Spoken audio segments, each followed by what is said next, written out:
further neurotrauma injuries. This message is brought to you by HCAP, the Hawaii Concussion Awareness Management Program. Rainbow Warrior Baseball on ESPN Honolulu. Closing in on Beavers and Rainbow Warriors coming up in about 15 minutes. We did just get a little bit of rain that just came down a short time ago. It's not a heavy rain, not what we dealt with on last week Sunday, but it is a little bit more than the Manoa mist. And as soon as it came down, there were a bunch of Beaver players. They were in there tossing and on the field by the right field line, and they were throwing the baseball, and some of them were stretching. Some of them immediately got up and started running toward the dugout. There are still a few guys out there. Hawaii still has a few guys out there. There should be nothing that keeps us from starting this game on time. Although we've had this is light rain. This is really much ado about nothing, but it's still here. So at least a little bit of a sprinkle to start things off. And that's really what the radar is showing us here. Really a little more passing stuff, although there might be a brief bit of a heavy shower that comes in a little bit later on. That's what the radar is showing here as we get a little closer to first pitch. Our Big West Conference scoreboard is brought to you by the Hawaii Building and Construction Trades Council, building a better tomorrow. No one playing today, but the eye looks ahead to this coming weekend. I say next weekend. The eye is looking ahead to Big West Conference play and the games that matter. Now, there are some midweek games this week. UC Davis is at San Francisco. Number 25 USC is at UC Santa Barbara. Cal Poly hosting Pepperdine. CSUN is at San Diego State. Number 13 UC Irvine is at California Baptist. Cal State Fullerton goes to San Diego. Long Beach State hosting UCLA. Cal State Bakersfield is at Fresno State. But the eye really gets to Friday through Sunday, and the games that really do matter here, Hawaii at Cal State Fullerton, first of three, Friday, Saturday, Sunday. So you start there. And then for Hawaii's sake, really the other series that matters is UC San Diego hosting UC Davis. You've got Hawaii, UC Santa Barbara, UC San Diego. It's really three teams fighting for two spots. Long Beach State is there. They're at UC Riverside. Sweeping UC Riverside would keep them barely in the conversation, but sweeping UC Riverside would also get them to 15-15, and that would be it. They would need an epic collapse from either UC San Diego or UC Santa Barbara or Hawaii. So that's the way the conference schedule looks coming up. But really the two series of emphasis, Hawaii at Cal State Fullerton and UC San Diego hosting UC Davis. Our injury report brought to you by Hawaii Pacific Health, creating a healthier Hawaii. Nothing new to speak of there on that front. Elijah Iquez getting a little closer to returning. Talked to him earlier today. Said the hand is getting better day by day by day. They hope, does Hawaii, that Iquez may be back maybe by this coming weekend and the series with Cal State Fullerton. We'll see, because Hawaii could definitely use Iquez rounding out that left side of the infield. Maybe this weekend is where that potentially gets done. What will make Hawaii go in tonight's game? It's brought to you by Napa Auto Parts. Napa, get up and go. I think it really does come down to Hawaii offense. I mean, you know what you're going to get with pitching. It is a staffed kind of game. So you're not asking Corey Ronan to give you 5 scoreless. You're asking guys like Ronan and Ethan Thomas and others to just kind of keep you in the game, limit big innings.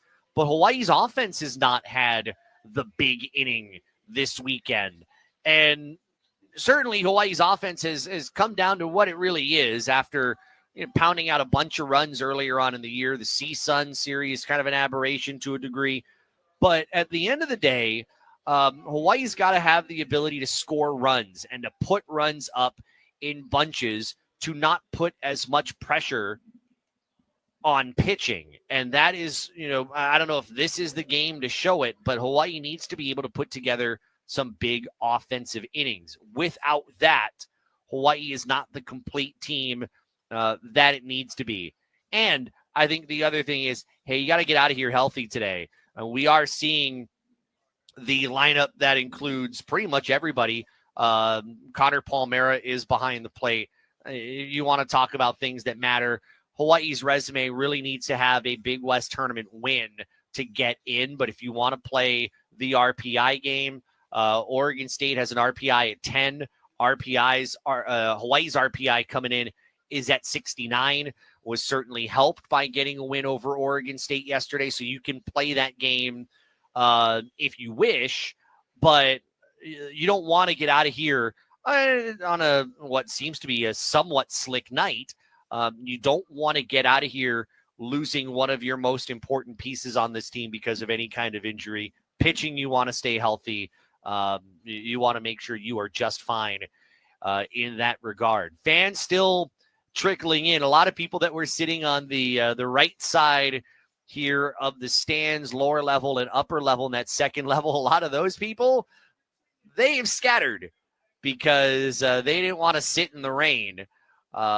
Hopefully, we'll see if there are seats ready for them or people sitting in the seats they're currently in.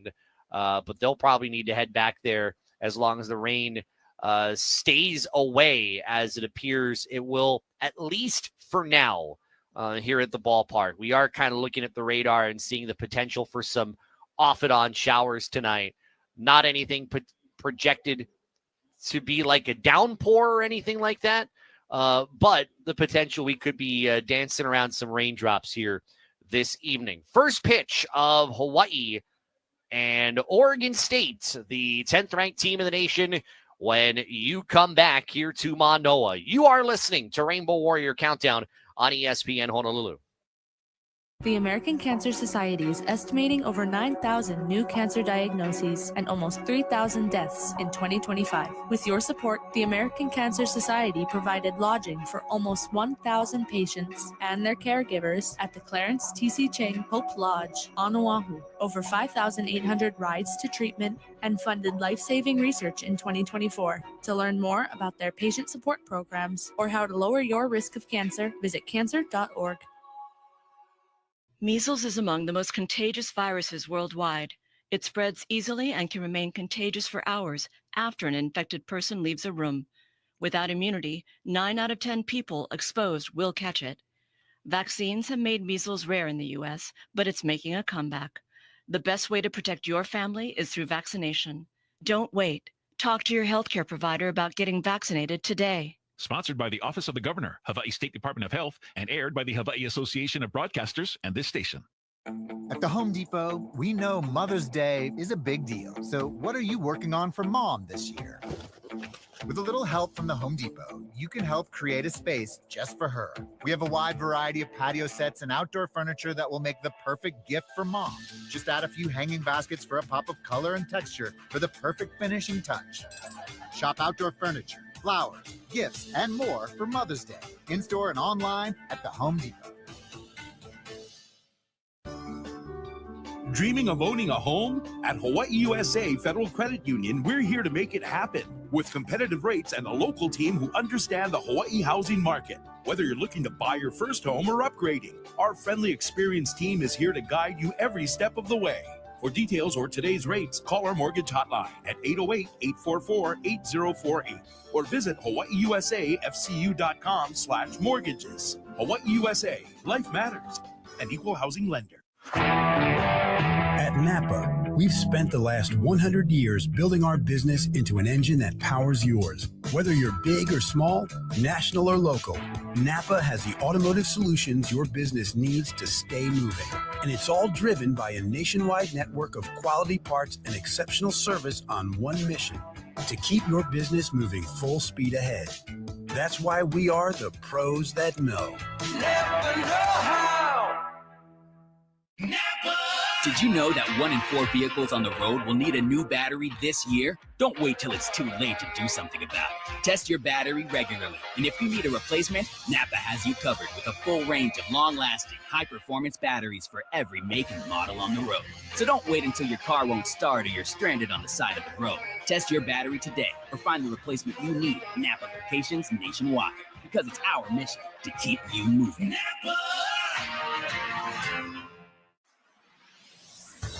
University of Hawaii Baseball on ESPN Honolulu. Presented by Sports Stand Sporting Goods. It's not just sporting goods, it's a way of life. Brought to you in part by Hawaii Pacific Health, Hawaiian Financial Federal Credit Union, IBEW Local 1186, the Hawaii Wall and Ceiling Association, Motogen Medical, Roto-Rooter Plumbing and Water Cleanup, Ushijima Architects, Young's Fish Market, HGEA, Lex Brody's Tire Company, Napa Auto Parts, Waiakea Water, Castle Resorts and Hotels, Dial Electric Supply, Abbey Carpet and Floor, Hardware Hawaii, Hawaii USA Federal Credit Union, HCAMP, Spectrum, and the Hawaii Building and Construction Trades Council.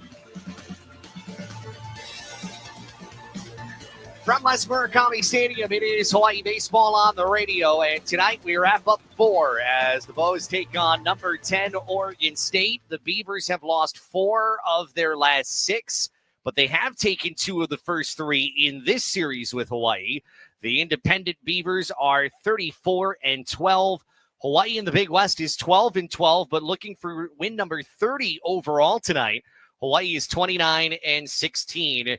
And this is their final non-conference game of the 2025 schedule. Hawaii will be back to the Big West for the final 6 of the season, including 3 at Cal State Fullerton coming up this coming weekend, and then 3 coming up to end the year at UC San Diego. And oh, by the way, the final 3 games of the year at home, it is Thursday, Friday, Sunday. I know some people have been kind of throwing that around, the usual Friday, Saturday, Sunday. It is not, because graduation is on Saturday night for the final weekend of the year. So it is a Thursday, Friday, Sunday wrap up to the season. And the Sunday game is the final Big West game of 2025. Everybody will be done. The season is actually going to end on Saturday for everybody except UH and UC San Diego. But we focus our efforts here at Les Murakami Stadium, where we have had a brief bit of rain, but ultimately it is a comfortable night for baseball. It might get a little bit of humid since we have had some precipitation, but looking at the radar here over the last 10-15 minutes or so, that might be what we deal with tonight. We might deal with some wind. We're expecting some gusty conditions, 20 to 25 miles per hour in the forecast. And looking at the radar, if anything, maybe light showers off and on over the course of the night. Our pitching matchup tonight is Corey Ronan going for UH. Ronan won't make his 3rd start of the season. The left-hander will take on righty Wyatt Queen for Oregon State. Queen is 2-1 with a 4.25 earned run average, making his 4th start of the season. These are a couple of guys that you would see a lot more in a midweek type of game. And yes, this is a Monday, but it is still, I guess you could say, somewhat treated like a midweek. We talked to Rich Hill about that earlier, and he did kind of mention a little bit of that you'll take it for travel and you'll get a day and you'll deal with that. But we've seen Friday through Monday series before from this team because they've played them in the non-conference in order to get a bunch of games on the schedule. So Hawaii has taken the field. They are in their green tops with Hawaii scripted across the front, numbers and letters in white, the names on the back, white pants, the green caps with the H logo up front. And they will face the batting order that Pat Casey head coach Mitch Canham has put together for Oregon State. And that lineup is led for the third consecutive game by St. Louis alum Iva Arquette. He's playing at shortstop. Hitting second is left fielder Gavin Turley. Third place hitter is catcher Wilson Weber. Batting fourth, playing at second base, is A.J. Singer. The number 5 hitter is first baseman Jacob Craig. Cannon Reeder is in center field. He will hit 6th. Batting 7th, playing at third base, is Trent Caraway. Carson McIntyre will make his second start of the weekend. McIntyre is in right field. Actually, this is his first start. We did see him coming off the pine yesterday, so his second appearance of the weekend. And Adam Haight, who made his debut earlier in the week as the designated hitter, will get another chance to DH. Haight will bat 9th, and they will face Corey Ronan, left-handed junior from Jacksonville, Illinois, at 6'2", 195 pounds. Ronan is 2-2 with a 5.48 earned run average in 21 1/3 innings.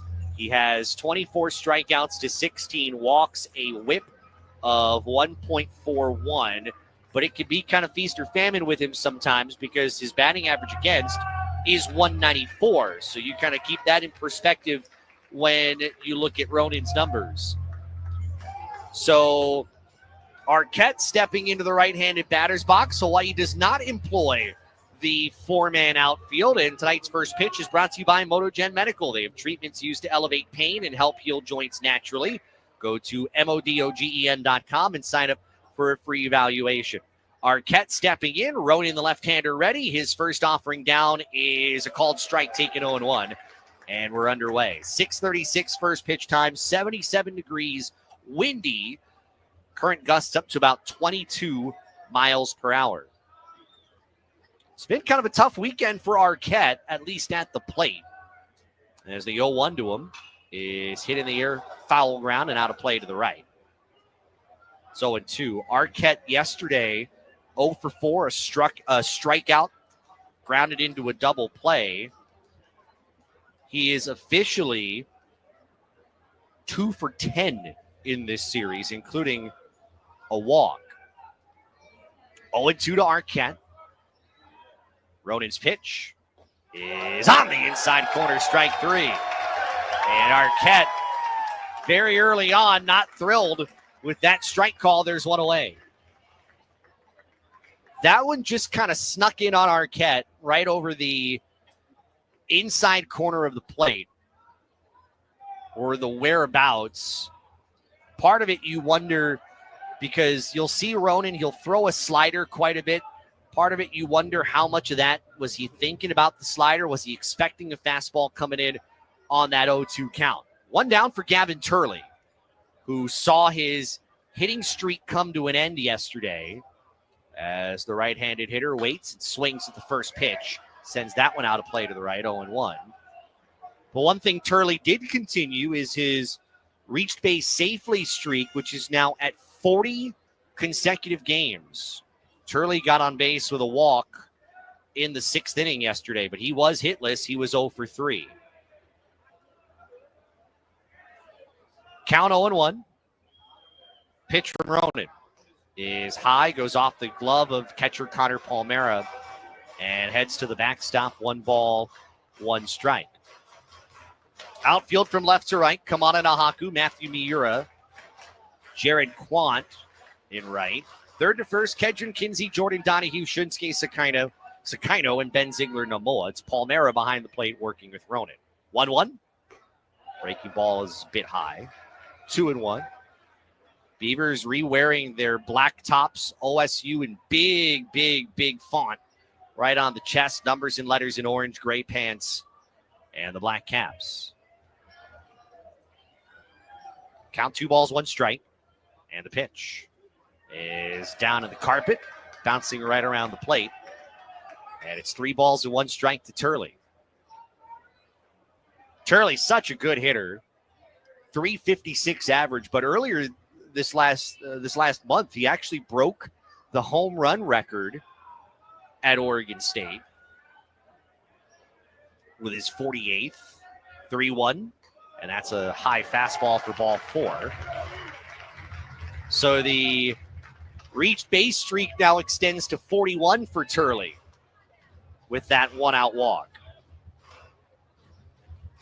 And Wilson Weber, who has had a really good weekend, will step in. Had that home run on Saturday, the 3-run bomb, which was the go-ahead home run for Oregon State. He had the bases clearing double that he hit on Friday.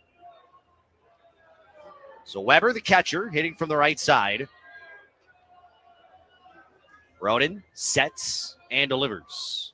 That's a slider landing over the inside corner, strike one. And that is the pitch that Ronan hopes to combine with that mid-90s fastball that has elevated with his work in the weight room over the offseason. 0-1.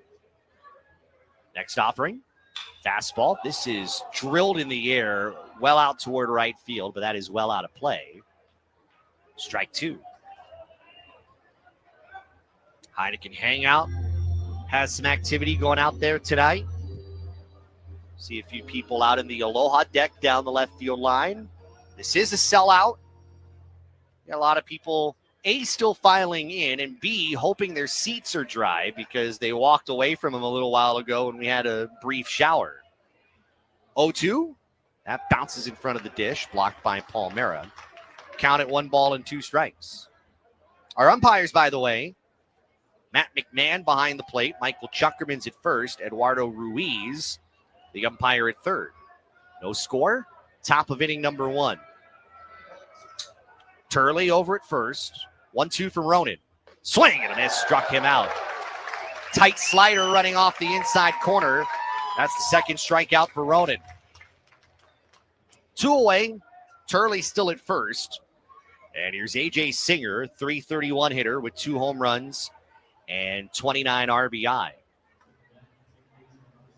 You like to see the start for Ronan. He's not gonna get you the minimum 5, but he'll get you as much as he can, Scott. And on a day like today, that's really all you can ask for when you want to unload the weapons you've got out of your pen. As first pitch, big cut and a miss, a strike by Singer, chasing a high fastball. Well, you never know. You might be able to get 5 out of him tonight if he's pitching like he is right now. You're right, though. I think you'd like to get at least 3 out of him. But if he's rolling, why not ride him for a little bit longer? But it's only the first inning. Let's wait and see what happens. Nothing in 1. And Ronan kind of halted, faked the throw over to first, doesn't throw it. By the way, I didn't ask you because we've had some rain. Yeah. What does the weather report say? I think we might see some off and on showers. Looking at the radar. Nothing that'll be affect the game? No, I don't think so. 0-1. That's a fastball that may have just been a little high. 1 ball and 1 strike. Ronan's fastball hitting 92 on the gun. Turley, not a huge stolen base threat. He's 3 of 4. Pitch from Ronan. That's a check swing on a slider down and in. Looked more like a curveball there. But Singer holds off, 2 balls and a strike. Finishing up on Turley, by the way. So, 48 home runs in his career at Oregon State. He has been threatening the record books in his career there. He has the home run record. He is just shy of, he is tied for second in runs driven in. Easy toss over to first, and Turley is back in. It's the one thing Turley has not been able to do is drive in runs, with the exception of Friday when he had an RBI on a single. That's his only RBI this weekend. And he has 174 in his career, tying Adley Rushman. 2-1. Just misses low. Fastball down, 3-1. Yeah, whatever happened to that Adley Rushman guy, huh? Yeah. Went migrated somewhere in the East Coast. Yeah, he's not too bad. Yeah. 3 balls, 1 strike. The guy that pitched against the Giants for the Cubs today is an Oregon State. That's foul tip, 3-2. Oregon State Beaver, Matt Boyd. Mm-hmm. And he also pitched against Sam Spangler in 2010, the last time Oregon State played against Hawaii. And tonight he pitched against our Major League team and beat them. Was it Sam who remembered that? Well, I knew that he pitched. I didn't realize he had pitched against Sam. Okay. Yeah, Sam remembered. 3-2. Swing. This in line toward right field. Quant waiting for it. Makes the catch. And that ends the inning. Outside of the one-out walk, nothing threatening. No runs, no hits. One man left. We go to the bottom of the first. Oregon State, nothing. Hawaii coming to the plate. You're listening to Hawaii Baseball on ESPN Honolulu. Sports Stand Sporting Goods is Hawaii's best baseball and softball store. At Sports Stand, you'll experience the largest selection of baseball and softball gloves and bats in Hawaii. You know the rules. Quality sporting goods, always at a price you can afford. Stop by Sports Stand Sporting Goods in beautiful downtown Waipio, 94-547 Ukea Street, Suite 303. Or give them a call at 808-676-STAN. That's 808-676-7826. Remember, at Sports Stand, it's not just sporting goods, it's a way of life. Aloha, my name is Gino Sequena, Executive Director of the Hawaii Building and Construction Trades Council, an organization that has served Hawaii for over 6 decades. We are one big ohana of the top 15 construction trade unions in Hawaii, and it's highly likely that you, your friends, or family members are employed by one of our trades. No matter where you go in Hawaii, you're bound to see one of the projects or communities we have helped build and sustain. Mahalo to all of you for your support to help us in working together to build a better tomorrow. Rainbow Warrior Baseball on ESPN Honolulu.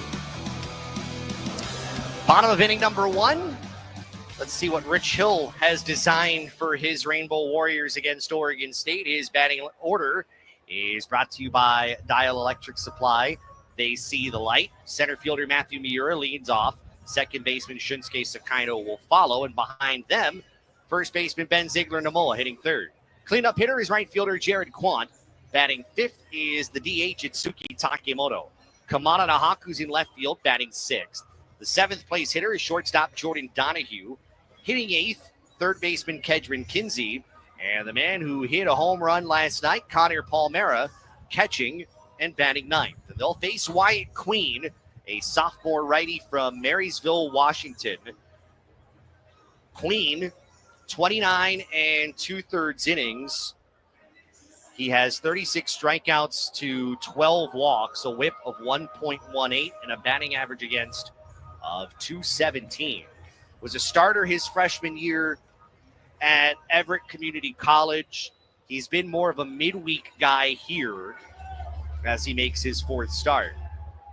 Get a little bit of a drizzle coming down here as Matthew Miura will step up. We had a couple of pretty heavy rain squalls before the game began. That's why I asked you about the weather report, because it kind of looks like that's the kind of evening we're going to have. Maybe not enough rain to stop play, hopefully, but it's going to be a wet day. There's one little yellow cell that I'm watching as the first pitch misses high, ball one to Miura. Now, of course, Corvallis, Oregon, rains all the time. So I was teasing one of the players. I said, hey, this is just like Corvallis. He goes, exactly like Corvallis, except for the rain is a heck of a lot warmer here. 1-0 fastball is chopped foul up the third base line. 1 ball, 1 strike. He goes, it's not cold like our rain. Miura hitting .325, a home run, 25 RBI. 2 for 3 yesterday with a double and 2 runs driven in. Yeah, hopefully that this is kind of the back end of this off and on stuff we'll see tonight. 1-1 fastball. That's hammered on the ground. Foul. 1-2 up the third base line. We mentioned to Matt behind the cage today how we mentioned that he had told us he was going to hit a double to lead off the game yesterday. He did. We didn't get any predictions today, though. No. Because he said he was going to drop a bunt, and then it didn't happen. 1-2. Waved at and missed. Got fooled on a slider up in the zone, and he strikes out. 1 away. He said he actually tried to lay down the bunt. He did. I don't remember seeing that. I don't either. 1 away, nobody on. Here is Shunsuke Sakaino. Sakaino hitting .323 with 4 home runs and 29 runs driven in. It is Cinco de Mayo, by the way. That's right. See, you have the same reaction I did. First pitch to Sakaino is hit out of play back to the left. It's a made-up holiday in a sense. I mean, I don't think I ever heard of Cinco de Mayo until I was in my 20s. That's probably good. I mean, I don't remember for what people do on Cinco de Mayo. Yeah, I've never really partaked in any Cinco de Mayo activities. Neither have I. Next pitch, that's a curveball down low. 1 ball, 1 strike. If I could spend every Cinco de Mayo at the ballpark, that'd be perfectly fine with me. I'm with you. Right? I was Chris Hart told me at 3:00 is the 1-1 swing and a miss, 1-2. But you did remember that yesterday was May 4th. I did, which is another reason why it's kind of crazy to think you forgot May 5th. Well, But it's he not had said May 5th, it. It's Cinco de Mayo. Okay. It Come is on, also May 5th. 1-2 pitch. That's a breaking ball down low. 2 balls, 2 strikes. When he said it to me at 3:00, I said, "Oh, that's right." And then he would go on to say that according to one of the websites we track, the most Googled thing on Cinco de Mayo is, what is Cinco de Mayo? Well, it is a much bigger event on the mainland at certain places. 2-2. That's an off-speed pitch low and away. 3 balls, 2 strikes. Nobody on, 1 out, bottom of the first. We are scoreless. Third baseman Caraway way deep in the hole left side. 3-2. Swing, a chopper left side. Caraway coming in to his left. Fields fires to first. It's not in time. A, hard to play off of a couple of high hops on the turf. And B, Caraway had to go a little bit into his right to field it, set, and throw. It's an easy infield single. You know, Sakino was smart because he reached out and hit that ball opposite field. A pitch that looked like it was a little out of the strike zone. It worked out perfectly because of that shift. You're right. The third baseman playing well over towards short. Caraway had a range to his right, and you could tell as well as Sakino runs, there was no way they were going to throw him out. 1 out, 1 on, and here's Ben Ziegler-Nomoa, the Hawaii first baseman. Had a sacrifice fly yesterday. He was 0 for 2. Pitch to him is off the end of the bat and fouled back. This is not a sacrifice fly situation, but he has 9 of them this season. That is tied for 3rd in the country. The leader, there are 2 guys with 10. Sakino taking his lead off of first. We saw Hawaii yesterday, Josh, score in that first inning, and it really kind of set the tone, right? It'd be nice to see if Hawaii can somehow put a little pressure again on the Oregon State defense as well as their pitching early in this one and see where the chips fall. I think that's the big thing. We talked about it in our pregame, in our keys, our get up and go keys. As Queen pauses, snaps to first, and Sakino's back. Is that as much as all right? You know, Hawaii's offense is what it is, and they have come back down to what they are. You know, they were putting up a bunch of runs in the non-conference. That you still want to see a couple of big innings if you can. And that is something that Hawaii has just not really been able to do. Well, something going on here, of course. Rich Hill coming down the third base line, talking to the home plate umpire. Not quite sure what that's all about. Sakino had gotten a quick time because I guess he was readjusting himself after diving into first. So he was granted that. And then Coach Hill came down for some reason to talk to the home plate umpire. But Sakino has... Well, he's readjusted. Yes, he is. 0-1 the pitch. That's an outside. Count 1 ball and 1 strike to Ziegler-Nomoa. Score, no score, bottom 1. Well, you know, whenever we watch a baseball game or broadcast a baseball game, we never mention the word T-I-M-E, do we? Next pitch, runner goes. Pitch is swung on a miss. Here's the throw to second, the dive, the tag. He's safe.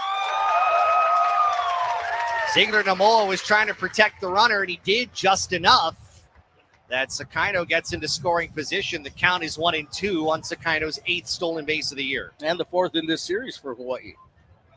But I mentioned T-I-M-E only because you have to catch a red-eye flight tonight. This is not the first time we've dealt with this. I know, and I thought you would have learned your lesson the first time. Never. Joshua. Never.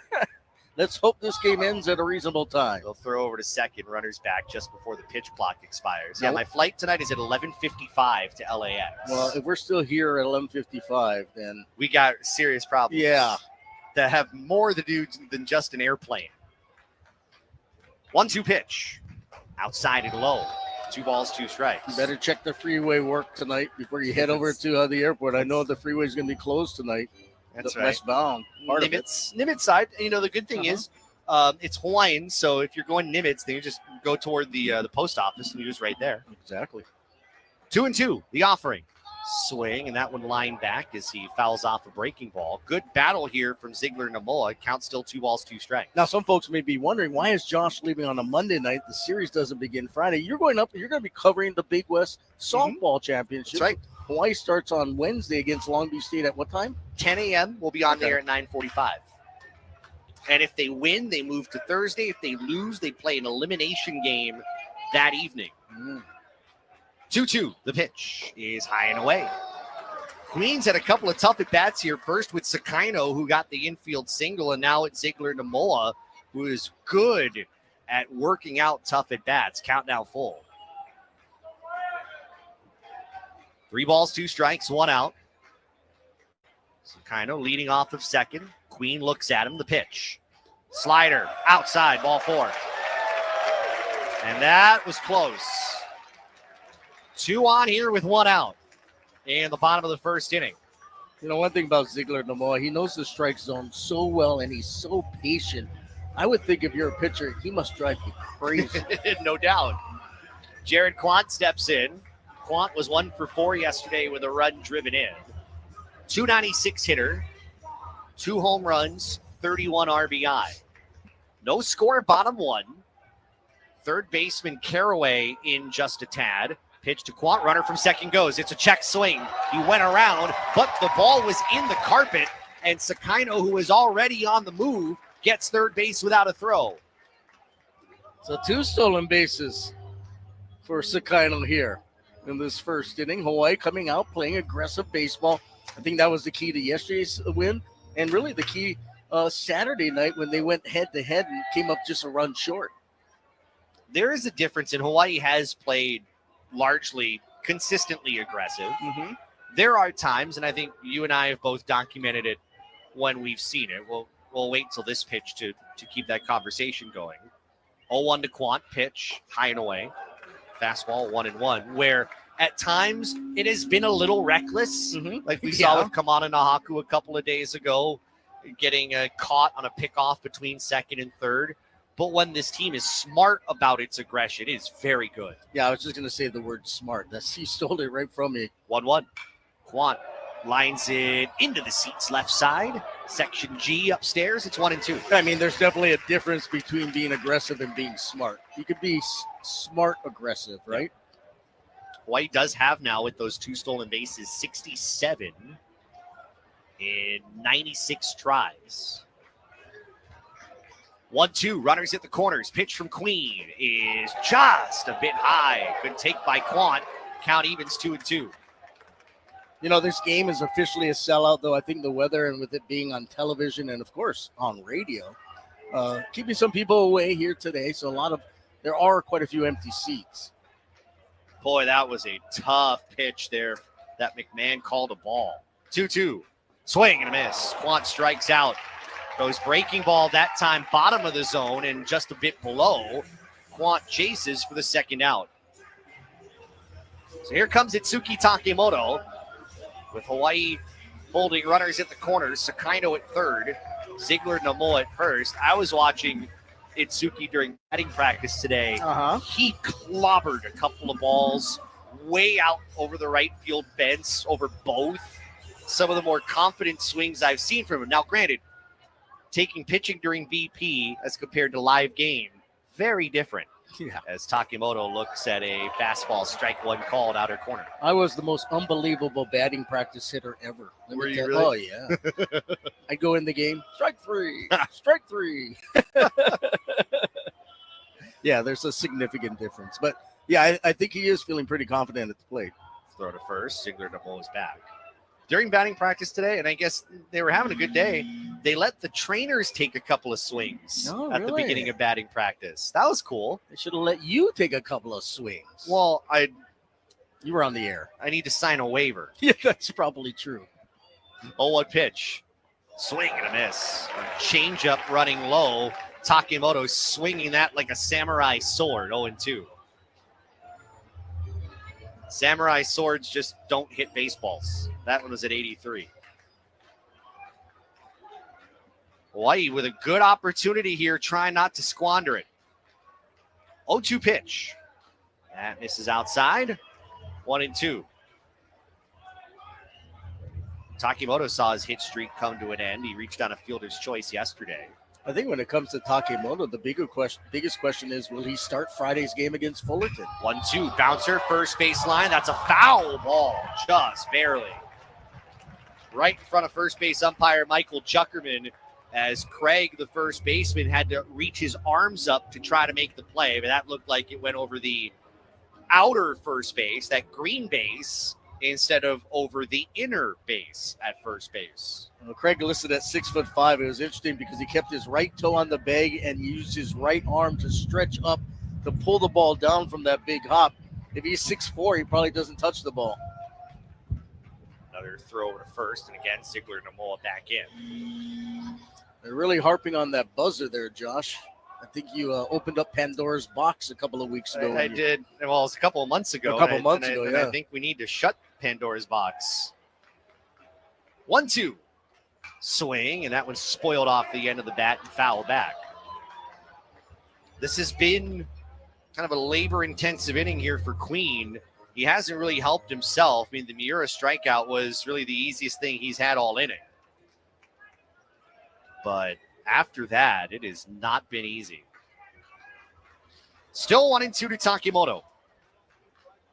And the offering. Swing and a high fly ball, shallow right center field. Singer, the second baseman, is going to give way to the right fielder, McIntyre, who comes in and makes the catch and ends the inning. Hawaii had 2 on with 1 out, but a strikeout and a fly out ends the frame with no runs crossing. No runs, a hit, 2 left. After 1, we have no score. You're listening to Hawaii Baseball on ESPN Honolulu. Winning in life takes smart plays and solid teamwork. And at Hawaiian Financial Federal Credit Union, we've got your back. Whether you're saving for the big moments, scoring a great loan, or planning your financial future, we're with you every step of the way. With low rates, easy online banking, and service that goes the distance, we're here for you, for your family, for life. Visit highficu.com or visit us for more details. Membership open to Oahu and Maui residents. Federally insured by NCUA. How do you get 100% of your work done when you're 40% short-staffed? Across Hawaii, city and state departments grapple with thousands of vacant positions. And with fewer workers, that means longer lines at the DMV, delayed building permits, and slowdowns in essential services. The government could resolve this by offering more competitive wages and benefits. For you, we hope they do. A message brought to you by HGEA, because Hawaii works best when we do. Rainbow Warrior Baseball on ESPN Honolulu. Off we go to the second inning. Hawaii nothing, Oregon State nothing. Wrapping up this 4-game set. It's been a treat to have one of the best teams in the nation, ranked 10th according to D1Baseball.com. Treat to have them here for 4.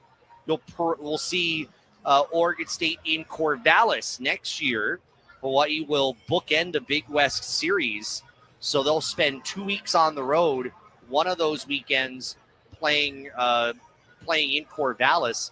But I was told a little insight on the early part of the schedule, although it's not finalized. Yeah, it looks like that means there will be 2 back-to-back road weekends on the Hawaii schedule next year. Lucky you. Well, maybe. But, I mean, we've seen the 2-week road trip. We've seen how it's played, and it really bothered Hawaii at the back end. Granted, against good teams like Cal Poly and USC and UC Irvine, as Jacob Craig looks at a first pitch strike from Corey Ronan. Well, I do know that at one time, Rich said that they weren't going to play any non-conference road games anymore. But I think to make this one happen, they had to reciprocate, because next year Oregon State will be an independent once again. 0-1. Craig skies this in the air. Foul territory, right side. First baseman Ziegler Namoa gives it a look, and it will land about 1.5 feet in front of him in the Oregon State bullpen. I do hope that if they do start off that Oregon State series, or if that's on the road, I hope that's the first road series. Yeah. Because I think it does help having that one road trip or something, non-conference, so that when you do go back to begin conference road games, you're kind of familiar. I think that might have hurt Hawaii a little bit in that opening weekend against Riverside. Yeah, I think the question would be on that weekend, because they're still filling out the schedule, and you might have some midweek games in there. 0-2 pitch, swing and a miss, strike 3. Breaking ball, Craig out in front. And there's strikeout number 3 for Ronan. First down the second. Well, I'll tell you what, this Oregon State team, they strike out a lot. They have struck out 35 times in this series now. I think the question going to that schedule is if it's the front end or the back end, where do you have a midweek game? Because we know Hawaii likes to schedule some of those. Probably play midweek Portland games. State or Portland. I mean, that's what I remember back in 2008 or whatever. Last time they went up, when they went up there, they played a midweek game in Corvallis because they'd gone up to play a series with Portland. So I would imagine they'd probably play one of those schools. Fastball high to Cannon Reeder. 1 ball, no strikes. Or maybe play a midweek game against Oregon. Who knows? Yeah. We used to see, and this goes back to Mike Trapasso's days, where Oregon would be here every year. Yeah, there was a Right? while where we opened up the season with Oregon like 3 straight years. 1-0 to Reeder. That's a breaking ball a bit high. 2 balls, no strikes. And there's- Reeder coming in hitting 298. I was going to say there is a tie. Oregon's head coach Mark Wazakowski, actually his freshman year in 1992 or 91, played for the University of Hawaii and then transferred to Pepperdine, and they end up winning a national championship with them in 92. 2-0 the count. Ronan ready. He fires. A fastball, waist high strike, 2-1. Yeah, so I think for me, it's okay. Where do you put the midweek? Do you put it on the front end or the back end or both? Portland has been a favorite opponent for Oregon State this year. They've played a couple. And then that travel, you're going to go to California before or after that. That can be a little daunting. 2-1, bunt shown. Reeder pulls it back and takes a fastball high. You do realize this is 2025. It's not that difficult. It really isn't. Well, It's not. You're right. It's just inconvenient, but yeah, it's not really a big deal. Some people don't handle I think more the convenience very well. Well, I think just the more that, and I don't know if you, I've been on those two-week road trips. It's just the length of being away from home that's the hardest part. 3-1 from Ronan. Check swing. Did he go? Yes, he did on appeal to first. 3-2. That was just as Reeder was about to head up the first base line. Well, one of the differences when you have those 2-week trips in California, for them you're busing. You know, from this last trip went from NorCal all the way down to Southern Cal there in Irvine. Combine that together, that's 6 to 7 hours driving. 3-2 is just a bit high, ball 4. Second walk from Ronan. Reeder is on here with 1 out in the second. Well, I remember many, many years ago when I was doing Wahine volleyball when I used to travel with them. It was Kim Willoughby's senior year, and Dave always promised her that he would bring her back to Louisiana. So we had 1 3-day trip where we played in Houston one night, got up the next day, flew to Baton Rouge, played LSU the next day, got up the next morning, flew to Tulsa, and played Tulsa the next day. Wow. And then the next day got up and flew back home to Hawaii. Jeez. Yeah, that was quite the road trip, let me tell you. Won all 3 of those matches pretty handily. Hawaii was really, really good back then. No score, top of the second inning. Trent Carraway swings the first pitch, drives it out to right field. Quant circling, now comes in, makes the catch about 10 feet shy of the warning track for the second out. So 2 away, let's pause 10 seconds for station ID. This is Hawaii Baseball on ESPN Honolulu, presented by Sports Stand Sporting Goods. Your official radio home of University of Hawaii Sports is ESPN Honolulu, KKEA Honolulu, 1420 AM and 92.7 FM. With Scott Robbs, I'm Josh Pacheco. The winds are whipping here in Manoa. The mist is coming down. The only thing that hasn't happened, runs were scoreless, top 2. 2 out, 1 on, and the first offering to Carson McIntyre is roped into left field for a 2-out hit. Reeder will stop at second base. He got on base on a walk, and Adam Hates, the number 9 hitter, will come up. That might be only the second hard hit ball we've seen in a game and a half, because there was only like 1 hard hit ball all of yesterday off the bat of Oregon State. So here's Hates, spelled Haight. Made his season debut 2 days ago, went 0 for 2, but had a potential run-scoring base knock robbed by a play of the year candidate on a tremendous sprawl to his right from shortstop Jordan Donahue. And Rich Hill will come out and bring everybody on the top of the hill to have a discussion. Well, you know, Rich, he doesn't play it game by game. He plays it pitch by pitch. Yeah. And I think he recognizes with 2 outs, you have a runner now in scoring position. Yesterday was a 5-0 game. It could be another low-scoring game each run could be very important for each team. And so I think he recognizes that early. He just wants to remind everybody, okay, this is what I want. And we went and sat down and talked to him for a while last night after the game, right? Because we were asking him a bunch of questions. And first thing we wanted to know is why he took out Cooper Walls. And he said he was pooped. He said he was tired. And he said, that's why I took him out. There's Saw the no other fastball. reason. Yeah, fastball's down about 87. So there was nothing other than just he was tired. And then we asked him about when he goes out the mound, and each player takes his directions differently, so he knows how to approach a certain pitcher, the way he can speak to him, and maybe another one he has to be a little bit more politically correct or nicer or whatever you want to use the word. So it's kind of like being a shrink as well as a head coach. First pitch to Haight, chases an off-speed pitch down and in the carpet, strike one. Yeah, that was a really nice changeup to start him off with the changeup, and I'm sure Haight was looking for the fastball. Haight hated that pitch. He really hated it. Nothing in one. Readers at second, McIntyre at first. More dad jokes later. Long glance at second, the 0-1. That's another changeup, and that's right over the inside half of the plate. Nothing in two. You know, he's been around the program since Mike Trapasso. He's one of the last guys remaining, that being Corey Ronan. And he's always had this potential, and I think we're finally seeing it here towards the end of his final year because he's been pitching well. Yes. 0-2. Swing and a miss. Struck him out. Breaking ball again, down and out of the zone. Fourth K for Ronan. And he strands two. No runs, one hit, two left. We go to the last of the second. Oregon State, nothing, and Hawaii, nothing. You're listening to Hawaii Baseball on ESPN Honolulu. Lex Brody's Tire Company would like to say thank you very much for supporting UH. Wear your favorite UH gear into Lex Brody's and get an extra 5% off tires, brakes, and most other services on top of LexBrodys.com Super Saver coupons. You're the best fans, and Lex Brody's voted #1 in North America is the best choice for brake repairs and to purchase tires. Please visit LexBrodys.com for additional details and to set an online appointment. Thank you, Lex Brody's Tire Company. You tackle an endless to-do list every day. It may seem like a thankless job, but you know better. It's the little things that matter most. That's why you'll appreciate the enduring value of the Michelin Defender tire. Designed for doers like you, Michelin's long-lasting tire keeps you on the go longer, so you have one less thing to worry about on your next road trip. Stop in today for miles of uncompromised safety and performance. Visit LexBrodys.com for the best tire value on Oahu. Thank you very much. Lex Brody's Tire Company. Rainbow Warrior Baseball on ESPN Honolulu. Brought to you by Ushijima Architects.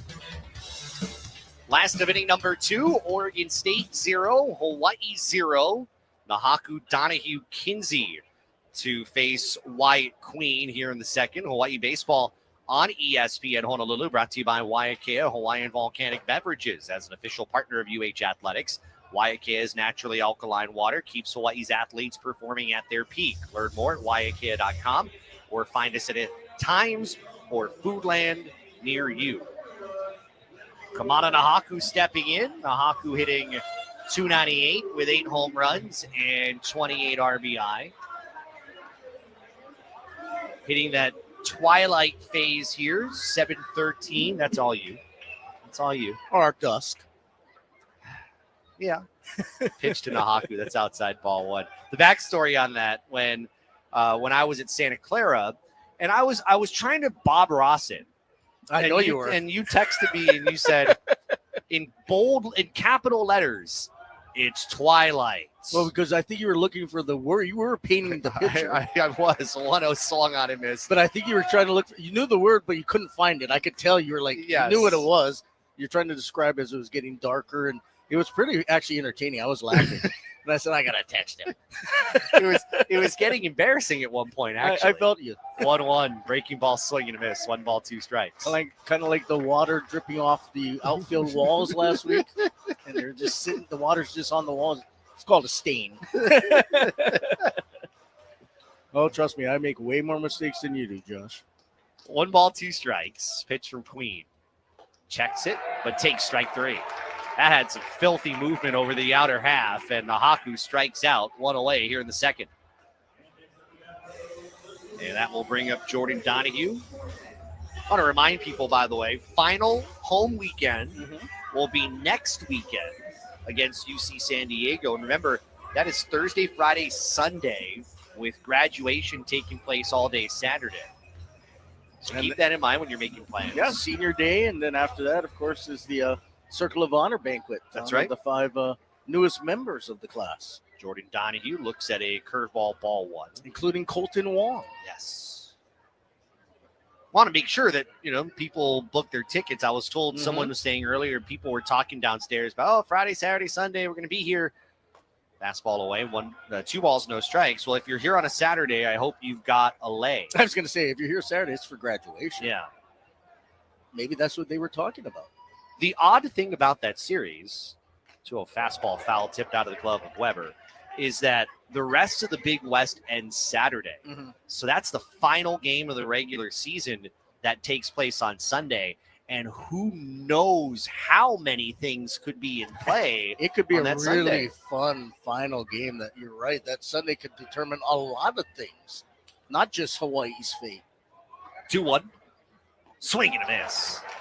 Good looking off-speed pitch, 2-2. The other part of it, let's say one or both of those teams make it to the conference tournament. That's one less day of rest for your pitching, potentially going into elimination game on Wednesday, where everybody else will be done Saturday. Yeah, but your ace is going to throw on Thursday. 2-2, softly hit left side. Charging third baseman Caraway. Throws on the run, and it is not in time. Donahue beat it out. The first baseman was kind of taken off the base, but it didn't matter. Donahue was still going to beat it on a very tough, softly hit ball left side. That's the second one to Caraway at third that he's had to range a long way for. Yeah, he threw it a little off from the base. I think even if he threw a strike there to Craig, he wasn't going to get Donahue. So a good call, infield single. We'll see if Hawaii can do anything. They had a couple of runners on in the first and couldn't come through. Kedron Kinsey steps in.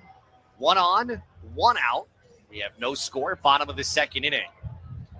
Kinsey hitting .255, a home run, 6 runs driven in.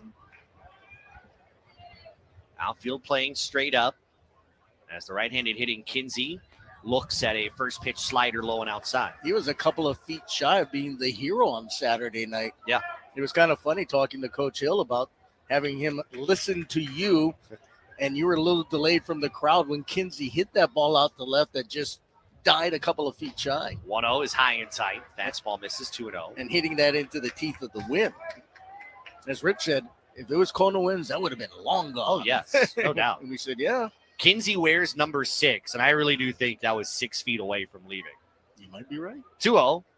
Fastball. Kinsey drills this one out of play to the right. That's foul. 2 balls, 1 strike to the Hawaii third baseman.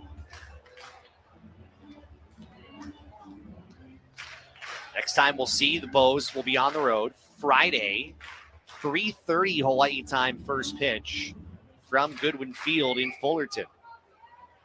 It's a very good Cal State Fullerton team. 2-1. The nod. Queen will turn over to first, a low throw, but the ball was dropped. No tag applied on Donahue. It'll be a 2 o'clock start Saturday, and then the typical 10 a.m. start on Sunday. Mother's Day. That's right. 2 balls, 1 strike, another throw to first, and that one a little wide, but handled by Craig. No tag applied.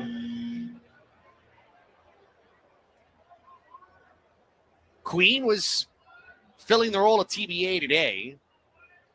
Started last Tuesday against Oregon, went 5 innings, as there's a strike. 2 balls, 2 strikes to Kedron Kinsey. Yeah, that was a Tuesday game against Oregon, and the Oregon State pitching staff struck out 17 Oregon batters and still lost. Right. And he went 5. That was his longest outing of the year. He pitched well. Runner from first goes. Kinsey swings and misses. Throw to second. The tag applied. And Arquette places the tag on Donahue. A strike him out, throw him out, inning-ending double play. That throw could not have been more perfect from Wilson Weber. No runs, 1 hit, and nobody left. Through 2, we have no score. This is Hawaii Baseball on ESPN Honolulu. This place they call paradise, I call my own.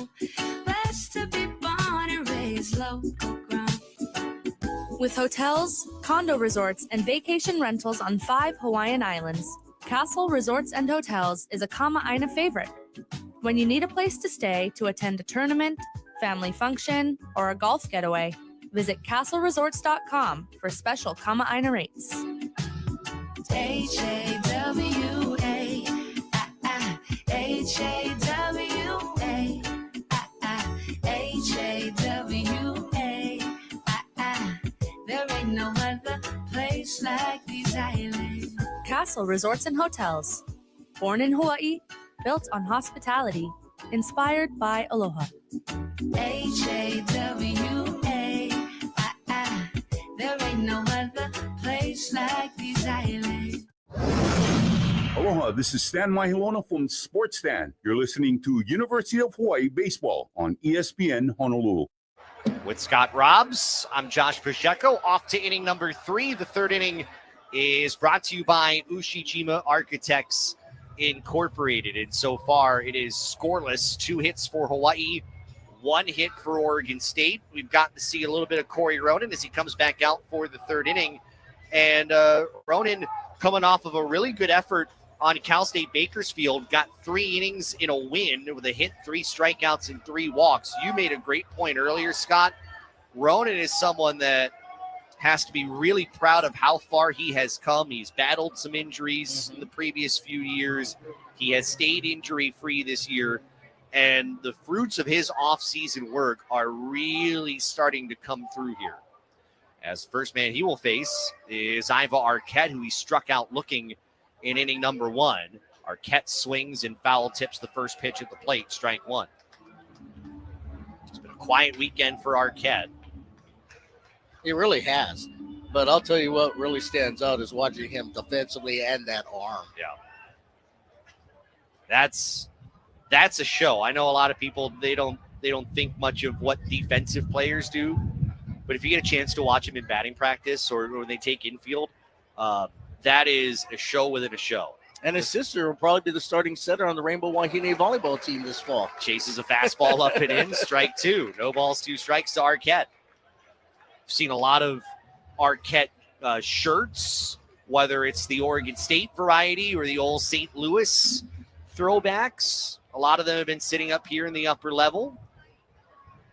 2-strike count, the offering. Swing and a miss, he strikes out again. Ronan goes breaking ball up. Arquette chases, and he's the first man down in the third. That's already 5 strikeouts for Corey. And the 6th time Arquette has struck out this weekend. So 1 away for Gavin Turley. Extended his on-base streak to 41 games with a 1-out walk.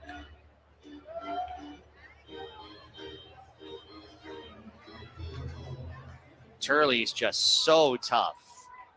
But he has been relatively held in check this weekend. Swings at the first pitch right around the outer half of the plate and misses, strike 1. One thing Ronan is doing, hanging around the strike zone. And that's kind of what we saw from Liam O'Brien yesterday. The last couple of outings, right? He got off to a little bit of a rocky start the last couple of outings, but he was still right around the strike zone. He figured it out. 0-1 pitch misses high. 1 ball, 1 strike. Well, Ronan's been pretty much in control. Yeah. Since the beginning of this game. We do have some work in the Hawaii bullpen, so maybe we're seeing the end of the line. Well, you mentioned they're hoping to get 3 innings out of him. 1-1. Swing and a miss. Goes breaking ball. He's out in front. That changeup just is nasty right now. I mean, there's a significant difference between his fastball and his changeup. 1-2. You saw that on the gun at 81. That looks like Max Jones, who's up and throwing in the bullpen for Hawaii. It's all by design, right? 1-2. That's outside. 2-2. The one thing we didn't think we'd see outside of Isaiah Magdaleno was someone throw more than once this weekend. So if it is Jones, that is a little bit of a departure. Well, Rich did kind of renege on that. He said at the beginning of this series he didn't want to do that, but after Saturday, I think yesterday he was saying, there might be a couple of guys that might have to go more than once this weekend. 2-2. Swing and a high, towering pop-up. Left side of the infield. Third baseman Kinsey. Catcher Palmera. It's Kinsey who comes in. and makes the catch, 2 away. Nice job, because that thing was up there for a while. And Kinsey coming down the third baseline in foul territory. Palmera was off with the mask, and Palmera took the advice of Kinsey, who called him off. And Kinsey had the better angle and made the catch. 2 down, nobody on. We have no score here in the top of the third inning. This is brought to you by Ushijima Architects Incorporated. And here is Wilson Weber. Probably has had the most impressive bats of the weekend. Weber looks at a curveball, strike 1. Yesterday, 0 for 3 with a walk, but he has driven in 6 runs. So it's been a nice weekend for him. No balls and a strike. Pitch is a breaking ball, just low. Count it 1-1.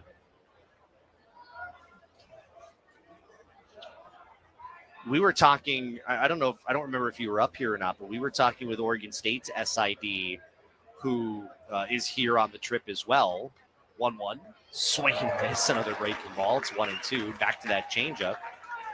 And he was mentioning how they go back. I think they play Portland in their next game. You know, one of the guys said they go to Iowa. He was telling right. me. Yeah, That's right. Because I asked him, I said, you guys go back home? He goes, yeah, for a couple of days, and then we go to Iowa. Check swing is down away. 2 balls, 2 strikes. That is a crazy, crazy schedule. Isn't it? It is. Well, they elected to be independent. So when you're an independent team, you're going to have to play a lot of games on the road. 2 balls, 2 strikes, 2 out. Washington State elected to play a Mountain West Conference schedule, and Oregon State could have been in the Big West for baseball only. 2-2 is foul back. Yeah, that's another thing. And the West Coast Conference was also mentioned as well, but they decided, Coach Campbell said, hey, we're going to go independent. I don't think it would have mattered. I mean, it might have hurt maybe an RPI, but I think they would be in if they played this well in the Mountain West, they'd still be in. But maybe a bid stealer from other teams. 2-2, swing, and that's poked foul. Well, I don't think a program like Oregon State wants to be in the Mountain West. Yes. I don't blame them. You're exactly right. And in 2 years, when you start traveling to the altitudes of Albuquerque and Las Vegas and Reno and all those places, you'll realize it's a different brand of baseball. I know there are still people who feel that way about Hawaii. Sure. In a couple of years. 2-2, checks it, takes inside. Tough fastball, 3 balls, 2 strikes. I totally understand why most of the sports are going to the Mountain West, but like for baseball, it's a step down. Yeah. Do you feel it gives you a better chance to get to a regional? Maybe. It only gives you a better chance if you win that tournament every year, probably. It's a one-bid league most of the time. 3-2 is it on the ground. Foul third base side, right toward the Hawaii dugout. And you're just playing a lot of bad. I mean, I spent a lot of years traveling to the Mountain West, and you're just playing a lot of bad weather places. You get snowed out in April. And, yeah, you'll see. Yeah, I've never been in snow. Really? Yeah. Oh, you'll see. Not saying that I'm excited about it. Oh, snow's great. 3 balls, 2 strikes. Roden ready. His pitch is inside, ball 4. Wow, even Donahue at short has started walking off the field. You'll have to stay right there. Yeah, that's a good call. 92 off the plate inside. No doubt. No doubt that was it. For only 2 2/3 innings for Ronan, 5 strikeouts, 3 walks I have for Ronan. That's a lot of pitches thrown. And so you mentioned Matt Jones warming up. And if he gets out of this inning, it probably would be his last inning, I would guess, huh? 49 pitches thrown by Ronan. That's not bad. No. But they feel bigger for someone who's not going to give you length. Exactly. Here's A.J. Singer, flied out to right his first time and waves and misses at a first pitch breaking ball running in on him, 0-1. I mean, Cooper Walls had, in the mid-60s, I think, yesterday through 5? Finished with 67. But you know what? Those coaches know better than anybody. They're watching velocity real time. 0-1 is up and away. 1 ball, 1 strike. Oh, yeah, it's not like the old days where you just sit in the dugout and go, hey, he looks like he's losing a little bit. I mean, you actually can get and find out from pitch to pitch. It's unbelievable. Count 1 ball, 1 strike. Ronan, hands right around the waist. Here's his pitch. That's a fastball right down Broadway for a strike. 1-2. I didn't realize you'd never seen snow, and you grew up on the Big Island. You never went to Mauna Kea or anything? Not to the top. Wow. Made it to the visitor station about halfway up. Just stick your head in the freezer for about 10 minutes. 1-2 the count. Runner snaps out to his lead. Pitch is lined into center field. Miura racing in, reaches out, dives, and he made the catch. That's a highlight play from Miura in center. A low sinking liner. He dove and he makes the play. But we may get a challenge to that, and I think that might be a good idea. Did you see on the replay a short hop? I thought it was possible. Now, I didn't really look that closely to see if there was a short hop on the monitor. Yeah, Mitch Canham first said, "Is that an out?" The umpire told him yes, and that brought the umpires together as he is officially calling for a challenge. And I think in a case like that, you almost have to anyway, right? Yeah. And hopefully we'll get a chance to see the replay once again. We're watching the delayed feed, and the first thing that I saw, it was not like a for sure catch. I mean, it was a very low sinking liner. I mean, that is a big league play to make, regardless.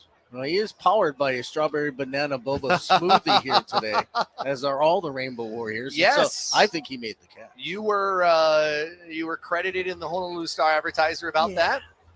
Thank you, Stephen. Yeah, I guess. This was initially supposed to be kept kind of Yeah, under it was going to wraps. just kind of be a thing with me and the team. And Yeah. but it got out. A little bit of a mist coming down once again.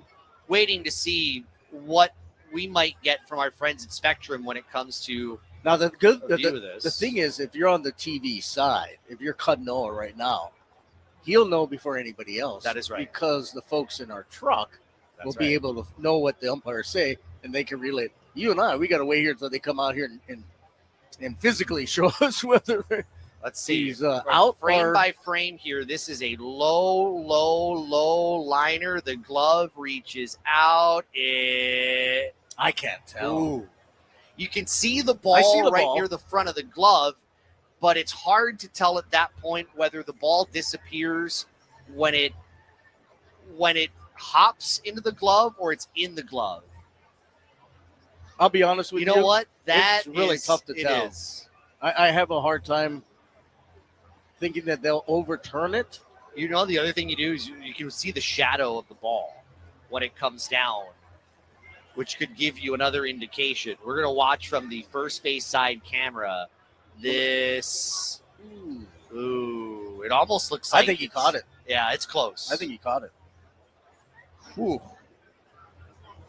The side camera, I think in any case in which you have doubt and you look at about 3 or 4 different camera angles, because that right there looks like the glove is over the ball. And that could give you the potential inkling that it might have been trapped. Not necessarily that it popped in, but it was trapped. But still, you have to have inconclusive evidence. And I think they're looking at that freeze frame. That's what they're trying to hone in on, is that freeze frame. I think he caught it. I don't think the ball was on the turf until he got the glove underneath it and into the glove. But you know what? We'll find out. They're still looking, and I figure this will take a little while for them to figure this one out. Well, the quality also is not the highest of highest qualities, but I look at that and to me the ball looks like it's in his glove. Is it? I'm not so sure. I think, you know what, from that angle, I think he did trap it now. Yeah. Yeah, I think you're right. I think Well, he closed it, but the ball was on the turf. Well, here so- come the umpires now, and they're going to give us an indication here on Oregon State's challenge. They're Is it a calling catch? safe. Is it not? It's an out. Okay, good. So I think it's exactly what we said. Yeah. It was so close. I mean, if you look at one angle and you think it's caught, you look at the other angle, you think it's trapped.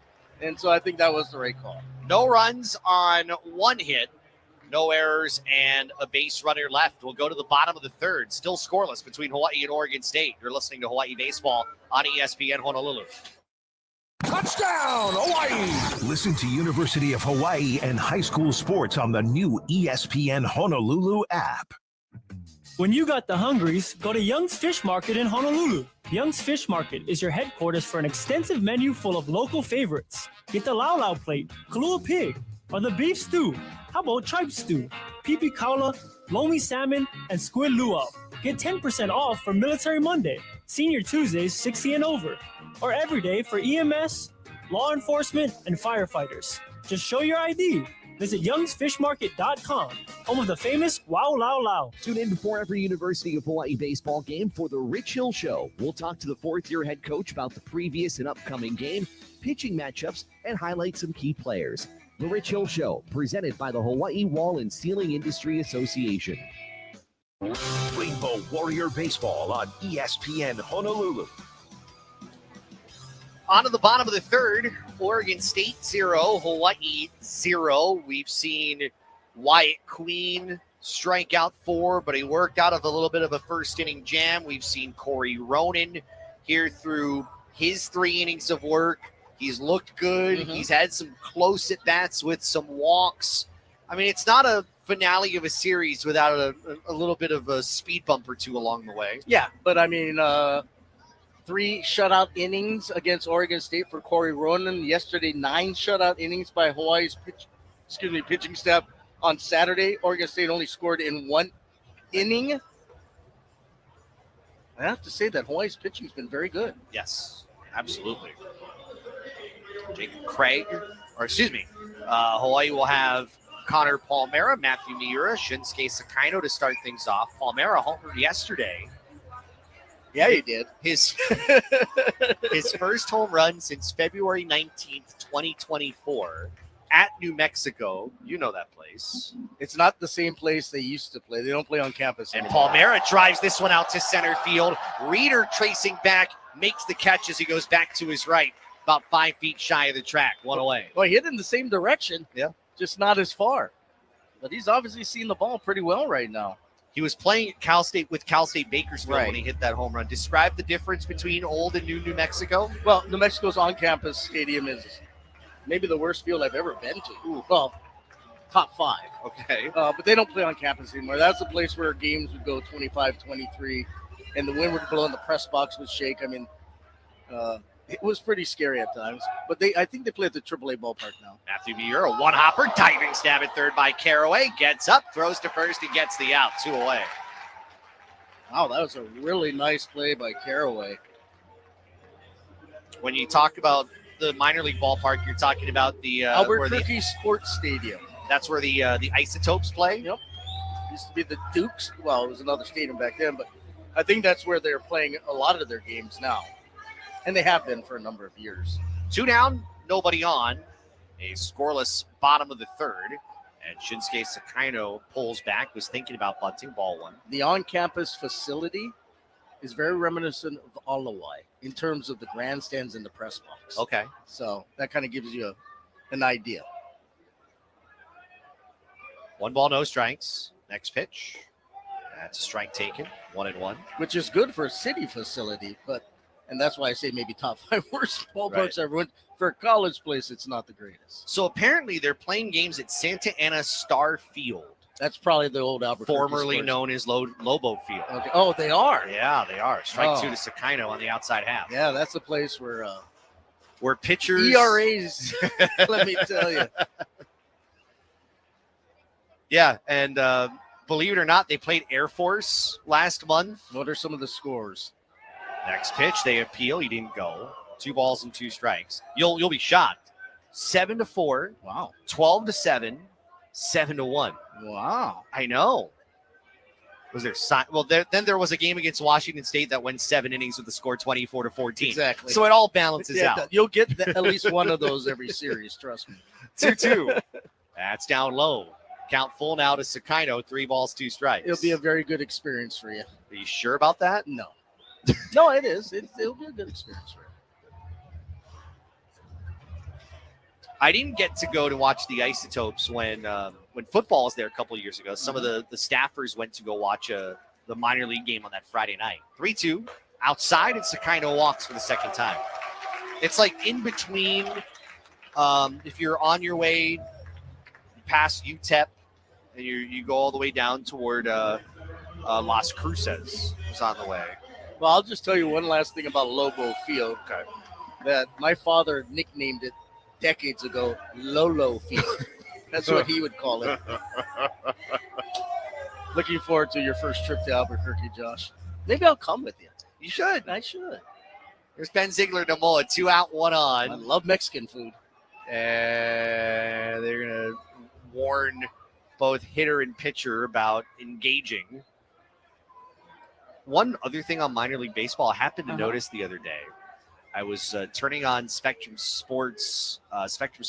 They have the Dodgers games, and they have the minor league affiliate. First pitch low and away, ball 1.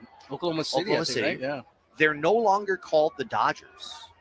And they were known as the Dodgers for a while. They are now called, and I think this might be the first year of it, the Oklahoma City Comets. I wonder why. A lot of Comets in the middle part of the country. 1-0, swing and miss. 1 ball, 1 strike. All I know is lame. You have the name Dodgers in front of you. Unless the Dodgers didn't want you to use it anymore, why would you give that up? Sakino, decent lead off of first. 1-1. And Ziegler Namoa takes down and outside. 2 balls, 1 strike to the Hawaii first baseman. Well, it's really rare, Josh, that you get into the 4th game of a 4-game series and you end up having, at least to begin this game, a real pitcher's duel. Yeah. 2-1, pitch. And Ziegler Namoa sends it back to the screen. 2 balls, 2 strikes. And then you get to go up to Pecole Park in Nevada, and you get to go to Wilson Stadium in Las Vegas. And yeah, you'll learn how to call a baseball game much differently. I'll also have to learn how to save my voice for these 4-hour festivities. Practice your home run calls. 2-2 pitch. Swing and a miss. Fastball center cut. Ziegler Namoa strikes out. And the inning is over. No runs, no hits. 1 left through 3. Hawaii, Oregon State, 0s in the run column. This is Hawaii baseball on ESPN Honolulu. Hey, everybody, this is Kanoa Leahy letting you know that Dr. Charles Arakaki has my knees feeling great again. Back in September of last year, I made the call to MotoGen Medical and underwent Dr. Arakaki's innovative joint therapy treatment. And fast forward, whether it's jogging, biking, golfing, or even the occasional running up and down a basketball court, the swelling and pain related to multiple knee surgeries in my younger days have decreased significantly. Mahalo, Dr. Arakaki. His treatment has paid dividends for me, and it could do the same for you. Give MotoGen Medical a call for a free evaluation. Dr. Arakaki and MotoGen Medical are successfully treating people with arthritis, bone-on-bone, and achy joints. We use the latest regenerative medicine, including the healing properties of your blood and own stem cells to help your joints move without pain. This month, Dr. Arakaki is offering to treat a second joint for free. That is like half off this advanced medical treatment. To get this offer, call us at 808-562-5000 for a free evaluation. That's 808-562-5000. Rainbow Warrior Baseball on ESPN Honolulu. We move to the 4th. Hawaii and Oregon State scoreless. We saw Corey Ronan go 3 innings for Hawaii. And Rich Hill will go to the bullpen. And this call to the bullpen is brought to you by H-Camp, the Hawaii Concussion Awareness Management Program. Visit hawaiiconcussion.com. And to tell you about the first out of the pen for Hawaii and to take you through the middle innings, my partner, Scott Robbs. Thanks, Josh. Yeah, it's Max Jones. We saw him in Friday's game. He threw 2 1/3 innings of shutout ball. Jones, only 5'9", 180-pound. He's a grad transfer from the University of San Francisco via San Diego. What are his numbers, Josh? 2-0 record, .64 earned run average in 14 innings. You quipped, and I thought it was funny, the timing of your quip, that he had an ERA sub-1, and then you said, well, you know, some of the runs that may have been off his arm may have been charged to other pitchers, and then he goes out and is called for a balk, and that run was charged to sack 10. That's why I always like to see the inherited runners and how many they score when you see a reliever come in with a sparkling ERA. All righty, 3 shutout innings so far. The lead off the top of the 4th. Here's Jacob Craig, the first baseman, and the first pitch hit on the ground hard to short. That one passed the diving Donahue into left field for a base hit. So Craig starts it off here in the 4th with a hard hit single pass short. And that is only the second hit of the ball game for Oregon State. Craig hitting in the 5-hole. Here's Cannon Reeder. And Cannon Reeder will be followed by Trent Caraway. No score, top of the 4th inning. Getaway day for Josh. I don't think the teams are leaving tonight, but you are. No, I think they're leaving Wednesday. Well, I don't think Oregon State's leaving Wednesday. Oregon State better be leaving by tomorrow morning if they want to go play Portland on Wednesday. Yeah. So Reeder steps in, short lead at first, shows bunt, pulls back, and takes a strike. We got a chance to have Max Jones on the postgame show Friday. How was he? Yeah, he was good, and we talked a lot about his experiences growing up playing in the University of San Francisco. He's a very mild-mannered guy, and I think he just appreciates the opportunities he's getting, as that one's turned on and hit well foul and well out of here off the bat of Reeder. That ball's going to sit there when the new soccer and track and field complex is built. It will be built on top of that ball. You know, they've made some pretty good progress over there. Yeah. I'm hearing it's going to be done in the fall, but they're not going to use it for Wahine soccer yet. But maybe the year after. Reeder cuts on that one and comes up empty, strike 3. And so Jones picks up the strikeout. That is the 6th strikeout by Hawaii pitching, and we're only 1 out into the 4th inning. And I mentioned it earlier. We mentioned it yesterday. This Oregon State team strikes out a ton. Yeah. That happens. A lot of power hitting teams can rack up those K numbers. That's not something, I mean, I know nowadays at the major league level, nobody cares if you strike out anymore, but at college it does matter. Yes. I think. So 1 away with the runner at first. Here's Caraway. Trent, the shortstop, flied out to right, back in the 2nd inning, and Jones fires the fastball, and that one is outside and low. Continuous trades across the field from left to right. We've had some spotty Manoa mist showers here and there, but nothing too threatening. And a big crowd on hand as the breaking pitch misses inside. Officially a sellout once again here tonight. So 4 consecutive sellouts for the first time since 1994. You have to go all the way back to the old Easter tournament days in 1994, where games or days of baseball would last 12 to 15 hours.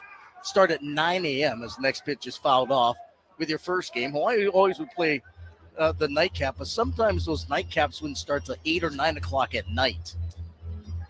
And so if you were a baseball savant, a baseball junkie, or whatever, the old Easter tournament was for you, and it was fun because UH Hilo used to play in that every once in a while. Lewis Clark State with Ed Sheff, his son Tyler, of course, a catcher, and Tyler's been a teacher forever in the DOE. And then Coach Les used to bring in teams from Japan, from the Big Six, Tokyo's Big Six, which is their equivalent of the SEC. Is I'm not quite sure what's going on right now. Well, the coach is talking to the home plate umpire. Yeah, so Caraway swung at a pitch that was right in on his hands, fought it foul, and then found himself kind of slumped to the left of home plate. He was talking with the head coach, and the head coach said, hey, give him something to drink. So that's why he's out there along with the head coach, Mitch Canham, to kind of look after him and see if he's okay. It was the third base coach who had actually come down and was talking to him, and it looks like Caraway's going to be fine. But, Josh, you would have loved those days of the Easter tournament. Yeah. And, you know, the Japanese teams would come in, and you'd see guys throw 160 pitches in games, and just the way the attitude towards the sport is so much different over there than it is in this country. Those days are long gone because of the power conferences and things like that. It's just not possible to hold a tournament of that sort. 2-1 the count to Caraway. The pitch down, misses low. The runner going to throw down to second. The tag put on by Donahue, and they get him.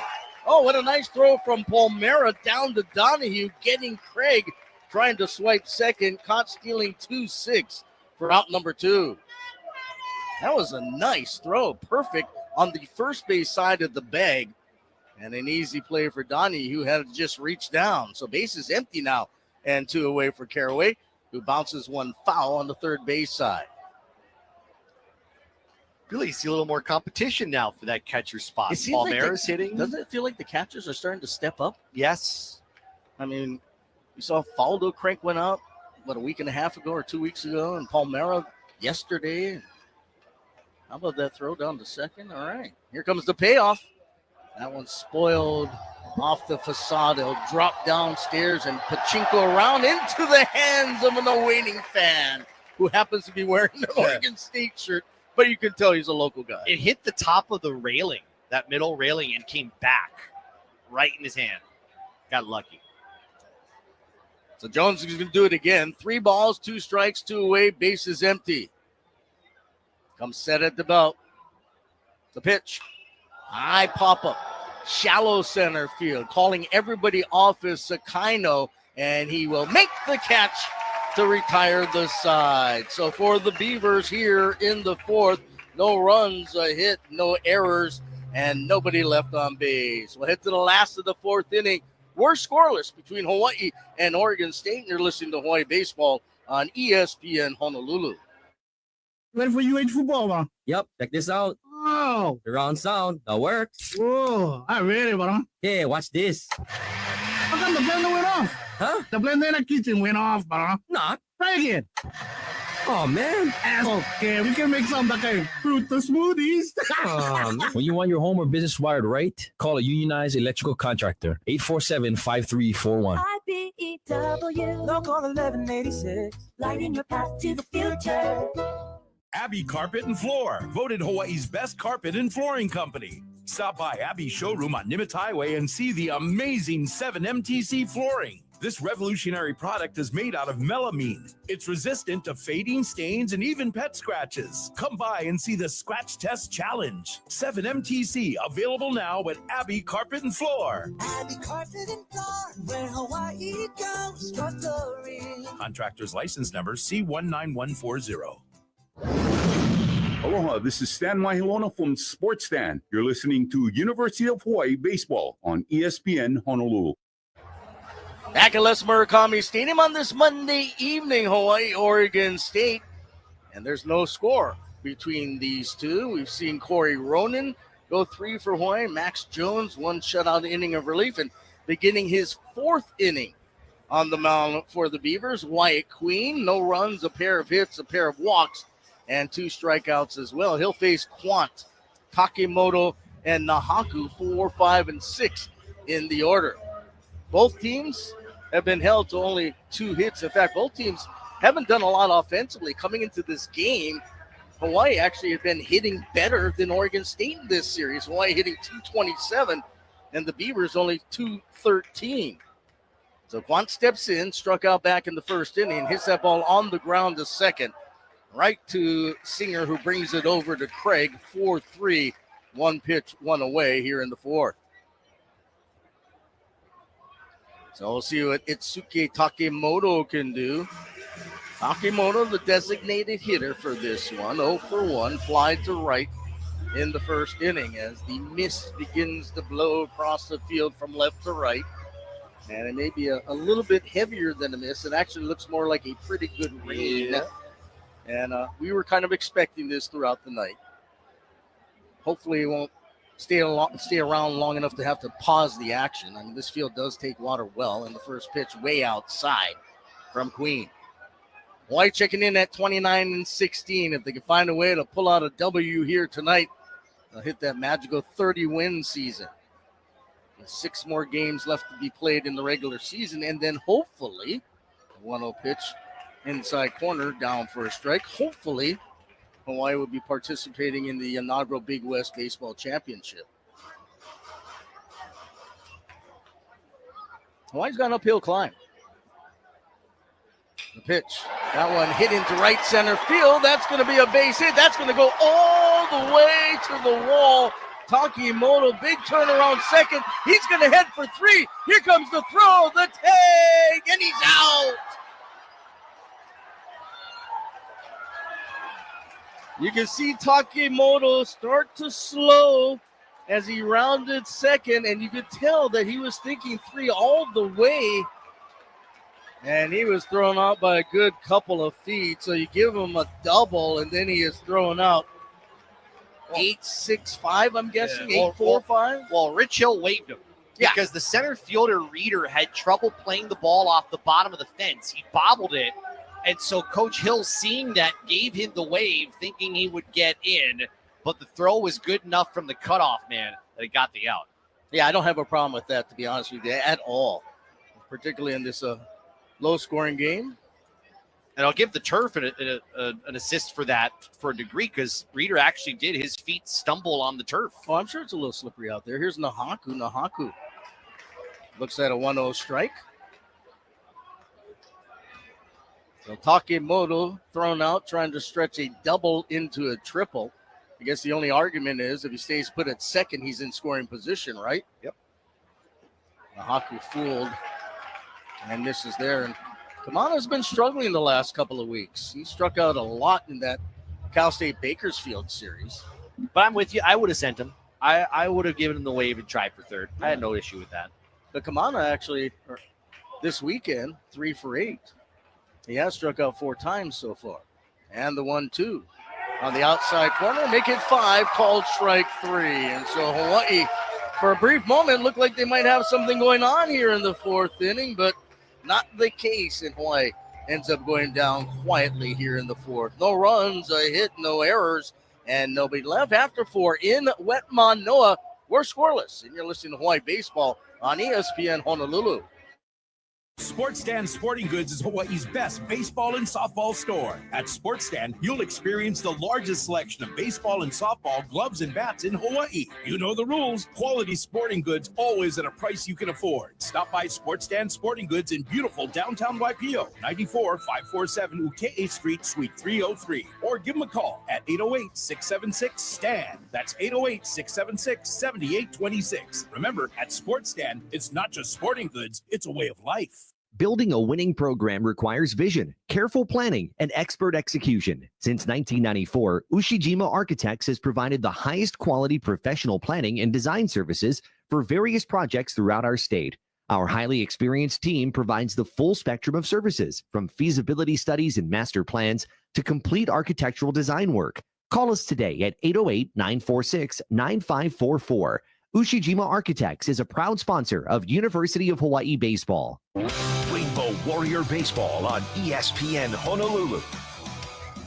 Scott Robbs, Josh Pacheco back in the Robbs Leahy press box in Manoa. As we head to the top of the 5th inning, this is the finale of this 4-game series. Oregon State took the opener. Hawaii lost the second game 3-2. Came back yesterday afternoon with the 5-0 shutout, and hoping to get a split of this series and have some momentum for heading to Fullerton this coming weekend.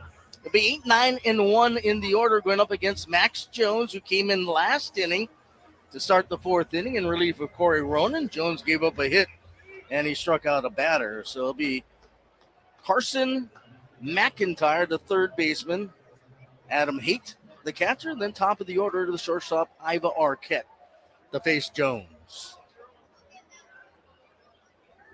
McIntyre singled back in the 2nd inning. He has one of the team's 2 hits. Oregon State only had 3 total hits in the loss yesterday, and the pitch down from Jones is taken for a strike.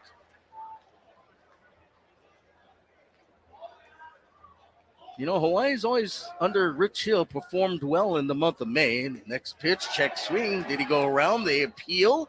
And the first base umpire says no. It certainly looked like he went around from here. I thought so too, yeah. He has a much better angle than we do. But Hawaii had won something like 16 straight games in May until that loss on Friday. A 1-1 pitch, cut on and missed. But it'd be nice to start a new streak. Absolutely. Especially when you have the 2 biggest series of the season and maybe of the tenure of Rich Hill as Hawaii head coach, just because at stake is the postseason. That's right. Granted, it's the conference. Jones misses. As 2 balls and 2 strikes. As Semisonic's closing time says, every new beginning, Semisonic is the band. Every new beginning comes from some other beginning's end. Streaks. I don't even know what you're talking about. I mean, the band. What? It's from a band? 2-2 pitch. That one sky. Foul territory. Actually, it's going to go back behind home plate. Kinsey was coming down the line. That one will go off the netting. The band is Semisonic. The name is I've called. never heard of Semisonic. Is what I'm telling It's you. my education What- for what you. is- I the song educate is you on the called old- Closing Time. No, I understand that, but what kind of music are you talking about? It's like rock music. Oh, okay. Like pop rock. Okay. Like one-hit wonder rock. I used to eat Pop Rocks as a kid. Here's the pitch. Oh, that looked good, but he doesn't get the call, that being Jones. And now it's full 3 balls and 2 strikes to the leadoff hitter, McIntyre. 8 on deck. No score, top of the 5th inning.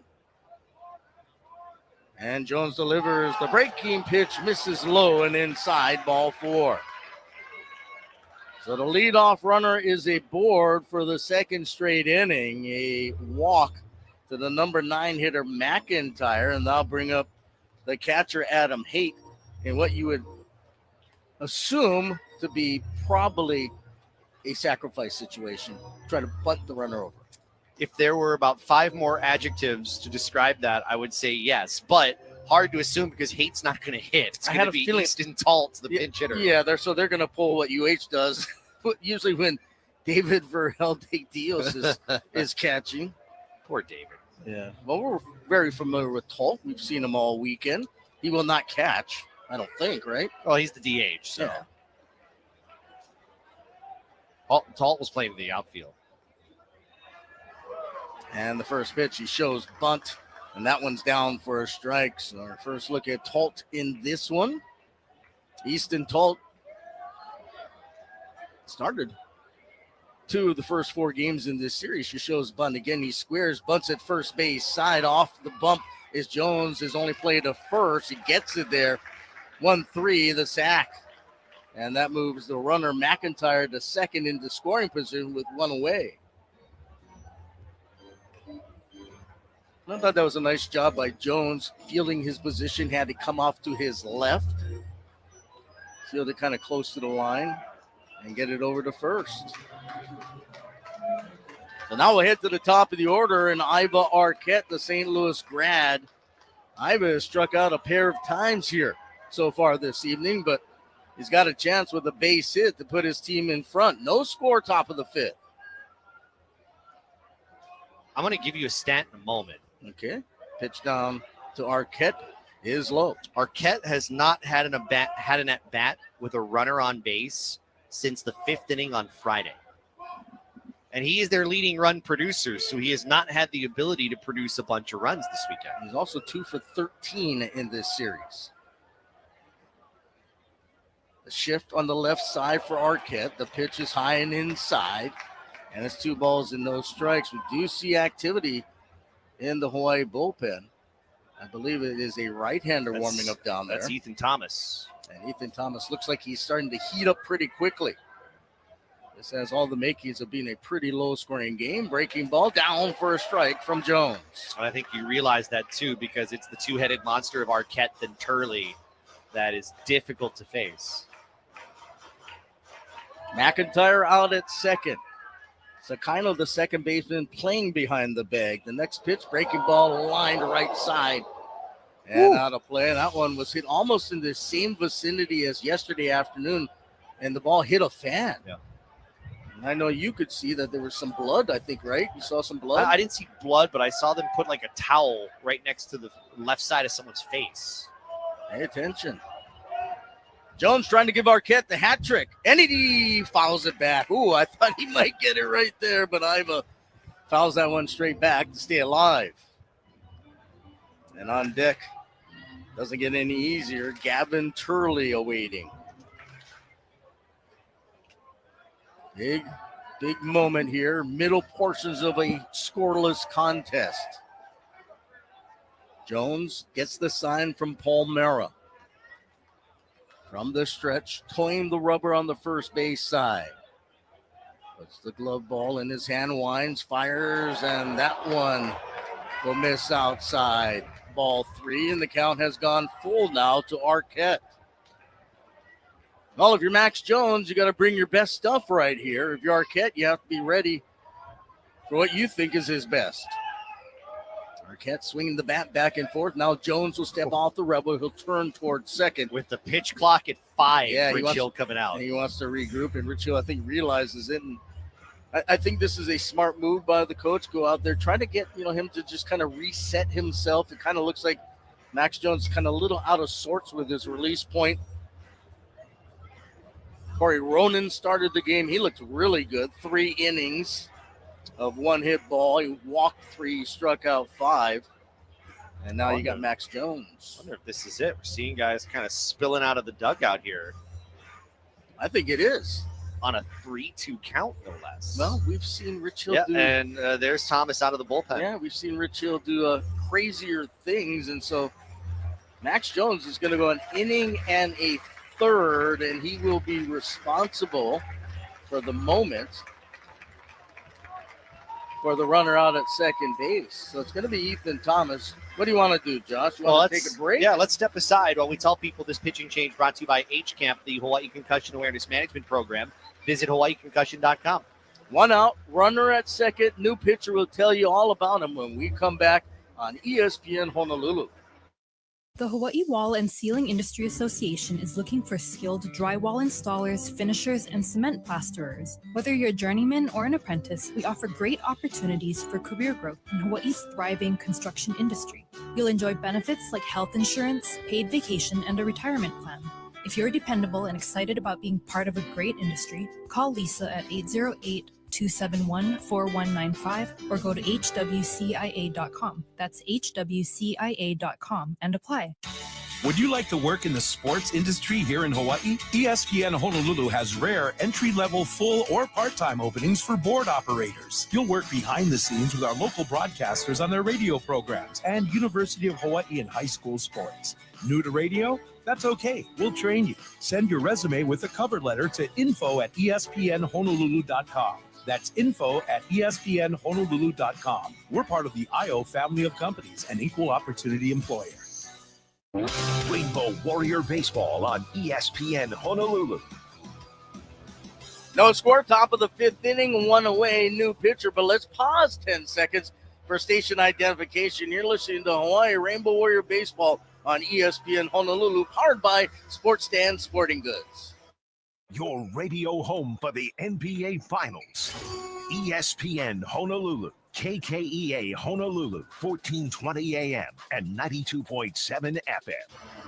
The new pitcher on the mound for the Bows, the redshirt freshman right-hander Ethan Thomas, 6'5", 230-pounder out of Alameda, California. Thomas has been someone they relied upon in a lot of those midweek games as a late inning guy. He's 1-0 with a 3.06 earned run average in 17 2/3 innings. He's got 3 saves, a whip of .96, a batting average against of 226.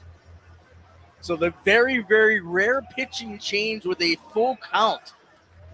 And we'll see if it pays off. Ethan Thomas is ready. Arquette will step back in with McIntyre out at second base. 3 balls, 2 strikes. Thomas comes set, checks the runner, brings the pitch down, and is fouled back. Well, he challenged him with the fastball. Arquette was on it. He just missed it, fouling it straight back. So to make sure, yes, if Thomas walks Arquette, it's charged to? It's charged to Jones. And if Thomas strikes out Arquette, Thomas gets the strikeout. Baseball's a funny game. Outfield playing straight away, pretty deep for Arquette, who does have great power. And we'll try it again, the 3-2 pitch.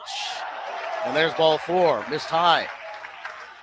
So that walk charge to Jones. And so that means technically he is responsible for Jones and McIntyre for scorekeeping purposes. But more importantly, if you're a Hawaii baseball fan, you want to try to get out of danger here. This is the most trouble Hawaii's had since the 2nd inning when Oregon State left 2 on, but they've left 4 on through the first 4 innings. And you got the double play in order now. You do have the double play in order, and here comes Gavin Turley, the left fielder, who has walked and popped out to third base. And the pitch down to Turley. The fastball catches the corner for a strike on the outside half. Trades continuing to blow out towards right field. The wind has not been much of a factor. We have had some rainy conditions. It really hasn't made much of a difference, I don't think, either. No. Thomas looks set. He is. He fires. That one cut on and missed. Strike two. That looked like the swing of a very frustrated Gavin Turley. And that also looked like a pitch with a lot of confidence from Ethan Thomas, who we've seen here in his redshirt freshman year continue to gain confidence with every appearance. And to think this kid is only a freshman, he's going to be a mainstay in this pitching staff for the next couple of years. 0-2. The offering. Swung on and missed. Strike three. He gets Turley swinging at a pitch outside the strike zone. A big out number 2.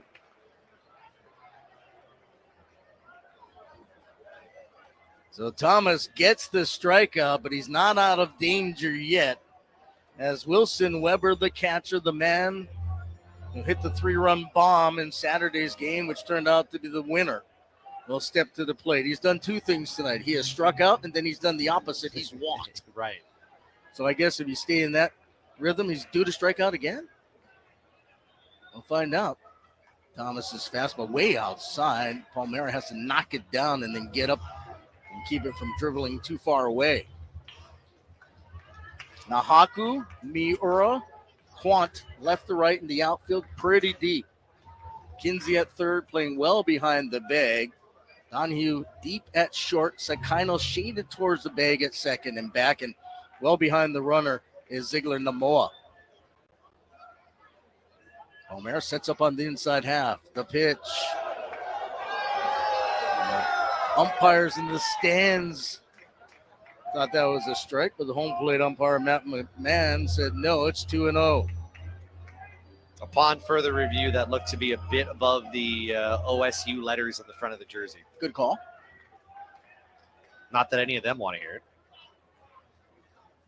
The next pitch misses inside. He goes 3 balls and no strikes, and all of a sudden, Hawaii's pitching kind of struggling a bit. No score here in the top of the 5th inning. So with 2 away, the Beavers have 2 aboard. Here comes Rich Hill. And here comes he's jogging. So I know he's pointing to his left wrist like a watch thing. I'm not sure what he wants to talk to the umpire about now. One thing you know, whenever Rich Hill is coaching a team, that he is in charge. He's got his lineup card out. I think he does. wants to make sure amount of visits he's got left, gets the approval for a visit, now gets everybody out there. So I see Rich Hill go back out there. The infield's going to come around as well. And so once again, we'll remind you that the Bows will be on the road for baseball, but also the Rainbow Wahine softball team heading to Fullerton. Josh, that's why he's leaving tonight on a jet airplane. And he'll be calling the softball and the baseball games Wednesday morning, 9:30 a.m. right here on ESPN Honolulu, the beginning of the inaugural Big West Women's Softball Championship, Hawaii and Long Beach State. Then, of course, you've got the men's volleyball team. Had a nice send-off yesterday over at the Simplify Arena Stan Sheriff Center. They're going all the way to Columbus, Ohio, a place where they're very familiar with. They won the national title there a handful of years ago, hoping to bring home a 3rd national title. Tiff Wells is on the plane right now. Yep, Tiff is. He might be listening or watching the game if he has Wi-Fi on his flight. Depending what plane he's on. Yeah, who knows? If it's free. Not sure. Well, Coach Hill is Powell, and now we're going to get an offensive time called out by Oregon State. So as soon as Rich Hill got back to the dugout, immediately Oregon State, and this is kind of the fun part about baseball, right? Yeah. The gamesmanship and all the things. So you're just making Ethan Thomas stand out there and think about this next pitch a little longer because it's a 3-0 count to Weber. I think of it like football. Rich Hill takes the timeout to freeze the hitter.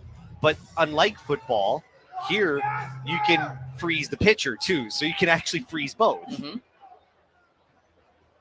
Well, I always say in a close game, the 5th inning for some reason, because it's the middle of the game basically, right? The 5th innings usually are like the longest innings, and they really kind of sometimes decide what the second half of the game is going to be like. Yep. All right, looks like we're actually going to play baseball. Everybody back in their spot, stepping in with a 3-ball no-strike count is Weber. Runners at first and second. Thomas on top the bump, and he brings the pitch down, and that one is in there for a strike. Beavers sitting at 34-12 on the year. Checked out their RPI today. It was at 10. So their RPI has gone up 4 spots this weekend. Thomas has got to throw another strike right here. Checks runner back at second. And he brings the fastball down, and it misses somewhere. Ball 4. And the bags are going to be full of Beavers with 2 away. As going to third is McIntyre. Arquette down to second. And over to first is Weber. And now you're going to face the cleanup hitter in the order, A.J. Singer, the second baseman, who has flied out a pair of times. Without the benefit of a hit, all walks here in the inning. Nope. 3 walks in the inning, 2 charged to Jones, right? Or 2 charged, 2 to Jones and 1 to Thomas. Singer steps in. The first pitch is down for a strike at the knees. This is where Thomas, the redshirt freshman, has to just trust himself, believe in what he possesses. It'd be huge if he can get Hawaii out of this jam and not give up a run. The 0-1. That one hit hard on the ground to short. Up with it, Donahue over to second for the fourth. In time to retire the Beavers, and Ethan Thomas comes out of the bullpen and gets the job done. So the Beavers, they come up empty. No runs, no hits, no errors, and 3 big runners left on base. We'll head to the last of the 5th. Hawaii nothing, number 7 Oregon State nothing. And you're listening to Rainbow Warrior Baseball on ESPN Honolulu. The Hawaii Wall and Ceiling Industry Association is looking for skilled drywall installers, finishers, and cement plasterers. Whether you're a journeyman or an apprentice, we offer great opportunities for career growth in Hawaii's thriving construction industry. You'll enjoy benefits like health insurance, paid vacation, and a retirement plan. If you're dependable and excited about being part of a great industry, call Lisa at 808-271-4195 or go to hwcia.com. That's hwcia.com and apply. Did you know that concussion doesn't only happen in sports? About 40% of concussions reported are non-sports related. These happen in everyday events such as slips and falls, motor vehicle accidents, and recreational activities like skateboarding and bicycling. Concussion can also occur in unfortunate circumstances like assaults and abuse. Be aware of the signs and the symptoms. And if you suspect a concussion, go to your medical doctor to get treated and learn to manage your symptoms. This message brought to you by HCAMP, the Hawaii Concussion Awareness Management Program. Rainbow Warrior Baseball on ESPN Honolulu. Scott Robbs, along with my dog, Josh Pacheco, back at Murakami Stadium. Bottom of the 5th inning. No score, no runs, 3 hits, no errors for Hawaii, 0-2-0 for Oregon State. But let's see now if Hawaii can build off that momentum in the top of this inning with Ethan Thomas getting the out with the bases loading and holding Oregon State scoreless. And you wonder with Wyatt Queen. I mean, the longest he's gone is 5 innings. I mean, he's been a starter previously, but he hasn't had that length this year. He's thrown 63 pitches. He has walked a couple. What's in Wyatt Queen's gas tank as the bullpen starts to shift around a little bit there on the right side? Yep, good point, Josh. Bottom third of the order for Hawaii, Donahue, Kinsey, Palmera. And the first pitch down to Jordan misses outside. Donahue reached on an infield single back in the second inning, and then was thrown out trying to steal second base. Swinging from the left side. I'm sure you can hear the wind blustering in the background. The fastball on the outside corner this time is a strike. Queen last year at Everett was 9-1 with an ERA of .94. Wow. Well, he's looked pretty good here tonight. Fires the fastball. That one hit in the air towards right center field, but coming over is Reeder to make the grab for out number 1. At first off the bat, looked like that one might get down, but it hung up in the air, and Reeder with good wheels easily gets to it. Yeah, one thing tonight, you want to keep the ball probably on the ground, not so much in the air, unless you can hit it to right field when the wind's blowing. Yep. Other than that, you hit it out towards center or left, it's just going to get knocked down. So here's Kedron Kinsey, the third baseman. His mom's in town for this weekend for the series.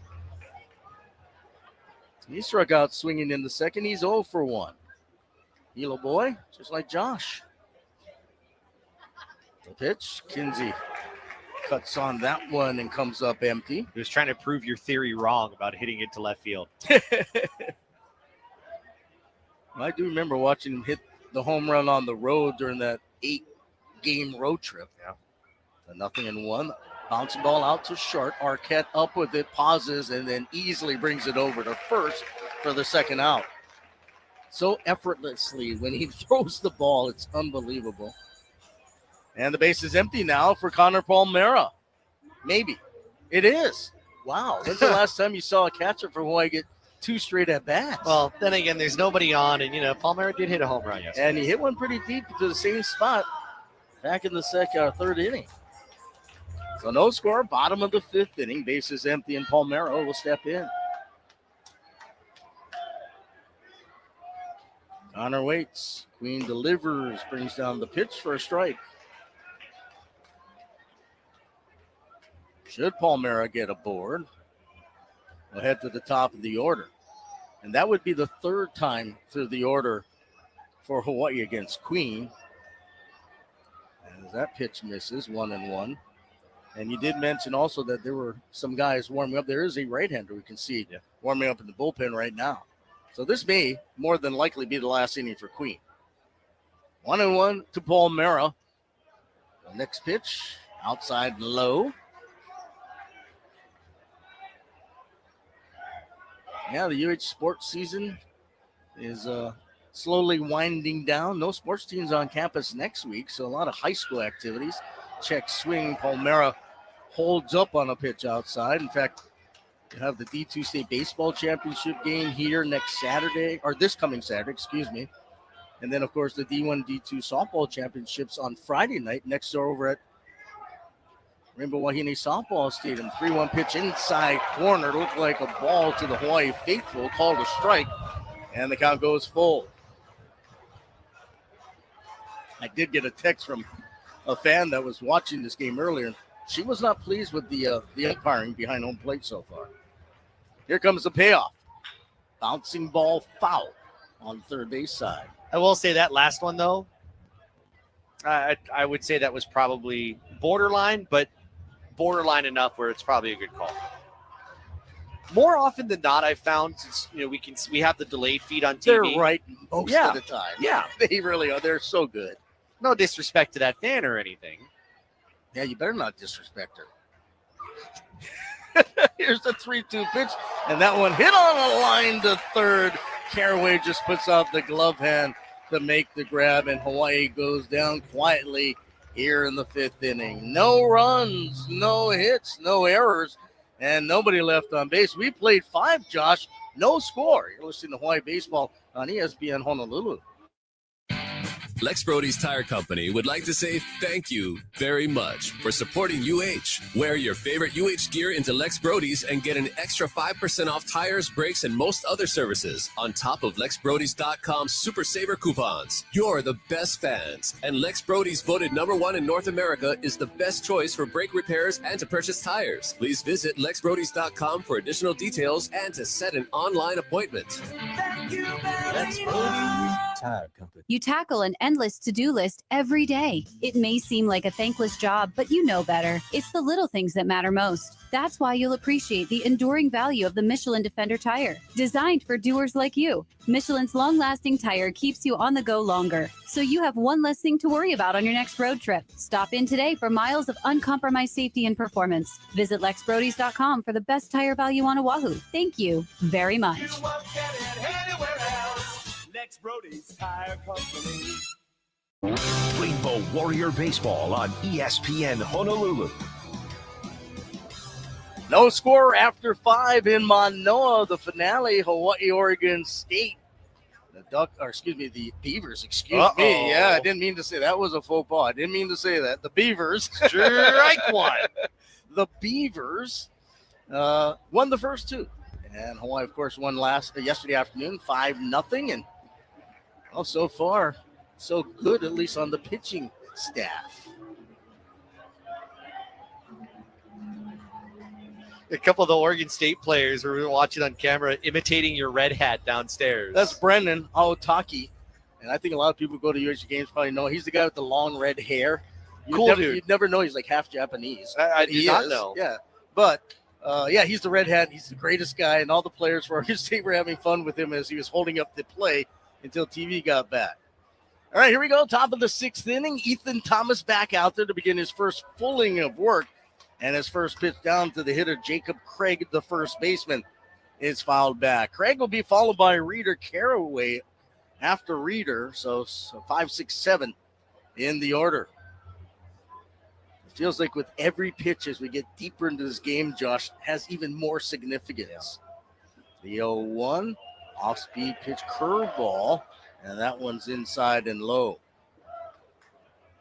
Craig today has struck out. He also has single. That came back in the 4th inning. Oregon State only has 2 hits. Hawaii only has 3. That kind of tells you what this ball game has been all about. It's been about the pitching, and that one comes inside, and that one almost gets Craig. The only bummer is the walk number. Hawaii has walked 6, 2 walks for Queen. Also, Thomas, he came in the middle of last half inning, replacing Max Jones, and he did get out of the inning without giving up any runs, but it was a little rocky. The 2-1 pitch is a strike, a beauty from Thomas down to Craig, and it's 2 balls and 2 strikes. So we do know that just about everybody is available, not starting pitchers, but even Magdaleno may be available if called upon later in this one. The 2-2, cut on and miss, strike 3, and Thomas gets Craig to swing the strikeout to begin the 6th. A wipeout slider that just rolled way off the outside corner of the plate. We talked about the walks. That's also 8 strikeouts from Hawaii pitching this evening. Well, they have struck out a lot of Oregon State batters this weekend. So 1 down, base is empty of a scoreless game in the 6th inning. In steps Cannon Reeder, the left fielder. Reeder has walked and struck out. Kinsey coming in a bit at third on the green, maybe thinking that Reeder may try to bunt his way aboard, and Thomas brings a fastball inside. Reeder doesn't show a bunt attempt. Outfield playing straight away for the right-handed hitting Reeder, who's had a good weekend. Has started all 4 games. And Thomas's next pitch, another nice, looked like the slider again.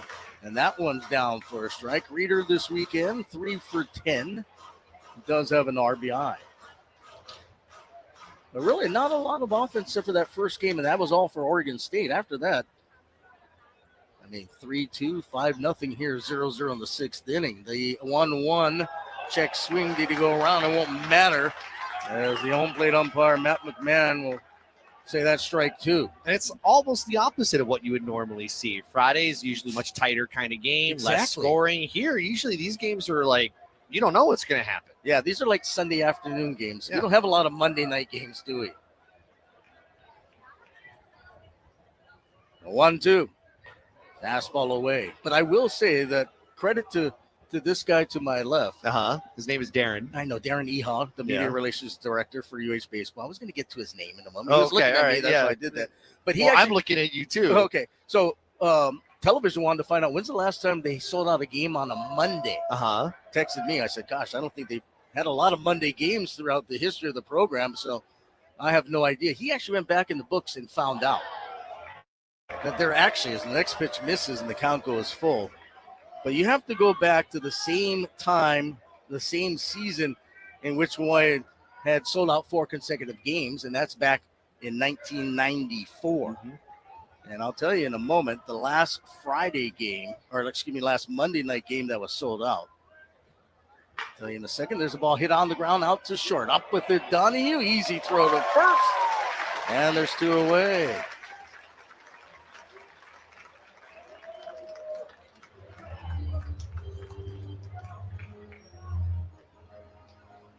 By the way, 6th inning brought to you by Hawaiian Financial Federal Credit Union for life. I apologize, Josh. I'm trying to find the text. Okay, last Monday's sellout was March 21st, 1994. As Trent Caraway, the shortstop, will be the hitter. No score, top of the 6th inning, 2 away, bases out, empty. And that was March 21st, 1994 against Washington. Wow. The last weeknight sellout also came in 1995, March 29th against Wichita State. So this has been kind of a record-breaking weekend as the pitch is swung on and missed by Caraway. But isn't Friday night a weeknight? Technically it is. Not to be a pain in the you-know-what. Just like Sunday is when the week starts, not Monday, right? But I think they probably consider Friday a weekend, right? Yeah. Firing the fastball, Thomas, the 0-1, just outside. It misses. No runs, 3 hits, no errors for Hawaii. No runs, 2 hits, no errors for Oregon State. Hawaii wearing their green tops, white bottoms, Ducks with their dark tops, white bottoms, and orange numbers and letters. And Thomas brings down the slider on the inside corner for a strike. That was a beauty. There was no chance Caraway was going to be able to do anything with that one. Caraway's flied out and popped out today. A pitch away is Thomas. Here it comes. He gets him. Ball dropped by the catcher, Palmera. He can't find it, and he will not have a play at first base. So go down as a strikeout and a wild pitch, allowing Caraway to get down to first base. That's a tough break. That is a big, tough break. So third strikeout for Thomas should have been the end of the half inning. Instead, it keeps the inning alive for Carson McIntyre, who walked last inning. He is 1 for 1, singled in the second. Dylan Waite up for Hawaii in the bullpen right now. So you hope that's not a costly miscue by Hawaii. But what it does is forces Thomas to throw more pitches. It extends the inning, and Thomas brings the pitch inside corner for a strike. I guess Ethan said, "Oh, okay, I'll just go back up there and do what I've been doing." Yeah. That slider on the inside to the right-handers has been really effective.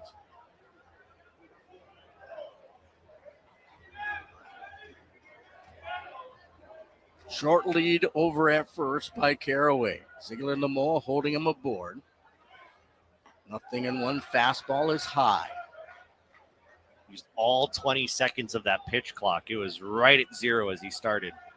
You know, you mentioned that Dylan Waite was warming up. I think Rich Hill wants to get Thomas through this inning, and then that'll probably be it. That'd be an inning and 2/3 of relief. Off-speed pitch. That one finds the strike zone, and the count now a ball and 2 strikes. Looks like Charlie Adamson is up there as well. And Coach Zuniga said, all arms on deck. They're all ready to go for this game if needed. And it's been a good one by both sides. Here's the 1-2. Way outside. It bounces away from Palmera. He can't find it. And coming off the mound and running back towards home plate to retrieve the baseball is Thomas on the play. Caraway goes over to second base and into scoring position on the wild pitch. Well, you hate to allow Oregon State to try to find a way to manufacture a run, particularly when the runner out at second base should be out and Hawaii should be getting ready to go out there and swing the bat. And when you're doing half of the manufacturing. Yeah, you're helping out the cause. So Deuces wild, runner at second, 2 balls, 2 strikes, 2 away. Thomas brings it down. That pitch is hit well. Out to left field. Nahaku going back, looking up. And that one is off the wall. That will score the runner from second. And in standing up at second base with a 2-out RBI double is Carson McIntyre.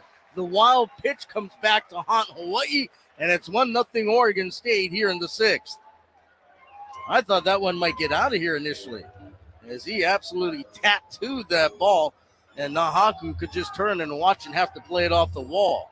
Yeah, I think Nahaku realized he slowed up because he knew he wasn't going to get it, so he wanted to make sure he could play the carom correctly off the fence. But that's RBI number 7 for McIntyre in such a huge spot here. So the first run of the game comes here in the 6th inning. And Rich Hill. Yep, here comes Rich Hill. And I know he probably wanted to get Ethan Thomas through this inning, but I'm not sure Mr. Thomas is going to be able to stay out there. But what a bummer. You just have to look back at Caraway, who struck out, but the wild pitch from Thomas allowed him to reach base. And he comes around and scores on the double by McIntyre to left. This pitching change brought to you by HCAMP, the Hawaii Concussion Awareness Management Program. Visit hawaiiconcussion.com. So I'll tell you what, let's take a special 60-second timeout. Top of the sixth inning, two-way, runner at second, and Oregon State leading 1-0. You're listening to Hawaii Baseball on ESPN Honolulu. Abbey Carpet and Floor, voted Hawaii's best carpet and flooring company. Stop by Abbey's showroom on Nimitz Highway and see the amazing 7MTC flooring. This revolutionary product is made out of melamine. It's resistant to fading, stains, and even pet scratches. Come by and see the Scratch Test Challenge. 7MTC, available now at Abbey Carpet and Floor. Abbey Carpet and Floor, where Hawaii goes for glory. Contractor's license number C19140. High school sports are more than just games. They bring us together, teach life lessons, and inspire the next generation. But sports programs don't run on passion alone. They need funding for equipment, uniforms, and travel. PVT supports athletics on the Waianae Coast because they help young athletes and our community thrive. We believe athletics, like academics, plays an important role in shaping our future. PVT, supporting academics and athletics on the Waianae Coast. Rainbow Warrior Baseball on ESPN Honolulu. Dylan Waite becomes the fourth pitcher of the ball game for Hawaii. Waite, the left-hander, the senior, 6'2", 290-pounder out of Wailuku, prepped at Baldwin and also played at Clark College. We haven't seen a lot of him. His seventh appearance, 2-0 record with a 2.70 earned run average. He's just gone 3 1/3 innings. A lot of midweek appearances for Waite, but this is an opportunity for him to earn a little, I don't know, brownie points would be the right phrase to use, but this is a really big spot for Waite in a 1-0 game. Yeah, and one run that just scored just seems so much bigger than just one with how well Oregon State's pitching has been here today. Hawaii's pitching has been very good as well. It'll be tough to scratch across a run, but we're only in the top of the sixth inning. Forget Corey Ronan struck out 5 in his 3 innings. Max Jones labored a bit, but he went an inning and a third with a hit, 2 walks, and a strikeout. And Thomas, not bad in his inning and a third, but a wild pitch, another one, and then that double is going to be what defines his line. So Adam Haight, the catcher. Oh, no, it's not him anymore. That's Talt, excuse me, yeah. So Talt came in as the pinch hitter last time. He laid down the sack bunt. So Talt will lead things off. Will not lead things off. Will come to the plate with 2 away and a runner at second base. So Easton Talt. And the pitch way outside. Oh, excuse me. Strike called from Waite. So big spot for Dylan Waite, the Wailuku native, trying to hold the Beavers to only 1 run here in this inning. Lefty against lefty. Waite checks the runner, comes to the plate, fires the fastball, and that one a bit high and inside. You mentioned we haven't seen a lot of Dylan Waite this year. We saw him a lot more, I thought, last year, didn't we? Feels like it. Yeah. They're just being put in a pretty key situation against a top 10 team. Waite's next pitch. That one into the carpet. Palmera blocks it. And it's 2-1. 1 run, 3 hits, no errors for Oregon State. 0-3-0 for Hawaii. Waite's job is to get Hawaii back in the dugout without any more damage. Here comes the 2-1. That one goes back to the backstop. It gets away from Palmera, and that'll be a pass ball on Palmera. As going over to third will be McIntyre. Now we've seen Connor Palmera struggle behind the plate here defensively, and I don't think I've ever seen a catcher change in the middle of a half inning. Might have to. I mean, with Rich Hill, you never know. You hear some of the fans yelling encouragement to Connor, but the count now 3-1. You got Arquette on deck. A 3-1 pitch, and there's ball 4. So Waite walks the hitter, Tolt. I think noteworthy here, you got a couple of righties up. You've got Cohen Barton and you've got Kyle Dobbins both warming. So this is interesting. You thought maybe, and I think this is the call here where Waite was going to be a one and done. And there's the call. So his job was just to go in lefty against lefty and try to retire Tolt. He could not. He walks him, and so that will be it. So Waite in the scorebook, you just put a big 0 and a plus next to the 0. This Have pitching, not retired any batters. Yeah, this pitching change brought to you by HCAMP, the Hawaii Concussion Awareness Management Program. Visit hawaiiconcussion.com. All right, we're in the top of the 6th inning. A run across, runners on the corners, 2 away. Ivar Arquette, the scheduled hitter, and we'll tell you all about the new Hawaii pitcher out of the bullpen when we come back. You're listening to Hawaii Baseball on ESPN Honolulu. The Hawaii Wall and Ceiling Industry Association is looking for skilled drywall installers, finishers, and cement plasterers. Whether you're a journeyman or an apprentice, we offer great opportunities for career growth in Hawaii's thriving construction industry. You'll enjoy benefits like health insurance, paid vacation, and a retirement plan. If you're dependable and excited about being part of a great industry, call Lisa at 808-271-4195 or go to hwcia.com. That's hwcia.com and apply. In Hawaii, when meeting new people, we ask, what school did you go to? It's how we get to know each other. Hi, this is James from Mililani. Angela Rice from Kapolei. I'm Clint Harris, and I'm from Kamehameha Kapalama. At Roto-Rooter Plumbing and Water Cleanup, you already know us. We've been around since 1935, so you can hire a Kama'aina team backed by a powerful national brand. For commercial plumbing, you'll enjoy the ease of flat rates and great warranties. Trust us to be a part of your team. Call or visit rotorooter.com. Mahalo. Rainbow Warrior Baseball on ESPN Honolulu. 1-0 Oregon State, top of the 6th inning, 2 aboard, 2 outs, and Kyle Dobbins becomes the 5th pitcher for Hawaii here this evening. The big right-hander, 6'5", 220-pound senior. He's out of San Diego, California, and Grossmont College. 5th pitcher, 3rd of the inning. Dobbins making his 10th appearance, an ERA of 9.39 in 7 2/3 innings, batting average against of 148. We last saw him to open this series on Friday, pitched the 9th inning, struck out a couple of batters. Well, right now, you take the strikeout, but all you want Dobbins to do is come in there and shut the door and hold this to only a 1-run inning, particularly with how much Hawaii's offense has been struggling against the pitching of Oregon State. Dobbins firing his last couple of warm-up tosses. It reminds us to remind you, Hawaii back at it on the road beginning on Friday. Hawaii, Cal State, Fullerton, 3-game series. Josh will have all 3 of those games for you. First up Friday afternoon. What time, Hawaii time? 3 o'clock, our pregame show. And we'll be on ESPN Honolulu. Depending on softball and volleyball, we may shift around this weekend. So just keep listening. We'll tell you where we'll be. Well, here it is. Ivar Arquette has been held in check throughout this weekend. Here tonight, he is 0 for 2 with a couple of strikeouts. He has walked, but a chance right here with a base hit to add to the 1-0 lead. With McIntyre over at third, Tolt at first, and the pitch is a strike from Dobbins. Dobbins looked pretty good in that 1 inning.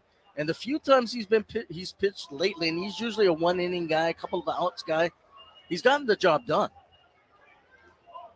So he faces a big hitter right here in Arquette. The 0-1 fires a fastball. That one hit in the air to shallow right field. It's going to drop in front of Quant. That will score the runner from third, McIntyre. Going over to third will be Tolt and give Arquette the RBI single to right to make it a 2-0 ball game. Just a little Texas League bloop single to right that Quat couldn't come up and catch.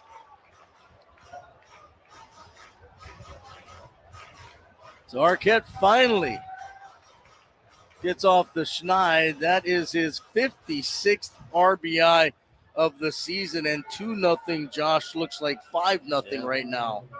Especially the way it got to that point. Run, by the way, charged to Thomas. And here's Gavin Turley, the left fielder. So 2 across, 2-0 Oregon State. Keep in mind, this half inning should have been over about 10-15 minutes ago. The strikeout and then the wild pitch to keep the inning alive. And that was facing Trent Caraway. So all this done with 2 outs. The next pitch from Dobbins. Bouncer left side. The third baseman up with it. Kinsey fires a strike over to first in time to retire the Beavers. But Oregon State able to push across a pair of runs on 2 hits. There were no Hawaii errors, and there were a pair of runners left on base. We played 5.5 in Manoa. It's now Oregon State 2, Hawaii nothing, and you're listening to Hawaii Baseball on ESPN Honolulu. Hardware Hawaii. Customer first in Kailua. Hi, this is Eddie. I'm the lead lumber for Hardware Hawaii, Kailua. I like helping customers find what they need. It's not like another stranger just shopping here. My customers are like my friends, and then I just help them out, and I feel good, and it just makes my day. We're out here in the lumberyard ready to serve you. Hardware Hawaii. Customer first in Kailua. Aloha from Waiakea. As a proud corporate sponsor of University of Hawaii Athletics, we're committed to keeping our athletes and fans hydrated with delicious volcanic water straight from the Big Island. Rooted in Hawaiian values, we believe in honoring the Aina, land, supporting our community, and living with aloha in everything we do. You can find us at most stores across the islands or learn more at waiakea.com. Live aloha, drink Waiakea. Aloha, this is Stan Mahilona from Sports Stan. You're listening to University of Hawaii Baseball on ESPN Honolulu. Scott Robbs, Josh Pacheco with you here in Manoa, Les Murakami Stadium, and now it's kind of a different approach to the game. Josh is Hawaii trailing for the first time in this contest 2-0 after the Beavers were able to get to a trio of Hawaii pitchers for those 2 runs. The good news, though, for UH is they have the top of the order, Matt Miura, Shunsuke Sakaino, and Ben Zior-Namoa. But the bad news is Wyatt Queen's back out there to begin his 6th inning of work, and he has been very effective. Only 3 hits, 2 walks, and 3 strikeouts. And this will be now his longest outing. That's right. So here comes Miura. He's been quiet this evening, 0 for 2 with the strikeout. And I think this crowd knows. Yes. Exactly what I was just going to say, Josh. You get the feeling the fans feel how important this half inning is, even though it's only the bottom of the 6th, and Queen starts Miura off with a strike. Miura yesterday led off the game with a double, scored in that first inning, setting the tone. We'll see what he can do here in the 6th inning, and he takes a ball inside. 6 more games remaining after this one in the regular season, only 3 at home. A 1-1. And that one misses. 2 balls and 1 strike. That UCSD series could determine Hawaii's fate, whether or not they'll qualify for the Big West tournament, which seems crazy because only maybe a month and a half ago, we're talking about Hawaii getting into the NCAA tournament as an at-large. As Miura fouls that one back, and it just shows how long a baseball season is. Yep. There are ebbs and flows. You can't really ride the roller coaster too much. It's like we talk about the San Francisco Giants, then we remind ourselves it's May 5th. Yeah.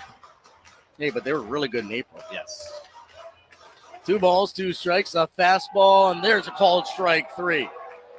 I don't think Miura really cared for the call. It doesn't matter. And there's one away as you hear some booing in the background. Fans are a little rowdy here on a Monday night. Not used to coming out here on Mondays. So you're saying they're rowdy because of the workday? Maybe. Boss told them something they didn't like? The umpire told them something they didn't like just now. Right. That was a strike. So here's Shunsuke Sakaino, the second baseman. Shunsuke reached on an infield single. He has walked. 2-0 Oregon State, bottom of the 6th, and the pitch fouled straight back. And once again, a reminder that UC San Diego series is a Thursday, Friday, Sunday series. It's a little odd. A couple of years, well, more than a couple, because Mike Trapasso was still the coach. They once tried to play on graduation Saturday. And so they started the game at 8 o'clock at night, and nobody liked that. Pitch down, high and away, 1-1. And that was the first and last time they decided to play baseball on a graduation day. And we are all grateful for that decision. Yeah. So they'll start the day early, and we'll take Saturday off. A 1-1 pitch that kind of goes down the left field line, and that one will go foul. Foul by probably about 10 feet.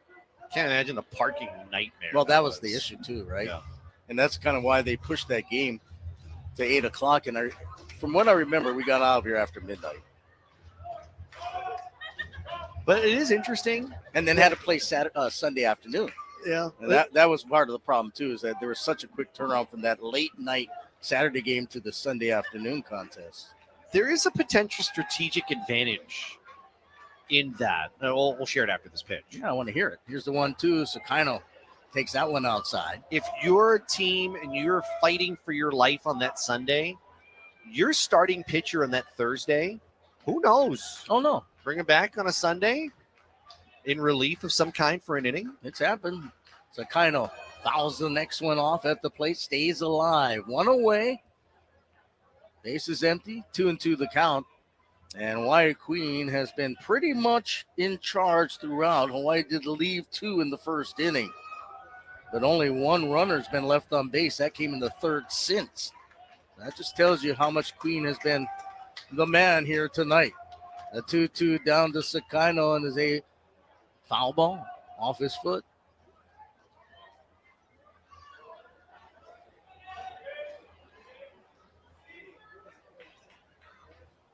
You know what would be fun is I would imagine a lot of the players already have their summer ball assignments. Maybe if you could, while you're on the road, maybe you can find out where some of these guys are going to be playing. You may already know. I don't know. Yeah, we know some of them. 2-2 again down to Sakino and backs him away, and the count goes full. Like we know Magdaleno is going to go to the Cape Cod League. We know that. That's going to be great for him. Yes. Hawaii trying to get a base runner. Down 2-0 in the 6th. 3 balls, 2 strikes to Sakino. Queen winds, delivers, fires, and that one's hit on the ground in the right field for a base hit. So Sakino worked his way to finally getting one he could handle, and he pulls it in the right field for a 1-out single. He stayed back on a breaking ball. He got it in a good spot. It was up and in, and did what he did best. Just get it on the ground, get it through, and get on base. First Hawaii hit since the 4th inning. And it brings up the tying runner to the plate, and Ben Ziegler-Lamoa, who has walked and struck out. Ben does have 4 home runs on the year. But I think with it being the 6th inning, Hawaii'd be happy with just a base hit as the catcher, Weber, now calls time. And he's going to walk out, it looks like, to the mound to talk to Queen. We mentioned Queen. This has now become the longest outing of his career, right? Of the season. The season, excuse me. And so, now we get the manager coming out of the dugout as well. And so maybe the hope was to see if they could get him extended a little bit longer into this one, but a 1-out base hit in a 2-0 ball game. And you're going to play it pretty cautious. So we'll see if Oregon State goes to the bullpen. I mean, these games, you said it the other night, these games matter way more to Oregon State. Exactly. I mean, they matter to Hawaii. Let's not be. But it's not the same. Dismissive. Yeah, but it doesn't have anything to do with Oregon State's trying to fight to host a regional, and maybe if they can get high enough in the RPI, be able to host throughout the postseason until maybe if they go to Omaha. Right. Well, they're going to leave them out there. So that shows a lot of confidence by the head coach, Cannon.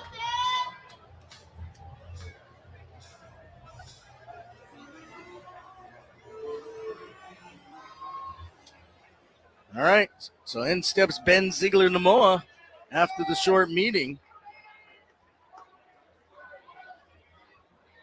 Mitch Canham back in the dugout. Ben waits. Ben looks, pitches outside. Longest outing for Queen collegiately in general, 7 innings. And that was while he was at Everett Community College last year. It's a little bit different, though, I think, right? Yes, absolutely. So 1 ball, 1 strike. They throw over to first quickly. And getting back into the bag is Sakino. We have seen Sakino steal 2 bases. Those both came in the first. Stole second, stole third. And that's as far as he got. Hawaii was unable to get a run across early in this one, have yet to score at all. Green fires the fastball. That one is outside. 2-0 to Ziegler Namoa. On deck, Jared Quant. Nobody warming up in the bullpen right now. There was a right-hander early. He may be warm already. Who knows? I think a lot will depend on Ziegler Namoa, who swings and misses at that one.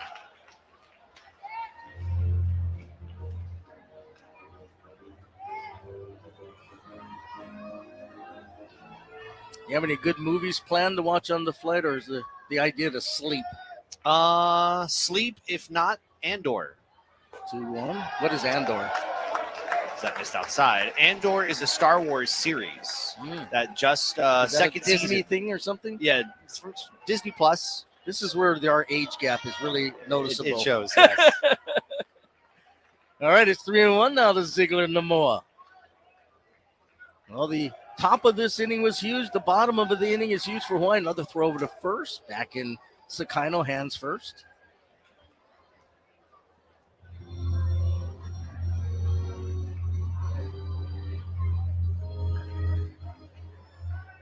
It's a little cat and mouse game between Queen and Sakino. Sakino, pretty good lead over at first. Craig holding him aboard. Ziegler Namoa waits. Here comes the pitch. And Ziegler Namoa thought about it, held up, but it's a strike anyway. And the count now full. We'll see if they send Sakino. 3 balls and 2 strikes. Ziegler Namoa, pretty good contact guy. Here comes the payoff. Runner goes. The ball is hit right to the second baseman. Goes to second for 1 back to first, double play. Oh, that was hit so quickly to Singer. Even though Sakino was going on the pitch, Singer was able to get it to Arquette, who brought it over to Craig. 4-6-3 double play to end the inning. So Hawaii comes up empty again. No runs, a hit, no errors, and nobody left on base. We have played 6 complete. 2-0 Oregon State, and you're listening to Hawaii Baseball on ESPN Honolulu. Listen to Let's Talk Sports anywhere you go on the new ESPN Honolulu app. Building a winning program requires vision, careful planning, and expert execution. Since 1994, Ushijima Architects has provided the highest quality professional planning and design services for various projects throughout our state. Our highly experienced team provides the full spectrum of services, from feasibility studies and master plans to complete architectural design work. Call us today at 808-946-9544. Ushijima Architects is a proud sponsor of University of Hawaii Baseball. Tune in before every University of Hawaii baseball game for the Rich Hill Show. We'll talk to the 4th-year head coach about the previous and upcoming game, pitching matchups, and highlight some key players. The Rich Hill Show, presented by the Hawaii Wall and Ceiling Industry Association. Rainbow Warrior Baseball on ESPN Honolulu. 2-0 Oregon State as we head to the top of the 7th inning, but let's pause 10 seconds for station identification. You're listening to Hawaii Baseball on ESPN Honolulu, powered by Sports Stand Sporting Goods.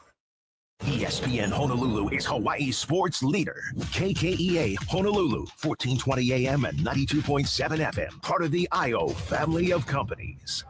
2 runs, 4 hits, no errors through 6 for Oregon State. No runs, 4 hits, no errors for the University of Hawaii. I'm in line for the loss, Josh, so I need a lot of help for the final 3 innings.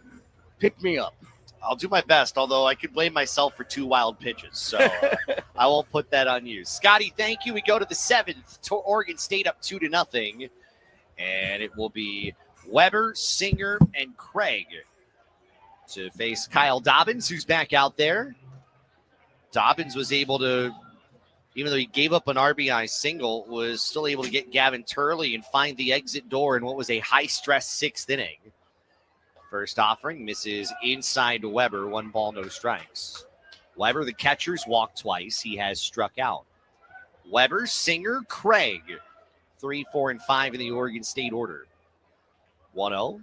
Breaking ball. This one drilled out to right center field. Miura turns, looks. That ball is off the top of the scoreboard, and it's gone.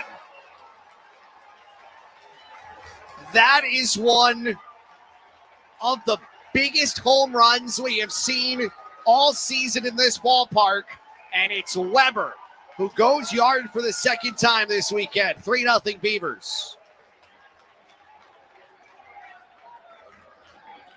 We have seen balls that have been hit over the second fence, down the right field side, toward the ROTC building, the power plant. We've seen baseballs hit a long way.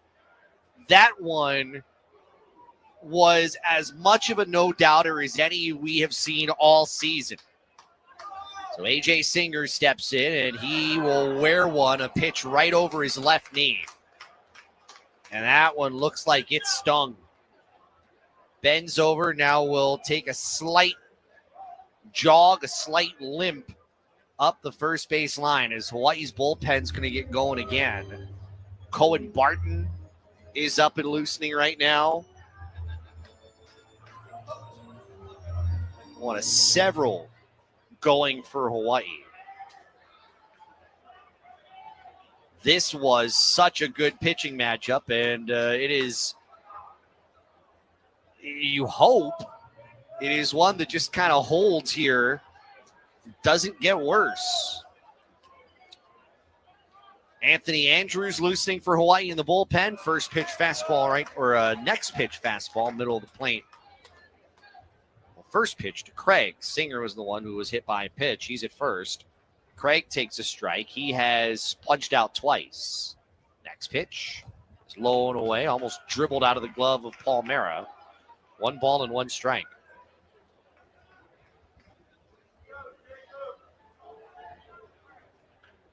Dobbins really has to pick himself up here. 1-1. Curveball misses inside. 2 balls, 1 strike. And Rich Hill with a Boston Marathon-esque jog out of the Hawaii dugout. And that is going to be it for Kyle Dobbins. Man, after what was a really good start to this game from Hawaii pitching with Ronan and Jones, to a degree Thomas, it has started to go a little downhill. That's going to be it for Kyle Dobbins. Gave up the home run, hit a batter, and has really not been able to recover. This call to the bullpen is brought to you by HCAMP, the Hawaii Concussion Awareness Management Program. Visit hawaiiconcussion.com. We'll tell you about Cohen Barton when we come back. You're listening to Hawaii Baseball on ESPN Honolulu. The American Cancer Society is estimating over 9,000 new cancer diagnoses and almost 3,000 deaths in 2025. With your support, the American Cancer Society provided lodging for almost 1,000 patients and their caregivers at the Clarence T.C. Ching Hope Lodge on Oahu, over 5,800 rides to treatment, and funded life-saving research in 2024. To learn more about their patient support programs or how to lower your risk of cancer, visit cancer.org. Measles is among the most contagious viruses worldwide. It spreads easily and can remain contagious for hours after an infected person leaves a room. Without immunity, 9 out of 10 people exposed will catch it. Vaccines have made measles rare in the U.S., but it's making a comeback. The best way to protect your family is through vaccination. Don't wait. Talk to your healthcare provider about getting vaccinated today. Sponsored by the Office of the Governor, Hawaii State Department of Health, and aired by the Hawaii Association of Broadcasters and this station. Rainbow Warrior Baseball on ESPN Honolulu. 3-0 Oregon State leading in the top of the 7th inning. And a mid-count pitching change that Rich Hill's made. He goes to the Wahiawa native Cohen Barton, 6'4", 215-pound freshman. Yeah, making his 5th appearance of the year, all in relief, 1-0 record, 5.40 ERA. Josh, he's only thrown 3 in the 3rd innings all year, 4 hits, 2 earned runs, a walk, and 4 strikeouts. Opponents hitting .308. But I think in a situation like today, and we've talked about this, where this game doesn't have any real significance in terms of the Big West, these are situations where give guys like a Dobbins a chance like Barton. Let them go out there and play and pitch and save some of those other guys for this weekend. Because remember, it's a Monday already. In our mind, I think we think it's maybe a Sunday, but it's really Monday. Barton, the pride of Lelehua. And you got that big series coming up on Friday on the road. Absolutely. Barton will toss one over to first, and back in is Singer, who was hit by a pitch. He inherits a 2-1 count to Jacob Craig. Barton in 4 appearances, in only one of them he's given up runs. That was his last one, as he tosses another over to first. Against Hawaii Pacific, his last outing, April 1st. 2 runs, 2 hits, could only get 1 out. One of my favorite days of the year so far, April 1st. Boy, I walked into that one, didn't I? Pitch. That's right over the middle of the plate, strike 2. 2 balls, 2 strikes to Craig.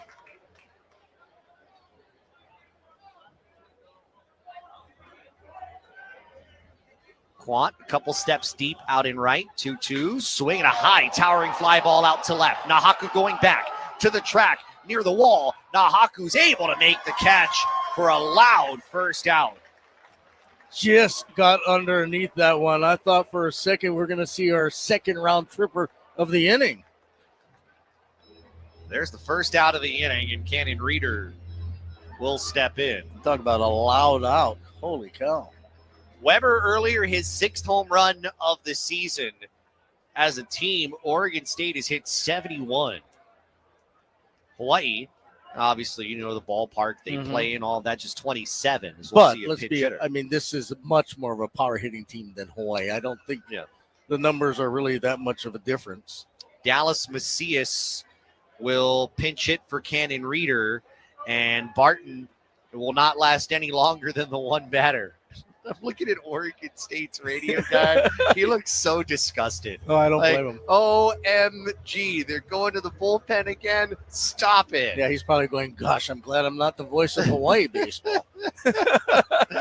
This call to the bullpen is brought to you by HCAP, the Hawaii Concussion Awareness Management Program. Visit hawaiiconcussion.com. We'll tell you about the new pitcher when we return. You're listening to Hawaii Baseball on ESPN Honolulu. Sports Stand Sporting Goods is Hawaii's best baseball and softball store. At Sports Stand, you'll experience the largest selection of baseball and softball gloves and bats in Hawaii. You know the rules. Quality sporting goods, always at a price you can afford. Stop by Sports Stand Sporting Goods in beautiful downtown Waipio, 94-547 Uke'e Street, Suite 303. Or give them a call at 808-676-STAND. That's 808-676-7826. Remember, at Sports Stand, it's not just sporting goods, it's a way of life. Aloha, my name is Gino Sequena, Executive Director of the Hawaii Building and Construction Trades Council, an organization that has served Hawaii for over 6 decades. We are one big ohana of the top 15 construction trade unions in Hawaii, and it's highly likely that you, your friends, or family members are employed by one of our trades. No matter where you go in Hawaii, you're bound to see one of the projects or communities we have helped build and sustain. Mahalo to all of you for your support to help us in working together to build a better tomorrow. Rainbow Warrior Baseball on ESPN Honolulu. Hawaii will go to its 7th pitcher as we stay here in the top of the 7th inning. This time it is Anthony Andrews stepping in, a freshman at 5'11", 190 from Los Gatos, California. Making his 9th appearance, all in relief, no record, 2.25 ERA.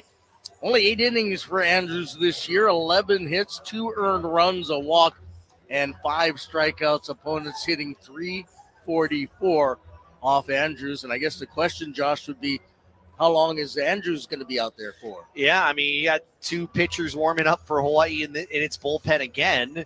That is Kason Rainieri is one of them.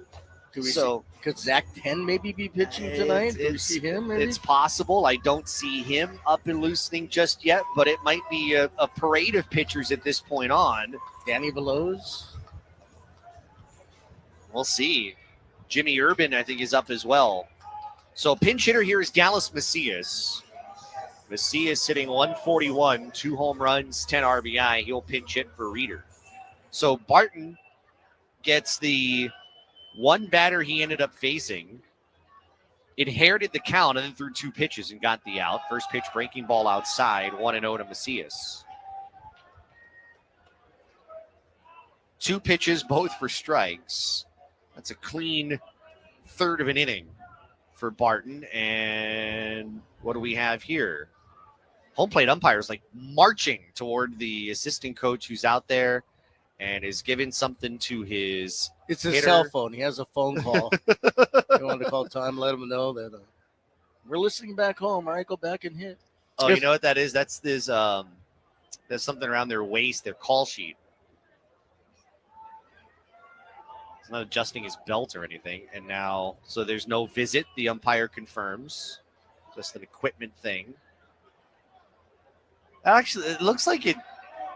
It's a camera or something. It looks like it shines. He looks like he's carrying around his ID card. You know, when you're a kid and your parents give you the plastic thing to put around your neck. Pitch is low. 2 balls and no strikes to Macias.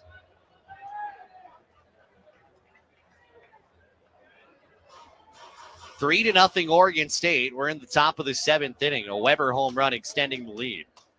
2-0. Fastball, roller, right side. Sakino waits for it. Flips to Donahue at second for 1. Over to first, a double play. And after the leadoff home run, that double play kind of takes the sting off a little bit. Still a run comes in on 1 hit, no errors, and nobody left on base. We'll go to the last of the 7th. Oregon State 3, Hawaii nothing. This is Hawaii Baseball on ESPN Honolulu. Abbey Carpet and Floor, voted Hawaii's best carpet and flooring company. Stop by Abbey's showroom on Nimitz Highway and see the amazing 7MTC flooring. This revolutionary product is made out of melamine. It's resistant to fading, stains, and even pet scratches. Come by and see the Scratch Test Challenge. 7MTC, available now at Abbey Carpet and Floor. Abbey Carpet and Floor, where Hawaii goes, your story. Contractor's license number C19140. Here's the dream. Keep doing what you love. What drives you? What's your passion? Whether you're catching waves, climbing mountains, or playing with the grandkids, the choices you make now can help you keep living your life your way. At Hawaii Pacific Health, we're here to help you live healthier with preventive care and a personalized approach. Learn more at hawaiipacifichealth.org/healthierlife. Rainbow Warrior Baseball on ESPN Honolulu. Oregon State leading Hawaii 3-0 as we go to the bottom of inning number 7. Let's clean up some pitching numbers here. As Hawaii has thrown out a lot of guys. It started with Corey Roden. 3 innings, no runs, a hit, 5 strikeouts, 3 walks. Max Jones after him went an inning and a third. 2 walks, a strikeout, 1 hit. Ethan Thomas behind him, an inning and a third. 2 runs, one of them earned against Thomas. 1 hit, 3 strikeouts, a walk, 2 wild pitches against Thomas's line. Dylan Waite zeroes across Kyle Dobbins, a third of an inning, a run, 2 hits, did have a hit batter, and close the door by your set before we can continue, so they've taken care of that. And then Cohen Barton, a third of an inning, 2 pitches thrown. Crowd trying to get behind Jared Quant. Wyatt Queen has thrown 94 pitches. He is back out for the bottom of the 7th. Yeah, it's only a 3-run ball game, Josh. It's not like Hawaii's down 10-0 or it's not the same feeling as there was Friday. You're right. Quant 0 for 2.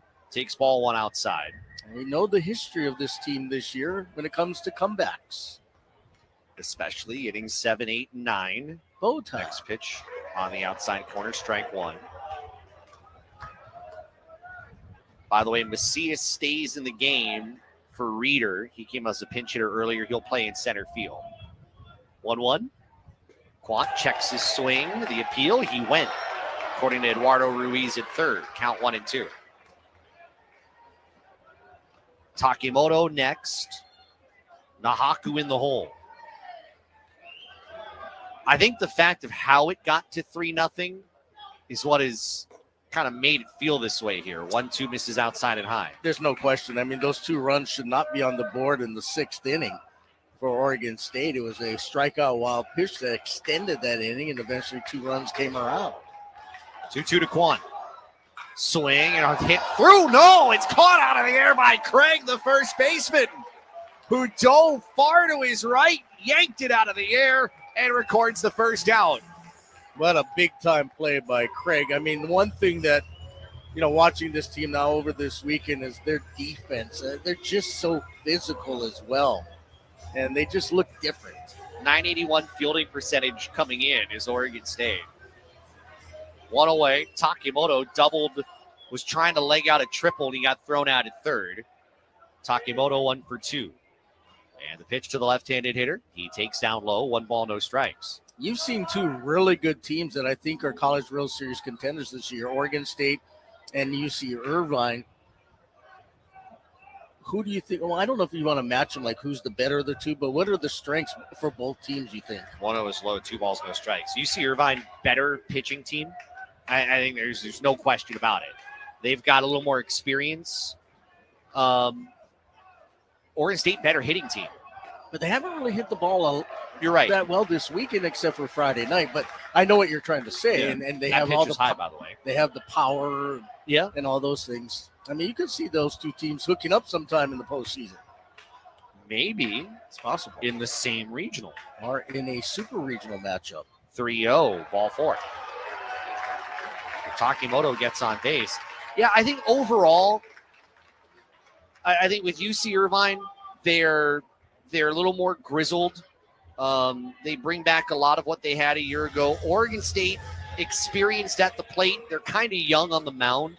And that's, I think, where it could matter in the postseason.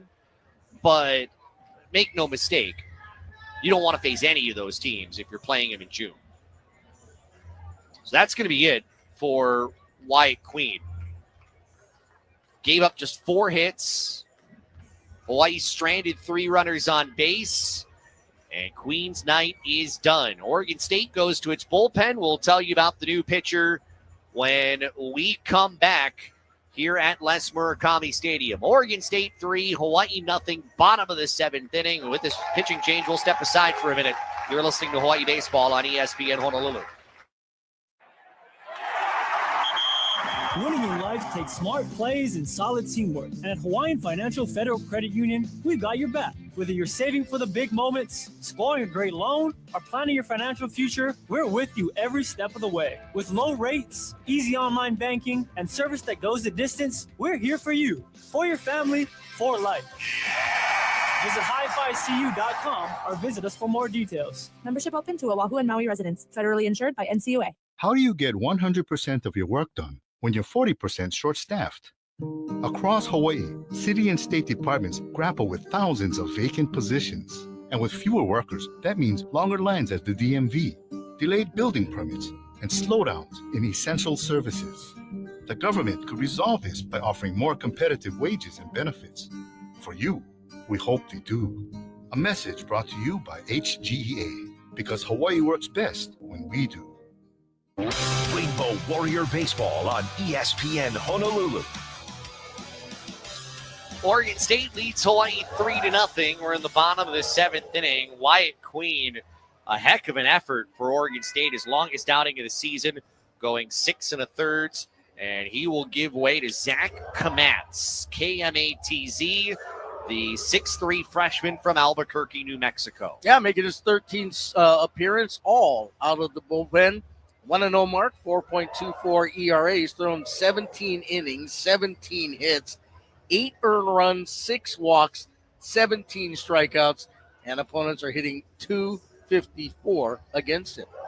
103 pitches thrown by Wyatt Queen, 61 of them for strikes.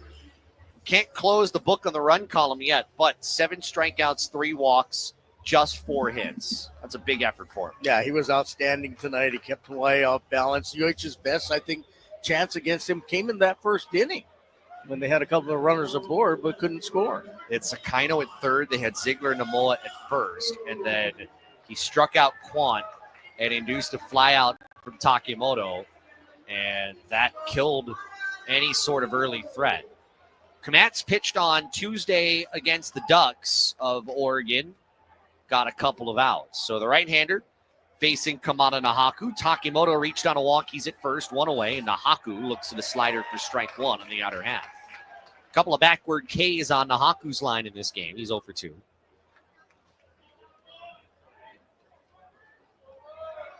Kmatz not on the rubber yet.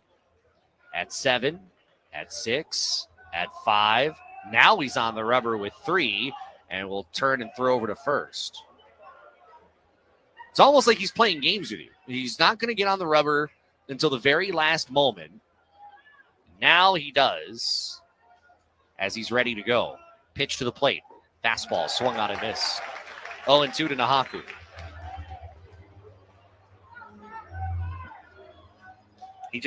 Some pitchers, they just stay right there. They don't move. He goes toward the back end of the mound, standing off of the edge of the rubber, now gets back on there with 5. Kmatz, 0-2 pitch. Just inside. Whew, that looked good. 1 ball, 2 strikes to Nahaku. When he brings it down, at 91 with his fastball, not really an over-the-top delivery. 1-2. Outside. Fastball. Missing away from the right-handed hitter. 2 balls, 2 strikes. So that's an arm slot you got to adjust to if you're a Hawaii hitter after what you saw from Queen for 6+. Not a big lead for Takimoto off of first. 2-2. Breaking ball down and away. 3 balls, 2 strikes. That landed in the carpet. It was blocked by Weber. Showing some patience, Kamana is, after being down in the count early. Big gap on the right side of the infield. Third baseman hugging the line. Arquette way away from his normal spot as they check on Takimoto at first. The second baseman, Singer, is more toward the middle of the infield, still on the first base side. Right fielder McIntyre in a couple of steps. 3-2. Swing, chopper left side. Arquette waits for it. Has to go to second for 1. On to first. It is not in time. So Nahaku beats the throw out. It's a fielder's choice, 6-4, but there's 2 away now in the inning. Yeah, Kamana with such good wheels beats that one out, and it keeps the inning alive for Hawaii. And Jordan Donahue singled in the second, lined out to center in inning number 5. Tying run is in the quote-unquote on-deck circle, which is Kedron Kinsey. That's if Donahue can keep this one moving. 3-0 Oregon State, bottom of the 7th inning. Pitch. And Donahue lines it back to the screen.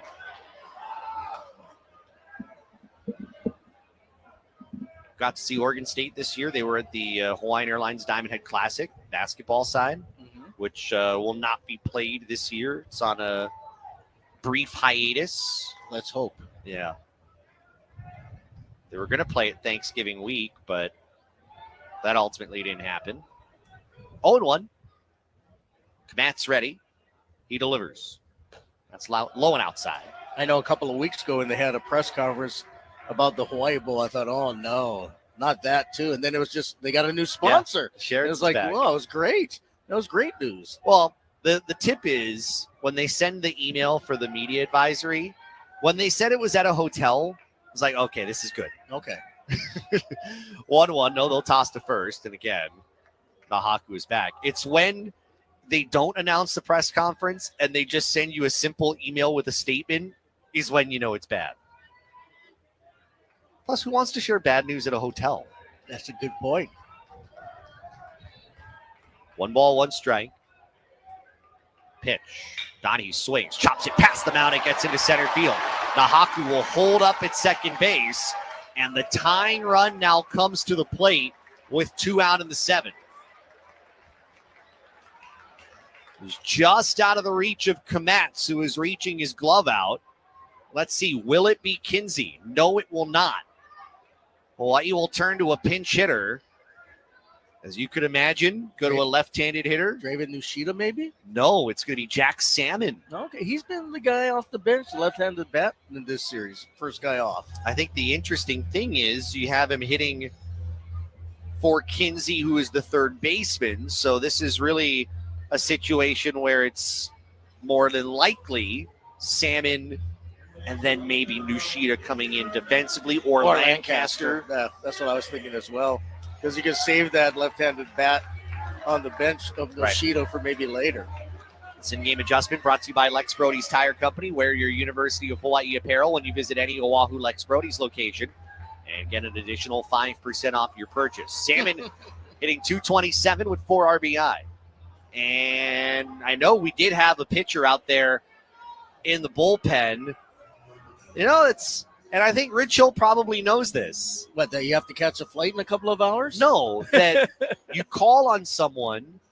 It's almost like a throwaway batter. You call on someone knowing that they're going to probably switch up a pitcher, even though it's another righty in the pen. And you're thinking, okay, they're going to call for somebody else. Now I can switch out Salmon. I don't think that's the case. Yeah, I think this is strictly to talk to everybody, let them know about Salmon. He's a pinch hitter. Kellen Oaks, right-hander up and loosening for Oregon State. And he's been used in this series. And we haven't seen Salmon's power, really, but we are aware of it. That's and right. Why not put him out here in this situation? You might run into one, and we have a tie ball game. Well, especially you see the trade winds blowing out left to right. Yeah, it's been those pretty soaked flags. Been pretty steady all game. The wind hasn't affected much. I mean, the home run by Weber, I don't think the wind would have mattered. That one was going to get out of here regardless. And you can hear the wind picking up on our crowd mic. Maybe that's a sign. I don't know what Rich Hill's talking to the home plate umpire about. He's come down halfway down the third base line, had his hands out talking toward the umpire, Eduardo Ruiz, the third base umpire. There's something he doesn't like that has to do with Eduardo Ruiz. And now Hawaii just got charged with the meeting.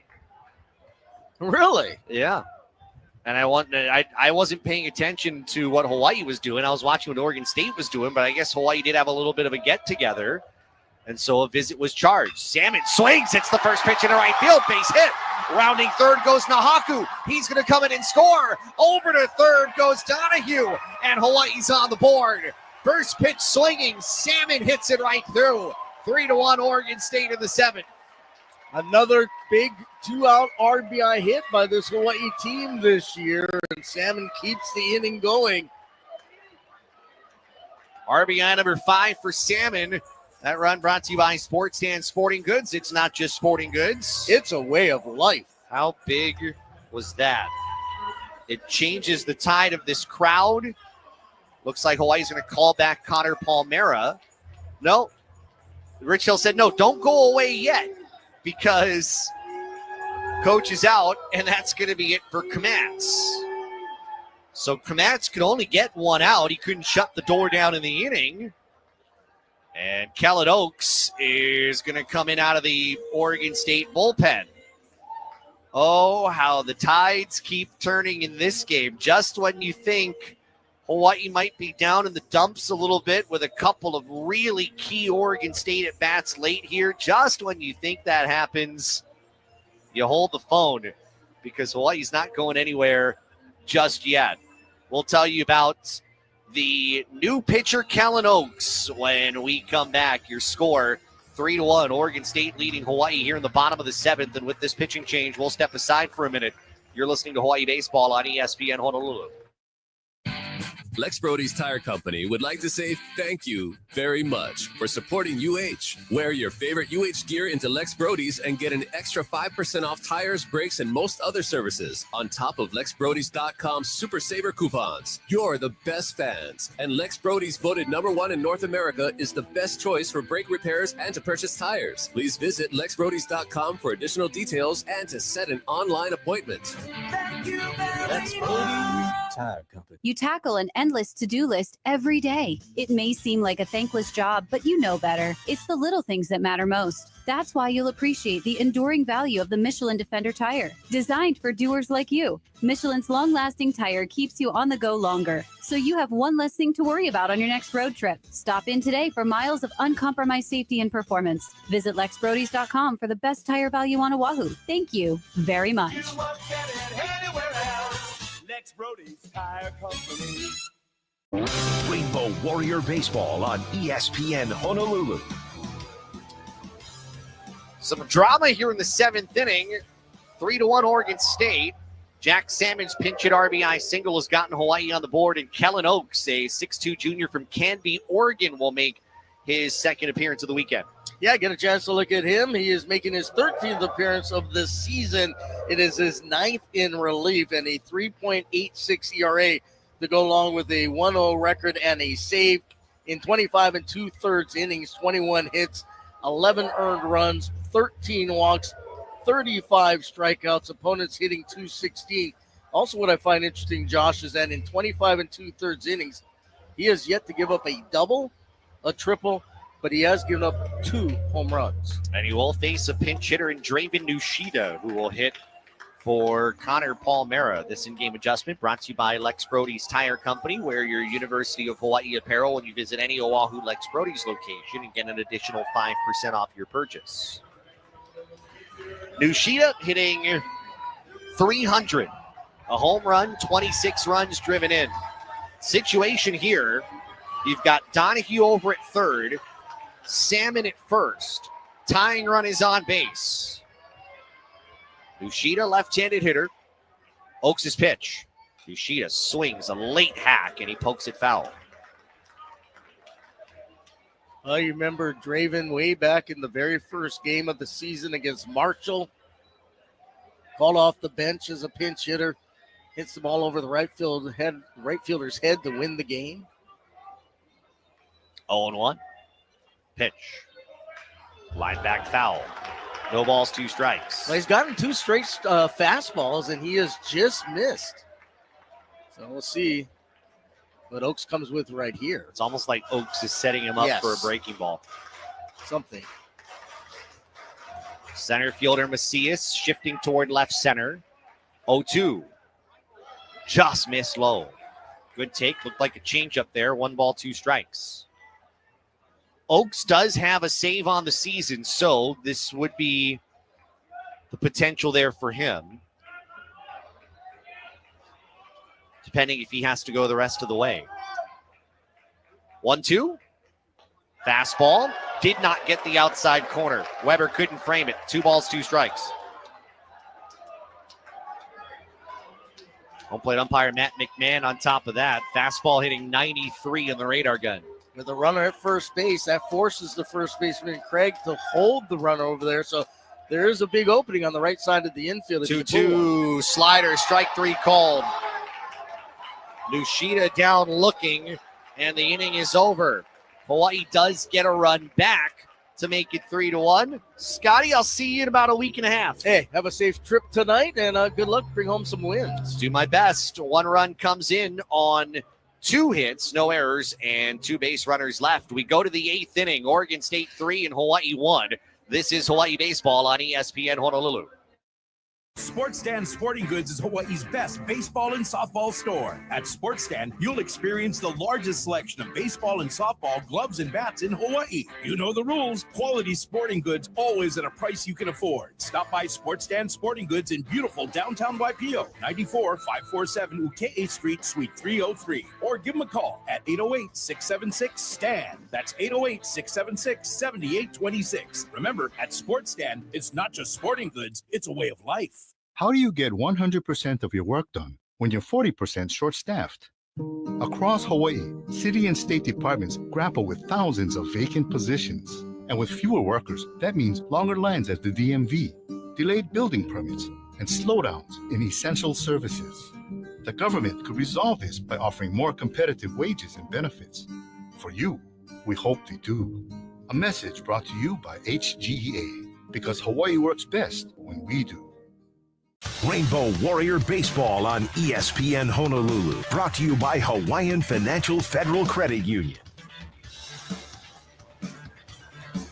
We go to the 8th inning. Oregon State leading Hawaii 3-1. A couple of changes for Rich Hill's Rainbow Warriors. Hunter Faldo now behind the plate. He replaces Connor Palmera, who was pinch hit for by Draven Nushida. And the new third baseman is Zage Lancaster. He comes in for Kedron Kinsey, who was pinch hit for by Jack Salmon. So your new defensive alignment, outfield still the same. Nahaku, Miura, Quant left to right. Left to right in the infield, Lancaster, Donahue, Sakino, Ziegler, Namoa, and Faldo behind the plate.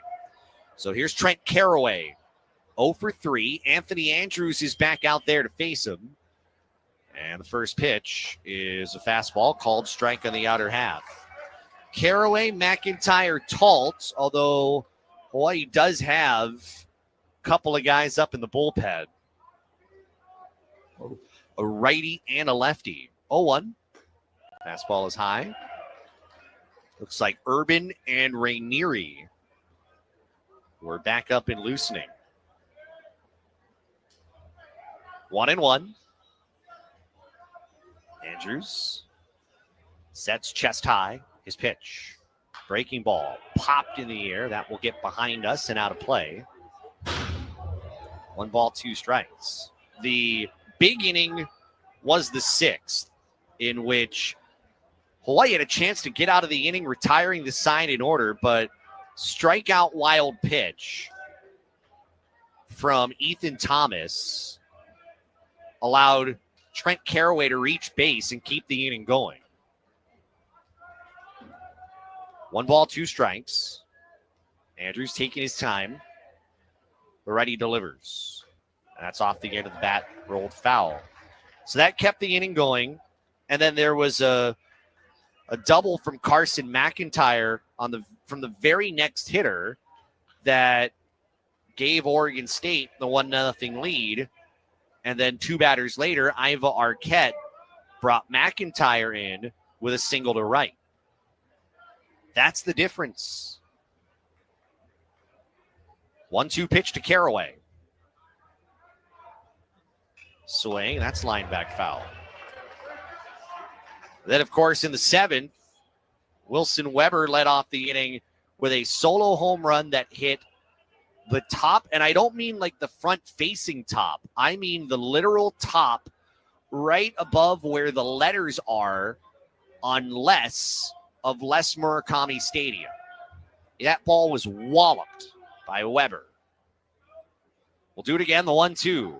Swing and a one-hopper to third. Lancaster picks it up, fires across to first. It's a low throw, but Ziegler Namoa takes care of it for the first out. 5-3, 1 away. And here comes Carson McIntyre. Singled in the 2nd. Walked in the 5th. And had that RBI doubled in the 6th. It's been a good evening for McIntyre, the redshirt freshman. I know Rich Hill has said that he wants to get everybody some run. In a close game here, his first pitch low and away, gets away from Faldo, 1 ball, no strikes. In a situation like this, where if you feel like Andrews is getting outs, it's a close game, it's 3-1.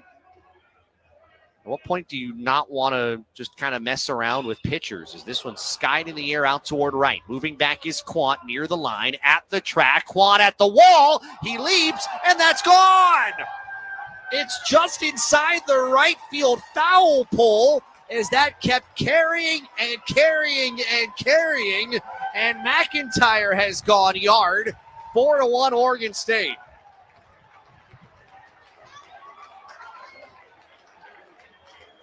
That has to be a sinking feeling, not only if you're Andrews, but you're that Hawaii dugout. You get a run back, you try to gain back a little bit of momentum, and the next thing you know, that run is given away. McIntyre's third home run, and he is now a triple away from a cycle if he ever gets an opportunity to go back to the plate. Here's Easton Talt, left-handed hitter. And Talt looks at a first pitch, bottom of the zone, strike one. Talt, a sacrifice bunt and a walk. Came on as a pinch hitter in the 5th inning at the DH spot. 4-1 Oregon State, top of the 8th inning. Next one, Talt skies it back out of play, 0-2.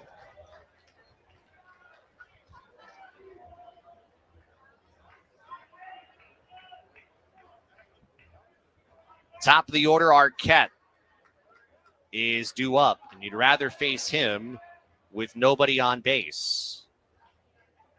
0-2, checks his swing. They appeal over to third, and Talt did not commit, according to third base umpire Eduardo Ruiz. It's been a mixed bag here for Hawaii pitching today, although it started out really well with Corey Ronan. But Oregon State has started to find its groove at the plate here in the last few innings. Pitch. Just outside. 2 balls and 2 strikes. Andrews trying to dot the corner on the left-handed hitter Talt, and he just could not. That's a competitive pitch, though. It's a better take. 2-2 from Andrews. Here it is. Swing and a miss. Strike 3. Gets him to go after a pitch up and away. Talt strikes out for the first time, and there's 2 out here in the top of the 8th. And Iva Arquette will step in here. Hawaii has given up, and I think they started to give this up yesterday. Hawaii gave up the 4 outfielder alignment, deciding to go with 3 infielders on the left side in that shift, as Arquette hasn't really torched him this weekend. But he did have an RBI single in the 6th. He is 1 for 3. A couple of strikeouts and a walk. Pitch to Arquette. Takes called strike. Fastball on the outside corner. Faldo framed that well. It's 0-1.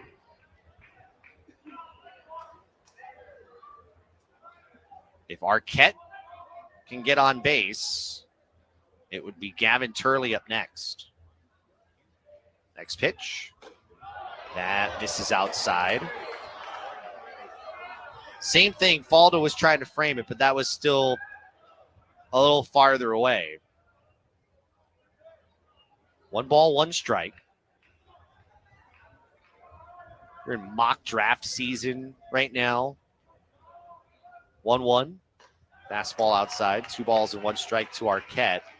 And you got a lot of people wondering, well, what could happen to Iva Arquette? Back in March, Perfect Games Tyler Henninger, Isaiah Burrows, and Tyler Cotila put out their mock draft. That's a breaking ball low and outside, 3-1.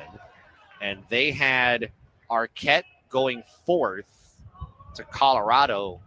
Perfect Game calls Arquette the top collegiate bat in the 2025 draft class. 3-1. Swing and a miss. Chases one down. It's 3-2. I'm going to read the quote. They say, Arquette generates loud all-fields power and could hit 25-plus home runs a year as a shortstop at the next level. 3-2 to Arquette with 2 out. Andrews' pitch. Check this swing. Did he go? The appeal. He did not. And Arquette walks. So the inning continues. And here's Gavin Turley. Turley has walked, has struck out. He is 0 for 3. 4-1 Oregon State, top of the 8th inning. But if you're wondering, Hawaii's faced Tyler Bremner from UC Santa Barbara, right-handed pitcher. Some people believe he's the best right-handed collegiate pitcher that's eligible in the draft. He could be a top 5 guy. Runner goes. Pitch to check swing. Here's the throw from Faldo. They can't place the tag. So Arquette's going to get the stolen base. Faldo had to clutch that out of his glove. He didn't have that cleanly. And that made that play next to impossible to throw Arquette out at second. It's Iva's 5th stolen base in as many tries this year. So it puts Turley in an RBI position. Next pitch. Ooh, look out. That goes way over the head of Turley into the backstop, and now Arquette gets over to third.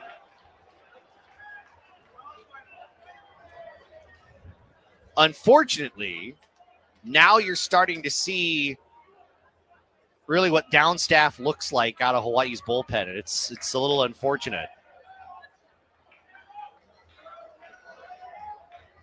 It's a 4-1 game, and Hawaii just hanging on for dear life, it feels like.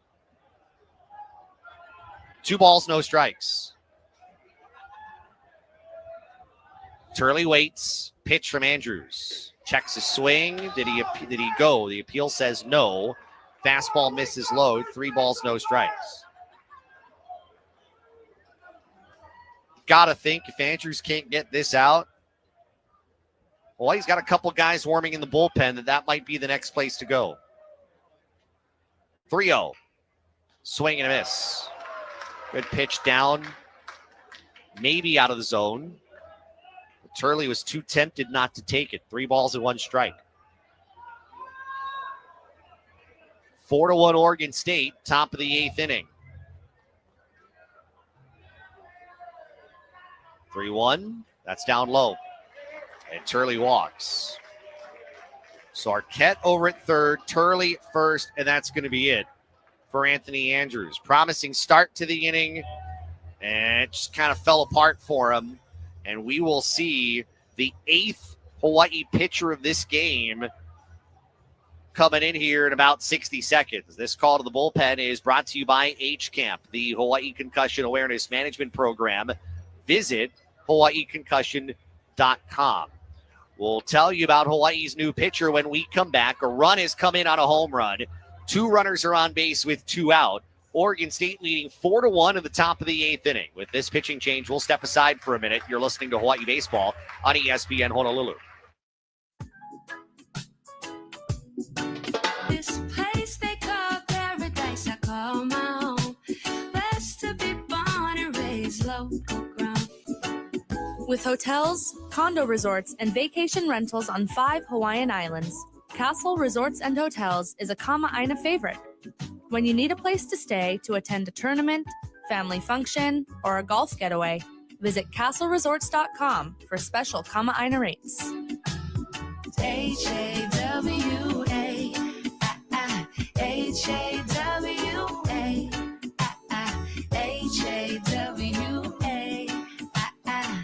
there ain't no other place like these islands. Castle Resorts and Hotels. Born in Hawaii, built on hospitality, inspired by aloha. Hawaii, there ain't no other place like these islands. Rainbow Warrior Baseball on ESPN Honolulu. Kason Rainieri is the new Hawaii pitcher here in the top of the 8th inning. Oregon State leading 4-1, and Rainieri has just really not been able to make the most of his opportunities. The freshman from Temecula, California, has an ERA of 30.86 in 5 appearances, 2 1/3 innings, 8 runs, 4 hits, 4 walks, 2 strikeouts. Batting average against of .333. Anthony Andrews went an inning and a third. He is responsible for Arquette at third and Turley at first base. Thing here for Rainieri, he just has one guy to get, and that's Weber. And last inning, Weber hit just a booming fly ball on top of the scoreboard in right center. Weber is 1 for 2, a home run, a strikeout, and 2 walks. Pitch to the Oregon State catcher. This one is laced foul. 0-1. It was Ronan, Jones, Thomas, Waite, Dobbins, Barton, Andrews, Rainieri. That's how it's looked today. 0-1. And this one is driven well out toward right field. Quant going back at the track. That one's long gone.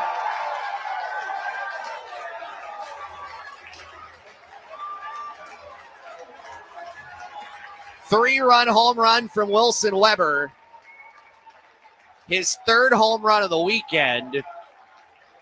And Oregon State has cranked this one open. 7-1 Beavers, top of the 8th inning.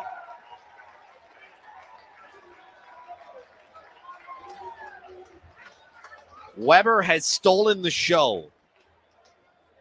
That one went out right around the flagpole holding the Hawaii flag out in right field.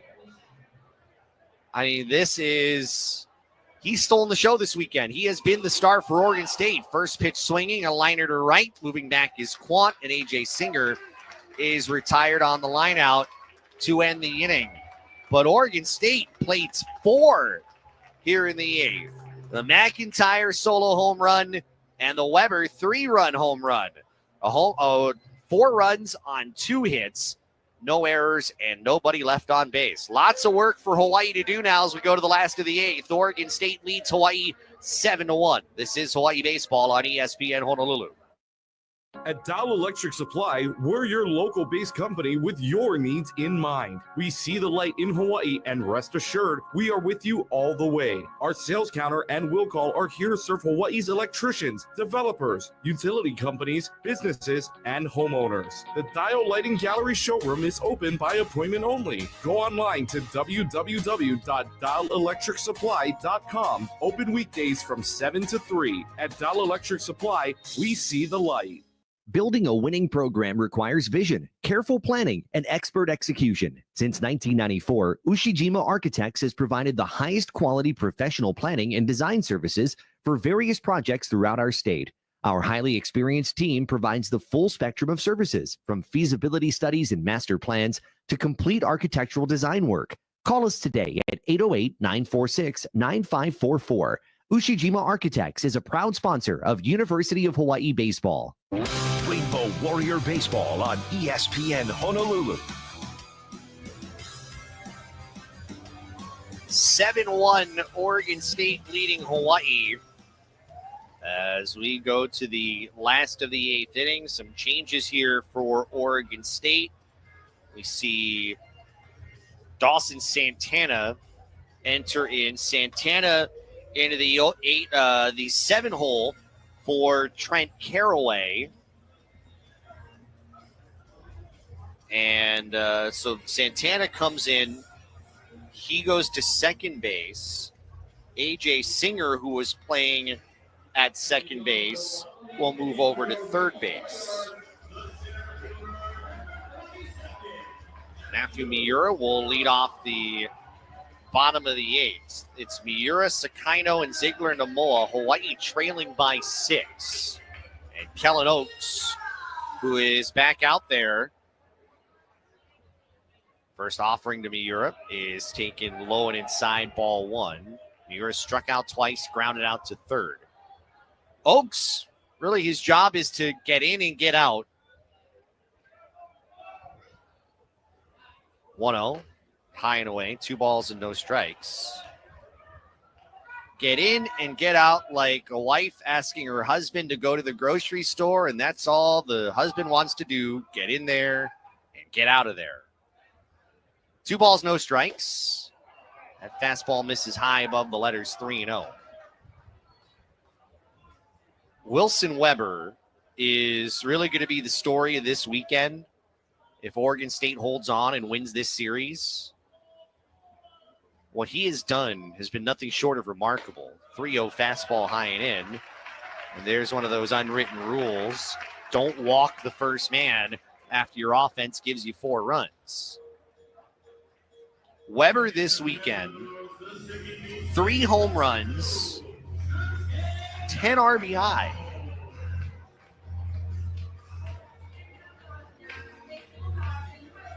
He's also got 2 doubles. I mean, Weber does not have a single. 3 home runs, 2 doubles this weekend, 10 RBI. Just ridiculous numbers.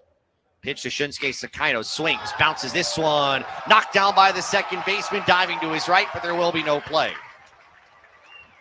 An infield single for Sakaino. This is kind of all you ask for here, right? You're down 6 runs, but you're fighting and scrapping to try to keep yourself in this game. As Ben Ziegler-Namoa steps in, and Oregon State's going to get its bullpen moving again. Ziegler-Namoa, 0 for 2, grounded out to a 4-6-3 inning-ending double play back in the 6th inning. 7-1 Oregon State. Here in the bottom of the 8th. Pitch. A fastball taken for a strike, 0-1. Here's some fans trying to start a Let's Go Bows chant as we near 10 o'clock at night. There you go. 0-1. That's up and outside. 1 ball and 1 strike. A good chunk of this crowd has thinned out. I mean, again, we are nearing 10 o'clock on a weeknight, but also this game has gotten a little more out of reach. 1-1. Swinging a high fly ball, left field foul territory. Third baseman, shortstop. We'll watch it land right in front of him. That's a foul ball. 1 ball, 2 strikes. Jared Quant is the on-deck hitter.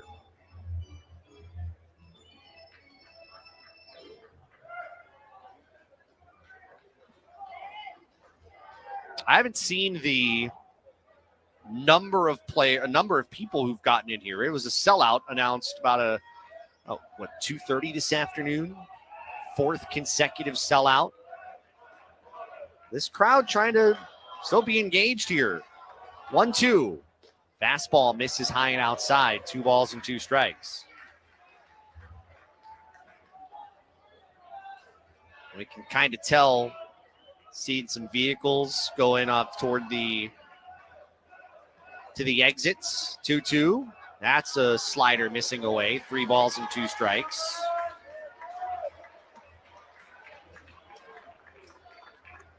Oaks is not making it easy on himself.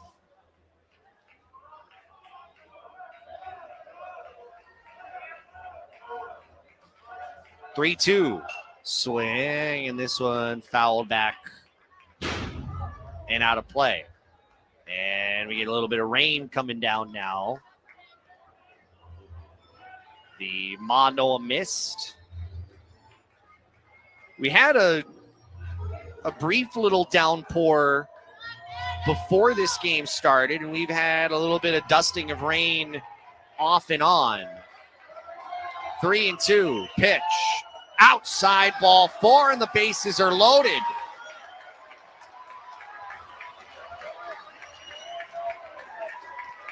So Miura to third, Sakaino to second, Ziegler-Namoa to first. There is nobody out. Quant coming to the plate, and let's see. Is Oregon State sticking with Oaks?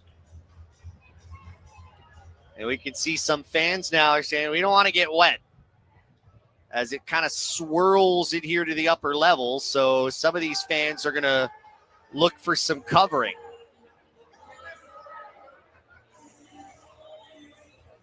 And Jared Quant, who is 0 for 3, will step in. This is another nothing more than a passing shower. The radar says that this is not expected to be something that gets much heavier or lasts much longer. Just a little bit of more so light blue and some green on the radar. That's it. Here's Jared Quant, 7-1 Oregon State, bottom of the 8th. Bases are loaded. Nobody out. Pitch. Quant swings. Chopper past the third baseman into left field. Scoring is Miura. Sakaino's going to hold up at third. Quant does bring in a run. It is 7-2 here in the 8th inning.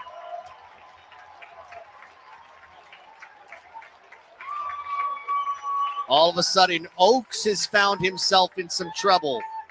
Walk, single, walk, single. Here to start the bottom of the 8th. There is still nobody out. And here's Itsuki Takimoto. Takimoto, a double, a fly out, and a walk. And I think Takimoto is going to face a new pitcher because we've got a mound visit here from pitching coach Rich Dorman. Crowd will tell you how they feel about that. Oaks is a very, very good reliever, but Hawaii giving him a little bit of trouble here in the 8th inning. Line scores 7 runs, 7 hits, no errors for Oregon State. 2 runs, 8 hits, no errors for Hawaii. Oregon State is kind of taking control here as of late, but certainly as it looks like we're going to get a new pitcher here. Certainly the Beavers are not in a comfortable spot by any means. So, call to the bullpen here for Oregon State. Hawaii has the bases loaded, still nobody out, and it's a 7-2 Oregon State lead. With this pitching change, we'll step aside for a minute. You're listening to Hawaii Baseball on ESPN Honolulu. When you got the hungries, go to Young's Fish Market in Honolulu. Young's Fish Market is your headquarters for an extensive menu full of local favorites. Get the Lau Lau plate, Kalua pig, or the beef stew. How about tripe stew, pipi kaula, lomi salmon, and squid luau. Get 10% off for Military Monday, Senior Tuesdays 60 and over, or every day for EMS, law enforcement, and firefighters. Just show your ID. Visit youngsfishmarket.com, home of the famous Wow Lao Lao. Tune in before every University of Hawaii baseball game for the Rich Hill Show. We'll talk to the 4th-year head coach about the previous and upcoming game, pitching matchups, and highlight some key players. The Rich Hill Show, presented by the Hawaii Wall and Ceiling Industry Association. Rainbow Warrior Baseball on ESPN Honolulu. Oregon State leading Hawaii 7-2 in the bottom of the 8th inning. Hawaii is starting to make a dent here late. How much of a run does Hawaii have in it? Well, we'll see as the Bows go to the bullpen. And for the second time this weekend, we see A.J. Hutchison, who will come in relief.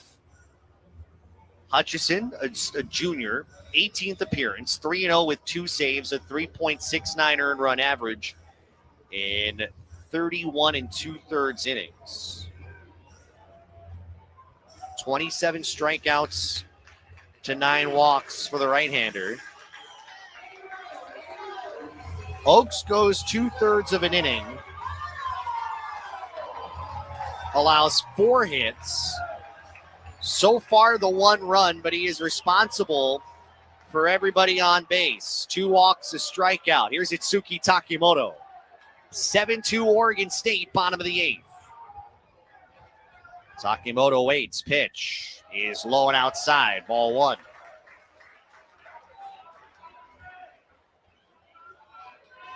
Oaks threw 18 pitches, 8 of them for strikes.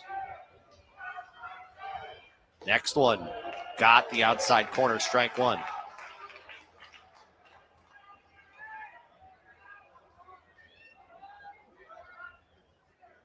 Oaks already charged with a run. That was back in the 7th. 1-1 pitch. Takimoto lines it back to the backstop, foul. 1 ball, 2 strikes. Nobody out. At third, Sakino. At second, Ziegler Namoa. At first is Quant.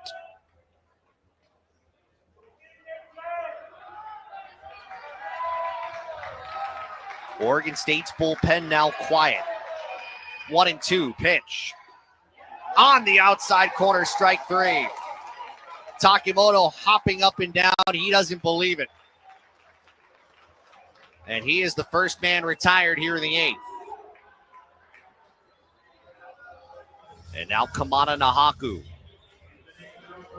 Nahaku grounded into a fielder's choice and scored in the 7th inning. He is 0 for 3, and I'm watching that replay. Very, very close. A little up in the zone. Catcher tried to frame it. Very, very close call. Pitch to Nahaku. That's a slider missing low. 1 ball, no strikes. Hutchison, he's a sidewinder. Kind of brings his arm down to his knees and then lets the ball free. Right-hander's pitch. That slider's up and in. 2 balls, no strikes.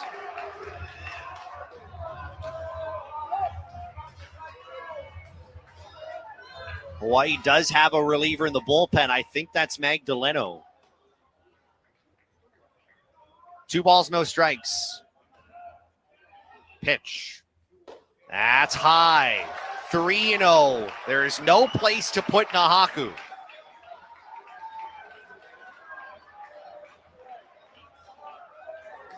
can see one of the coaches from Oregon State looks frustrated, walking out, directing the defense. 3-0. Strike 1 taken on the inner half. 3 balls, 1 strike.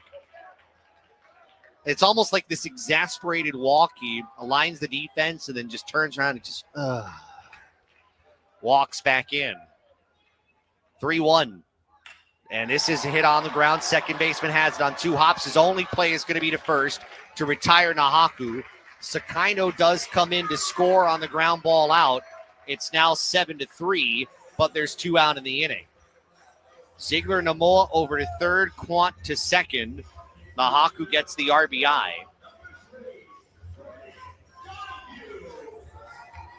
That is RBI number 29 on the year.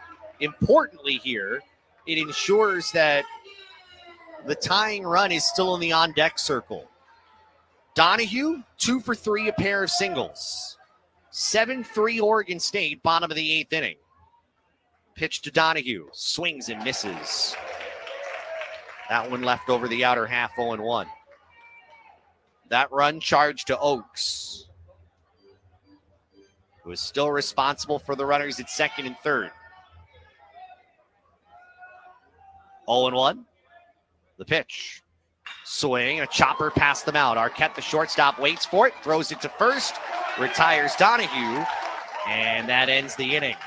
Hawaii does scratch across 2, however, on 2 hits, no errors, and 2 base runners left. We'll head to the 9th. Oregon State leads Hawaii 7-3. This is Hawaii Baseball on ESPN Honolulu. Your official radio home of University of Hawaii sports is ESPN Honolulu, KKEA Honolulu, 1420 AM and 92.7 FM. At Napa, we've spent the last 100 years building our business into an engine that powers yours. Whether you're big or small, national or local, Napa has the automotive solutions your business needs to stay moving. And it's all driven by a nationwide network of quality parts and exceptional service on one mission: to keep your business moving full speed ahead. That's why we are the pros that know. Napa know-how. Napa! Did you know that 1 in 4 vehicles on the road will need a new battery this year? Don't wait till it's too late to do something about it. Test your battery regularly, and if you need a replacement, Napa has you covered with a full range of long-lasting, high-performance batteries for every make and model on the road. So don't wait until your car won't start or you're stranded on the side of the road. Test your battery today or find the replacement you need at Napa locations nationwide, because it's our mission to keep you moving. Napa! Rainbow Warrior Baseball on ESPN Honolulu. We go to the bullpen here in the 9th inning. Oregon State leads Hawaii 7-3. And the 9th Hawaii pitcher is Charlie Adamson. This bullpen effort has been a little bit of a mixed bag for Hawaii this evening after a really good start from Corey Ronan. Max Jones was fine. Ethan Thomas had some bad luck with a couple of wild pitches against his ledger. More so wild pitches, but a wild pitch and a passed ball that would ultimately bring in a run or 2 runs in the 6th inning. Really was bad luck against him. You almost don't blame him for those runs. And it'll be Adamson coming in the game. We'll tell you about him in a moment. First, we pause 10 seconds for station ID. This is Hawaii Baseball on ESPN Honolulu, presented by Sports Stand Sporting Goods. Your radio home for the NBA Finals. ESPN Honolulu, KKEA Honolulu, 1420 AM and 92.7 FM. Josh Pacheco, Scott Robbs off to the television side. We start the ninth with Jacob Craig, Dallas Macias, and Dawson Santana to face Adamson. The right-hander's first pitch is hit on the ground right side. That will get through for a base hit. So leadoff man reaches, and that now brings the potential that we could see Carson McIntyre with a chance to hit for the cycle. He is 3 batters away. Adamson's numbers 0-1 in about 15 2/3 innings, a 4.60 earned run average. This is his 15th appearance, batting average against of 308. Macias looks at a first offering high, 1-0. He grounded into a 4-6-3 inning-ending double play in the 7th. If you're just tuning in, Oregon State's hit 3 home runs, 6th inning on. 1-0. Next pitch misses low and inside. 2 balls, no strikes. Leading 7-3 here in the top of the 9th.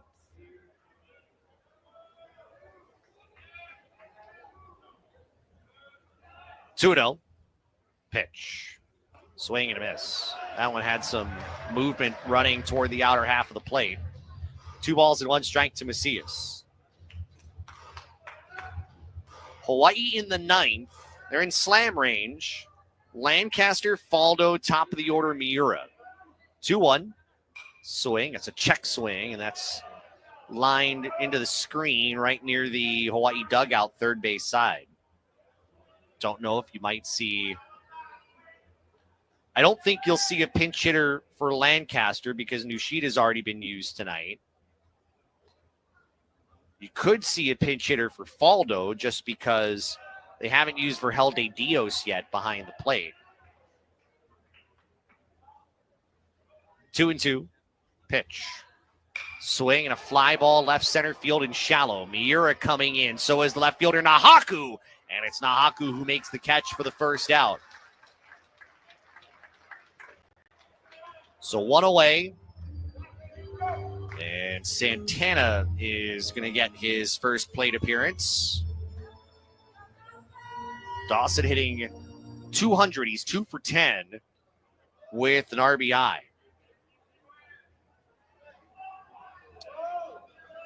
7 runs, 8 hits, no errors for Oregon State. 3-8-0 for Hawaii. Craig at first, 1 out. McIntyre on deck. Santana is sophomore, swings at the first pitch and misses strike 1. He's from Lake Oswego, Oregon. Just in case, Hawaii does have more bullpen work going. 0-1, breaking ball. He showed bunt, couldn't put it down. No balls, 2 strikes. Looks like Urban and 10, both in the bullpen for Hawaii. 0-2. Pitch from Adamson. Fastball. This is popped up. That will land over us. I was trying to do dramatic pause for it to hit the roof, and it didn't. It's over the roof and gets closer to the Ching complex behind us. 1 ball, 2 strikes. Craig still sitting there at first. And the pitch is downstairs. A slider and misses.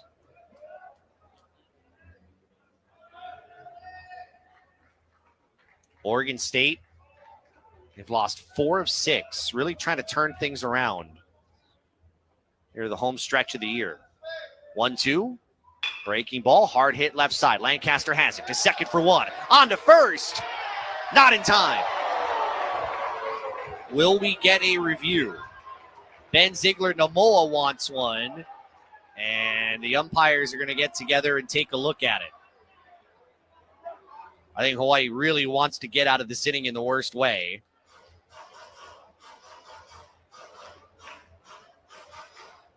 Not just not have to face McIntyre, but also really want to give your bats a chance.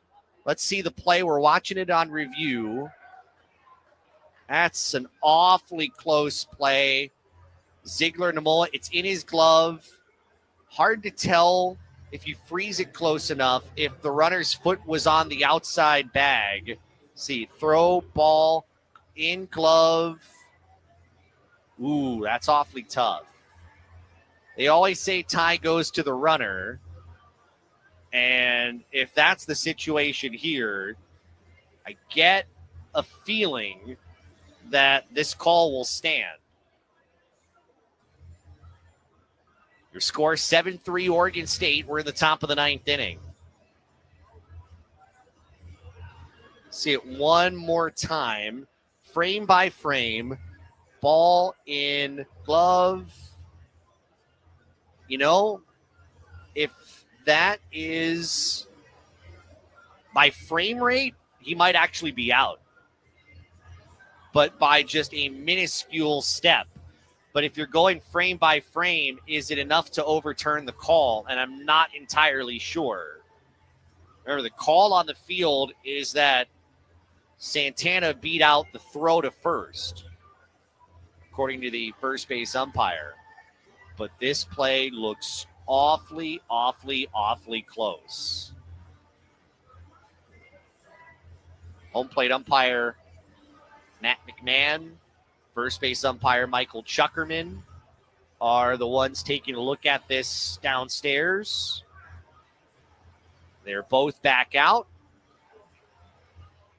The ruling is the runner's out, so it's been overturned. So it goes down as a double play to end the inning. No runs, a hit, nobody left. Last chance for Hawaii as we go to the bottom of the 9th. Lancaster, Faldo, Miura scheduled to hit. It's Oregon State 7 and Hawaii 3. You're listening to Hawaii Baseball on ESPN Honolulu. Sports Stand Sporting Goods is Hawaii's best baseball and softball store. At Sports Stand, you'll experience the largest selection of baseball and softball gloves and bats in Hawaii. You know the rules. Quality sporting goods always at a price you can afford. Stop by Sports Stand Sporting Goods in beautiful downtown Waipio, 94-547 Ukea Street, Suite 303. Or give them a call at 808-676-STAN. That's 808-676-7826. Remember, at Sports Stand, it's not just sporting goods, it's a way of life. In Hawaii, when meeting new people, we ask, what school did you go to? It's how we get to know each other. Hi, this is James from Mililani. Angela Rice from Kapolei. I'm Clint Harris, and I'm from Kamehameha Kapolama. At Roto-Rooter Plumbing and Water Cleanup, you already know us. We've been around since 1935, so you can hire a Kama'aina team backed by a powerful national brand. For commercial plumbing, you'll enjoy the ease of flat rates and great warranties. Trust us to be a part of your team. Call or visit rotorooter.com. Mahalo. Rainbow Warrior Baseball on ESPN Honolulu. The finale of 4 here between number 10 Oregon State and Hawaii, and it is the Beavers up 7-3 as we go to the bottom of the 9th inning. Hawaii's going to throw up a couple of pinch hitters here. We see Aiden Cooney, who's going to come up here first. Will Bowen is in the on-deck circle. These in-game adjustments brought to you by Lex Brody's Tire Company. Wear your University of Hawaii apparel when you visit any Oahu Lex Brody's location and get an additional 5% off your purchase. So Cooney here hitting first. 147 hitter, 4 RBI. A.J. Hutchison back out there to try to close this one out. Pitch to him. And Cooney swings and sends it back to the screen foul. Kellen Oaks, we can wrap up his line after that last inning ended. 2 runs, 4 hits, 2 walks, a strikeout in 2/3 of an inning. Hutchison got the last 2 outs of that inning. Next one, Cooney looks, that's down and away. 1 ball, 1 strike. Tickets issued tonight, 4,451. Another sellout. Turnstile, 3,026. 1-1. Breaking ball, misses inside. Looked like a slider. Stayed about knee level, 2 balls and a strike. Still see the flags gusting left to right. Trade winds, they've been a little breezy all night long. 2-1 is low. Catcher Weber kind of double clutched. He thought that was a strike, so he waited a moment before throwing it back to his pitcher Hutchison. 3-1. Hutchison ready. The pitch. And Cooney rips it to first, but it's right at Craig, who makes another fantastic play. Oh my goodness. That is the second time this weekend, or today in fact, in which Craig has robbed a Hawaii hitter of a hit. Dove to his right and snatched it out of the air for the first down of the inning. He did that earlier. I don't see exactly who he did it to. I have it in my line score, but that's the second tremendous play he's made. One out pinch hitter is Will Bowen for Hunter Faldo, and Bowen looks at a fastball inside. 1 ball, no strikes. Bowen hitting .231 with a home run. Next one. He looks at a strike on the outside corner. 1 ball, 1 strike. Matthew Miura on deck. Hawaii trailing 7-3. 1-1. That's a slider. Missing down and in. 2 balls and a strike. You like the fight of this group?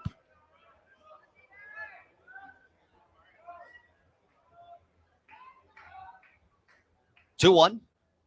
Bowen, big swing and a miss. In fact, the right hand slipped off his bat. It ended up looking more like a one-handed swing. It's 2-2. It's been a little damp. Whew. That would have been tough to hit. 2-2 pitch. Bowen takes strike 3. 2 down.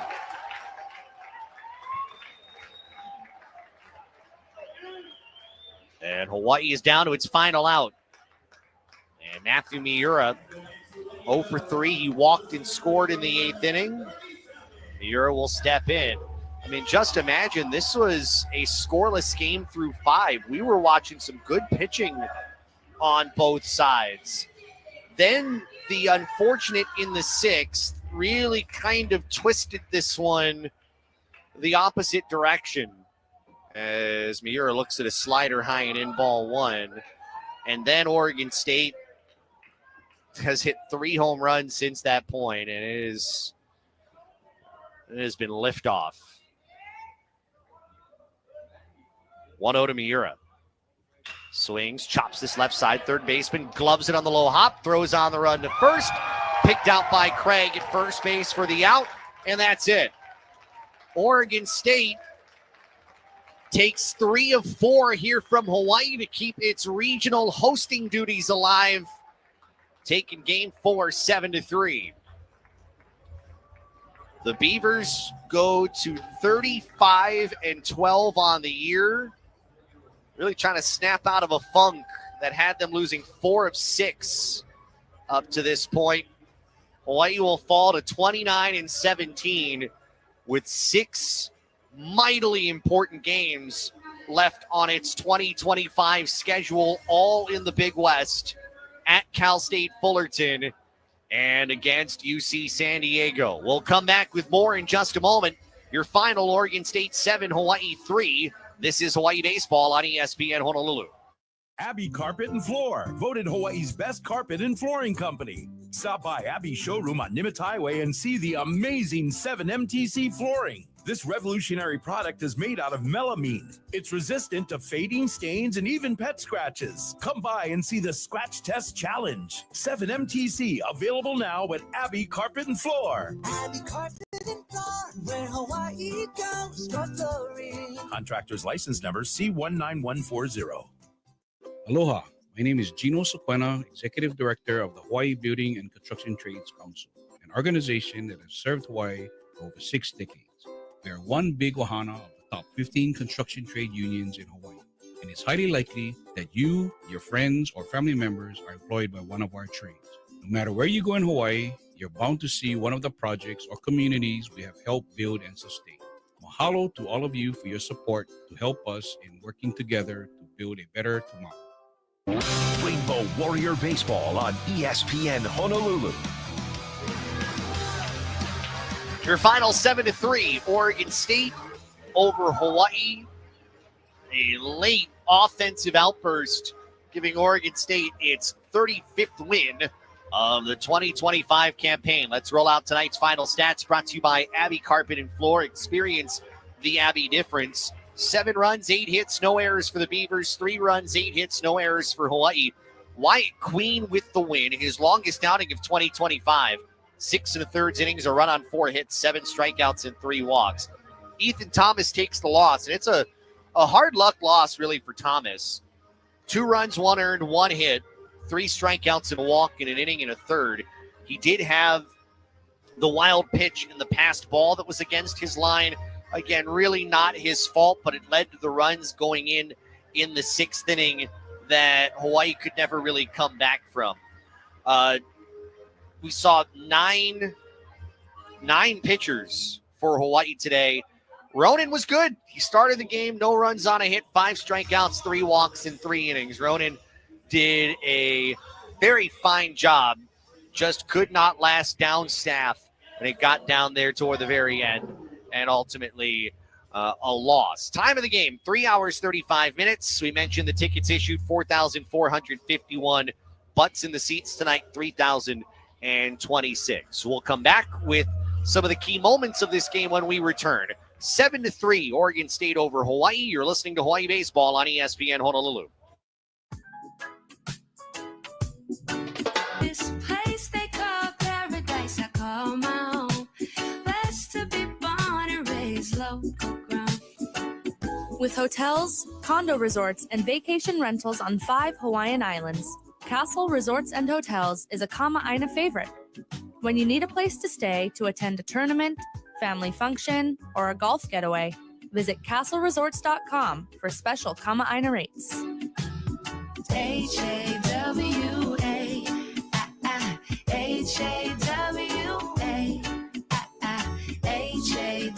Hawaii, there ain't no other place like these islands.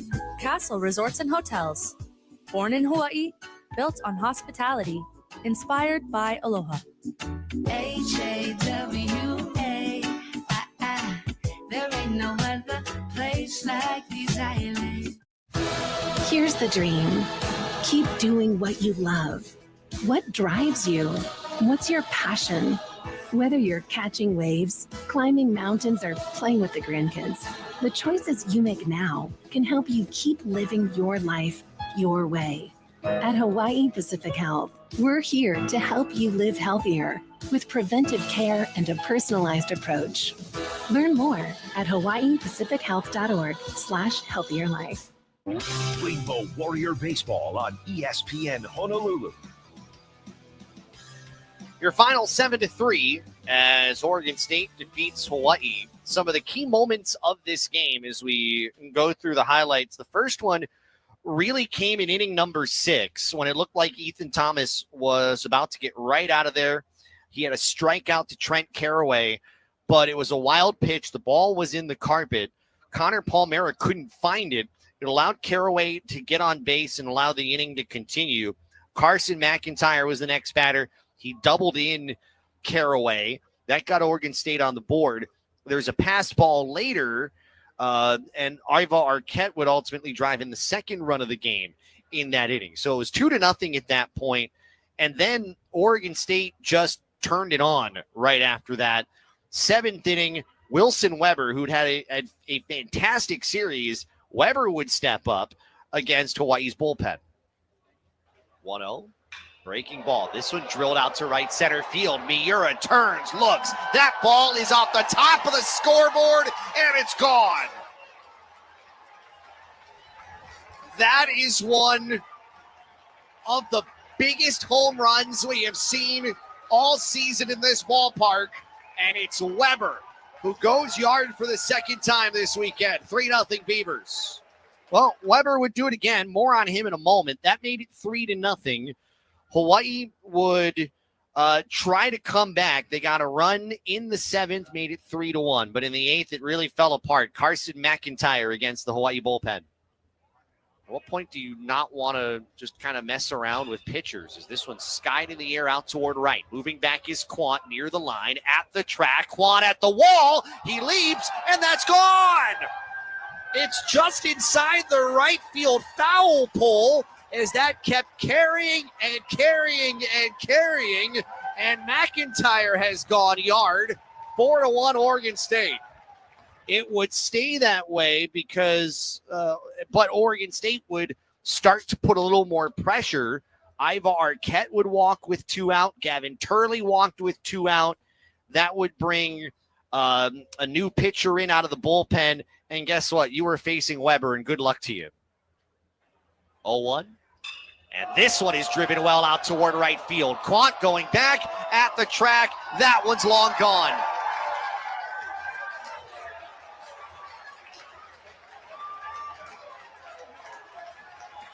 Three-run home run from Wilson Weber. His 3rd home run of the weekend. And Oregon State has cranked this one open. 7-1 Beavers, top of the 8th inning.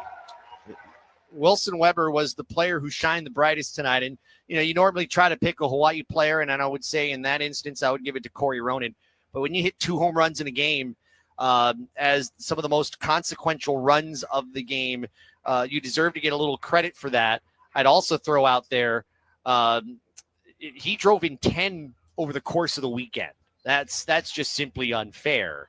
Wilson Weber had a fantastic weekend for Oregon State, and that helped propel them to taking this series 3-1. We'll wrap things up when we come back. Your final, Oregon State over Hawaii 7-3. You're listening to Hawaii Baseball on ESPN Honolulu. Artie Wilson takes it strong to the hoop with a fast break of guests that are inspiring and encouraging. Every Friday at 9 a.m., Artie brings his fresh takes on UH basketball and football, the NBA, and more. Hear exclusive interviews, and the phone lines are open for your opinions. Mahalo to Ultimate Innovations, Brain Health Hawaii, Aiea Bowl, the Kahala Clinic for Children and Family, the Alley Restaurant, Stretch Lab Kahala, Kailua and Honolulu, CNC Cabinets and Granite, and Artie Wilson and Associates. Hey everybody, this is Kanoa Leahy letting you know that Dr. Charles Arakaki has my knees feeling great again. Back in September of last year, I made the call to MotoGen Medical and underwent Dr. Arakaki's innovative joint therapy treatment. And fast forward, whether it's jogging, biking, golfing, or even the occasional running up and down a basketball court, the swelling and pain related to multiple knee surgeries in my younger days have decreased significantly. Mahalo, Dr. Arakaki. His treatment has paid dividends for me, and it could do the same for you. Give MotoGen Medical a call for a free evaluation. Dr. Arakaki and MotoGen Medical are successfully treating people with arthritis, bone-on-bone, and achy joints. We use the latest regenerative medicine, including the healing properties of your blood and own stem cells to help your joints move without pain. This month, Dr. Arakaki is offering to treat a second joint for free. That is like half off this advanced medical treatment. To get this offer, call us at 808-562-5000 for a free evaluation. That's 808-562-5000. Rainbow Warrior Baseball on ESPN Honolulu.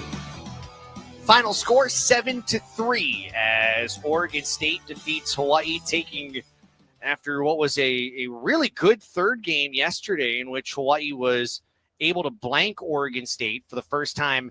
Oregon State had been shut out all year. The game prior in which Hawaii really had itself a chance but ultimately fell 3-2. This is a game where Hawaii was hanging around, but just really did not have the offensive explosion to get by Oregon State after the Beavers put up a few runs middle innings, and Hawaii tried to battle back, just not enough to be able to do so. So that's it for us. We will talk to you Wednesday for softball when Hawaii takes on Long Beach State. We'll be on the air at 9:45 Wednesday morning from Fullerton, and then we'll talk to you for baseball from Fullerton.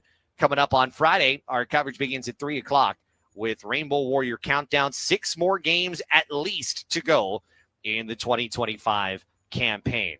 Our thanks to our studio producer, Cole Malsoff, who did a fantastic job tonight.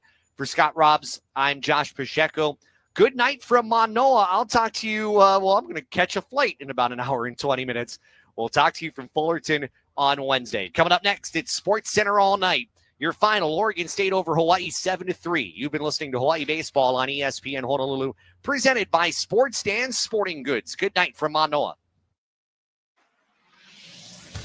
Rainbow Warrior Baseball, presented by Sports Stand Sporting Goods on ESPN Honolulu, has been brought to you by Hawaii Pacific Health, Hawaiian Financial Federal Credit Union, IBEW Local 1186, the Hawaii Wall and Ceiling Association, Motogen Medical, Roto-Rooter Plumbing and Water Cleanup, Ushijima Architects, Young's Fish Market, HGEA, Lex Brody's Tire Company, Napa Auto Parts, Waiakea Water, Castle Resorts and Hotels, Dial Electric Supply, Abbey Carpet and Floor, Hardware Hawaii, Hawaii USA Federal Credit Union, H-Camp, Spectrum, and the Hawaii Building and Construction Trades Council. The preceding has been an exclusive presentation of ESPN Honolulu, your home for University of Hawaii sports.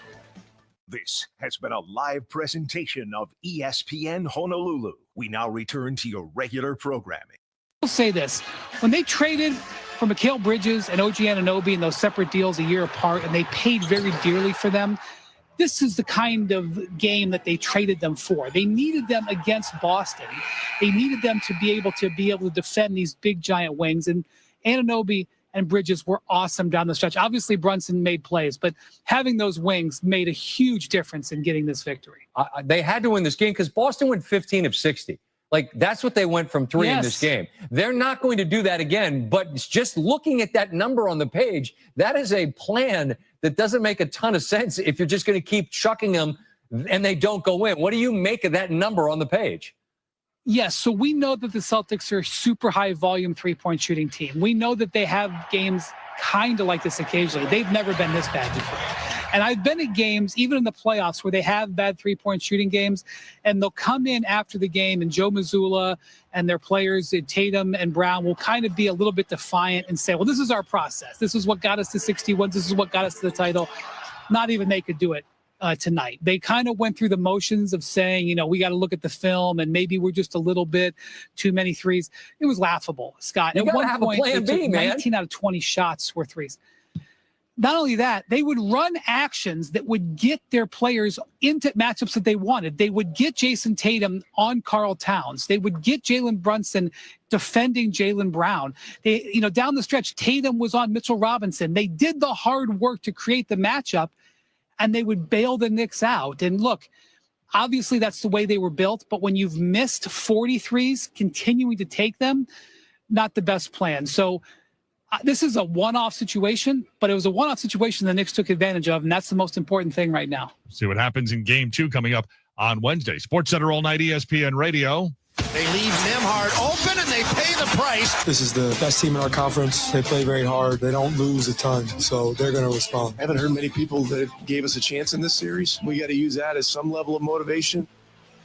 Monday, we saw the Nuggets win Game 1 on the road. We saw the Knicks win Game 1 on the road, and that's after Sunday's win by the Pacers in Game 1 on the road in Cleveland. This Cavaliers better come out of sense of urgency, and Harry, not because they're playing at home, thinking that, we'll get Game 2, then we'll right things maybe the rest of the series. I think they're in a little bit more trouble than maybe even the Cleveland Cavaliers and their fan base wants to admit. A lot of folks were looking at a Celtics-Cavs conference final in the East, but right now, the top 2 seeds are both down a game after losing Game 1 at home. ESPN analyst Kendrick Perkins. It means that both of these series are going 7 games. I picked both of these series to go 7 games. But when you think about the Celtics, they're vulnerable.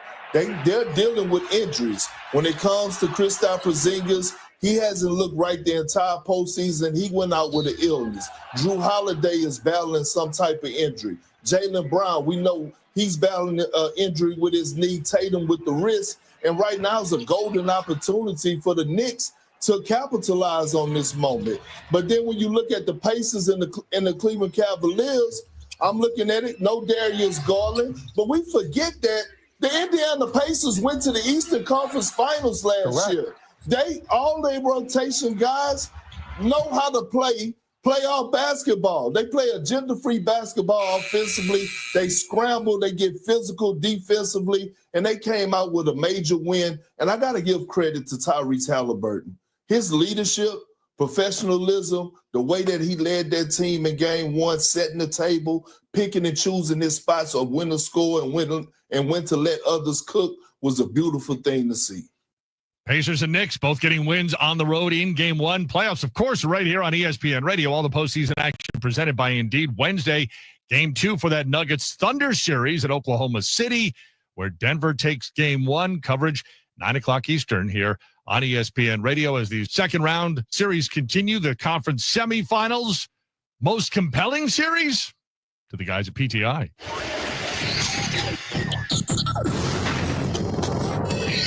All right, Wilbon, what's the most compelling second-round NBA playoff series? Well, Tony, I know we all wanted a piece of LeBron, Steph. We ain't getting that in the second round.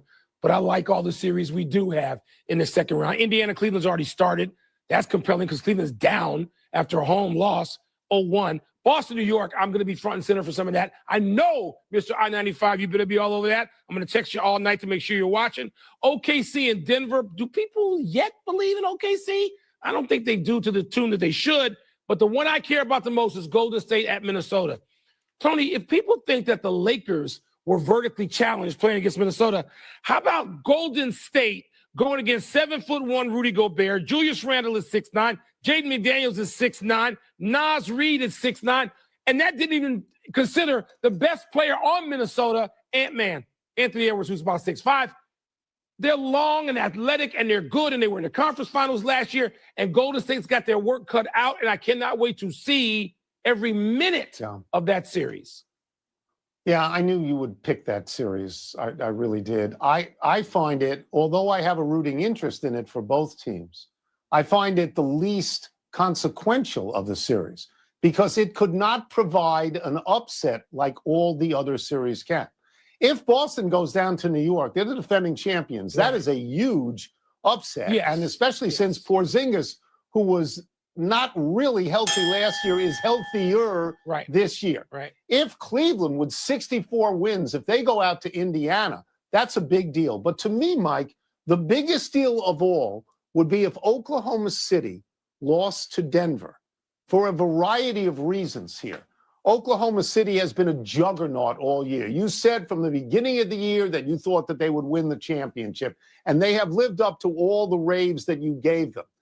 Denver has not, and Denver fired a coach with, what, three games to go? Yeah. So they come into this thing in a sort of a weird spot. But if they were to win this, people would have to rethink the entire MVP vote that they've made. Yes. If Jokic were to win this series, people would go, oh, my God, the sky is falling. What's going on? So to me, on the basis of the magnitude of that upset, that is the most interesting series. Well, Tony, keep in mind that it doesn't mean I'm going to watch because I'm going to be asleep. Well, the people like me, many of us who voted for Shai Gilgeous-Alexander, no doubt, and voted for Joker second. But there are a lot of people who voted for Joker. I think that vote may be a little closer than you think. So some people won't have to reconsider. But you're right. If Denver is to somehow take down Oklahoma City with all that we've been, the angst and all that over OKC and whether people don't like them because they're a small market or don't know who they are, it is compelling. But come on now, Curry, Draymond, and Jimmy Buckets up in Minnesota against that That's gang. because we're old. That's because we know their history. That's because we've watched it for a long time. But it's the least consequential of the series. That's all I'm saying. Old people continuing to play is of consequence. That's it. Old people continue to be on TV. That too. That's a greater consequence. We're done. Back to you young people. Nuggets, Thunder. Well, the Nuggets, the Pacers, and the Knicks all winning their series openers on the road. Can the Warriors make it 4-for-4 for the road team when their series opens up against Minnesota on Tuesday? Sports Center all night, ESPN Radio. Police get it to center. 7 seconds left. Played off on the wing. They'll get it back into the corner. Time ticking away. Benwell will rag the puck long enough to win the game.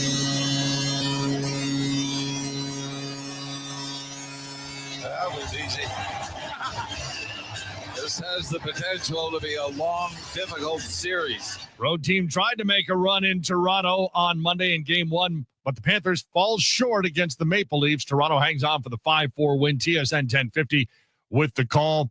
Panthers in the loss, getting a couple of goals from their defensemen. 7 this postseason from defensemen, tied with Toronto for the most. Toronto takes game one. ESPN analyst PK Subban. Florida wasn't just applying pressure, it was major pressure, and you saw it coming. Toronto got festive. They had the best start that they could possibly ask for. We haven't seen them start a big series like that in a long time. They came out, they did it in front of their fans, but you can't get festive against the Stanley Cup champions, and it showed. For Toronto to get this done, big deal. But the one thing that I didn't like about this game is they fed into Florida getting to their game. They're going into game 2 now, feeling confident, saying, guys, no matter what happens, we're in the game, stick to the plan. So Toronto's got to have a killer instinct. They got to get that killer instinct in their game. They got all the intangibles, but without that, you're not going to move on, especially against a team like Florida. So they got some things to clean up, but a big, big, huge win to get that big win to start off this series for sure. I want to ask you about the start because in the end you had to hang on. But Nylander, who had a pair on the road against Ottawa to clinch a series, which everyone's talking about, holy crap, are they going to have to come home for Game 7? No. And then for him to start the way he did and just show the kind of capability, the kind of ceiling he's got, PK, how do you kind of quantify how much that meant? Well, I played against Willie Nylander's dad in the AHL, actually, when he played for Grand Rapids, and his dad had some nice hands, but he couldn't skate the way Willie does. And the way he plays, this guy's an elite player.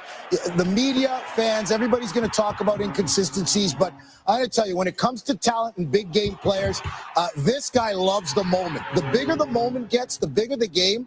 This guy, outside of the Toronto Maple Leafs and their whole organization, you can talk about a lot of players, but one guy, Willie Nylander, he steps up in the big games, and I like the way he plays, and maybe that has to do with the hockey bloodlines. He's been groomed for it, but this guy's a big game player, and it showed tonight. Huge goal, getting them on the board early. Obviously, that instilled a lot of confidence in their team, so that's big. Huge for Toronto. But Matthew Knies, for me, we talk about the core 4. It's not the core 4 anymore. Put him in there. It's the core 5, because without him, they ain't going anywhere. It's the core 5 now, and he showed with a big goal, ended up being the winning goal tonight. Knies with the eventual game winner. Game 2 Wednesday in Toronto, 7 o'clock Eastern. That one's on ESPN. Nylander with a pair in Monday's win. Speaking of having a pair, that's next. SportsCenter All Night continues. It's ESPN Radio.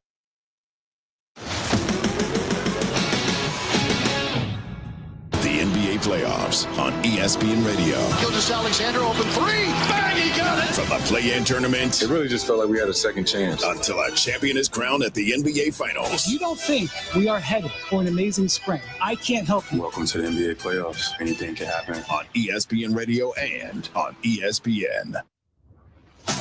More SportsCenter All Night coming up next.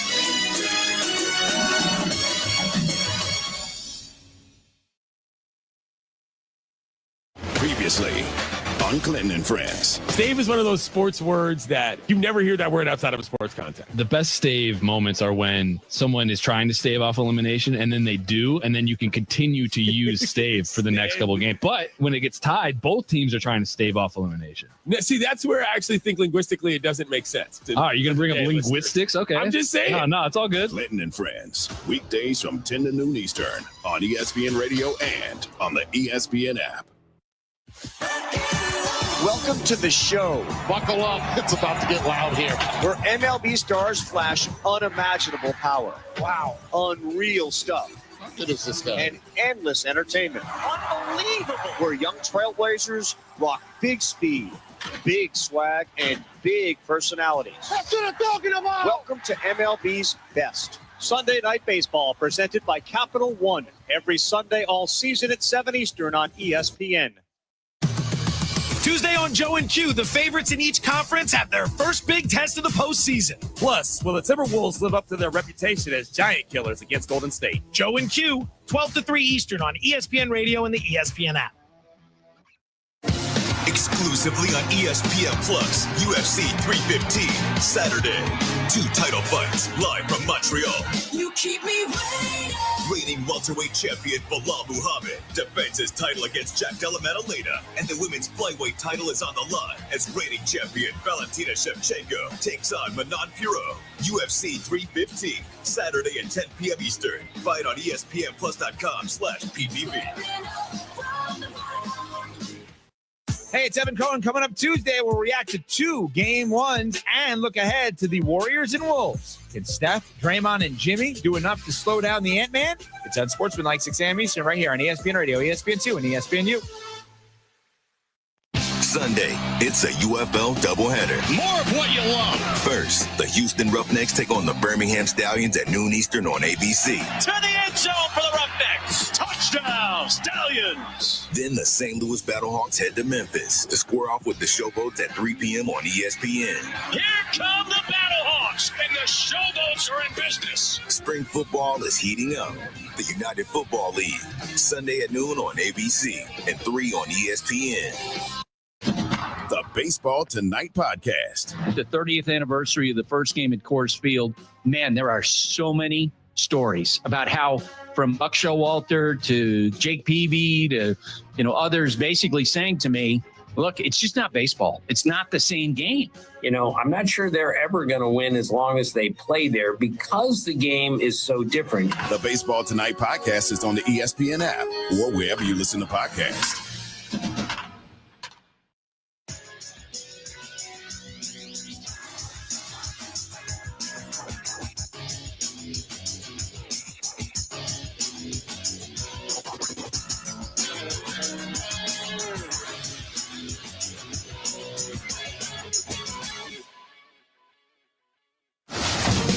You're listening to Sports Center all night on ESPN Radio and on the ESPN app. Now, here's Jay Reynolds. Right, you can make Sports Center all night part of your night. Sports Center all night presented by Progressive Insurance. Progressive protects your home, auto, boat, motorcycle, and RV, and could save you money. Visit Progressive.com. With the 3rd pick in the 2025 NFL Draft, the New York Giants select Abdul Carter, defensive end, Penn State. Plays defense, going to the New York Giants. Of all the numbers from which he could choose, how about number 56?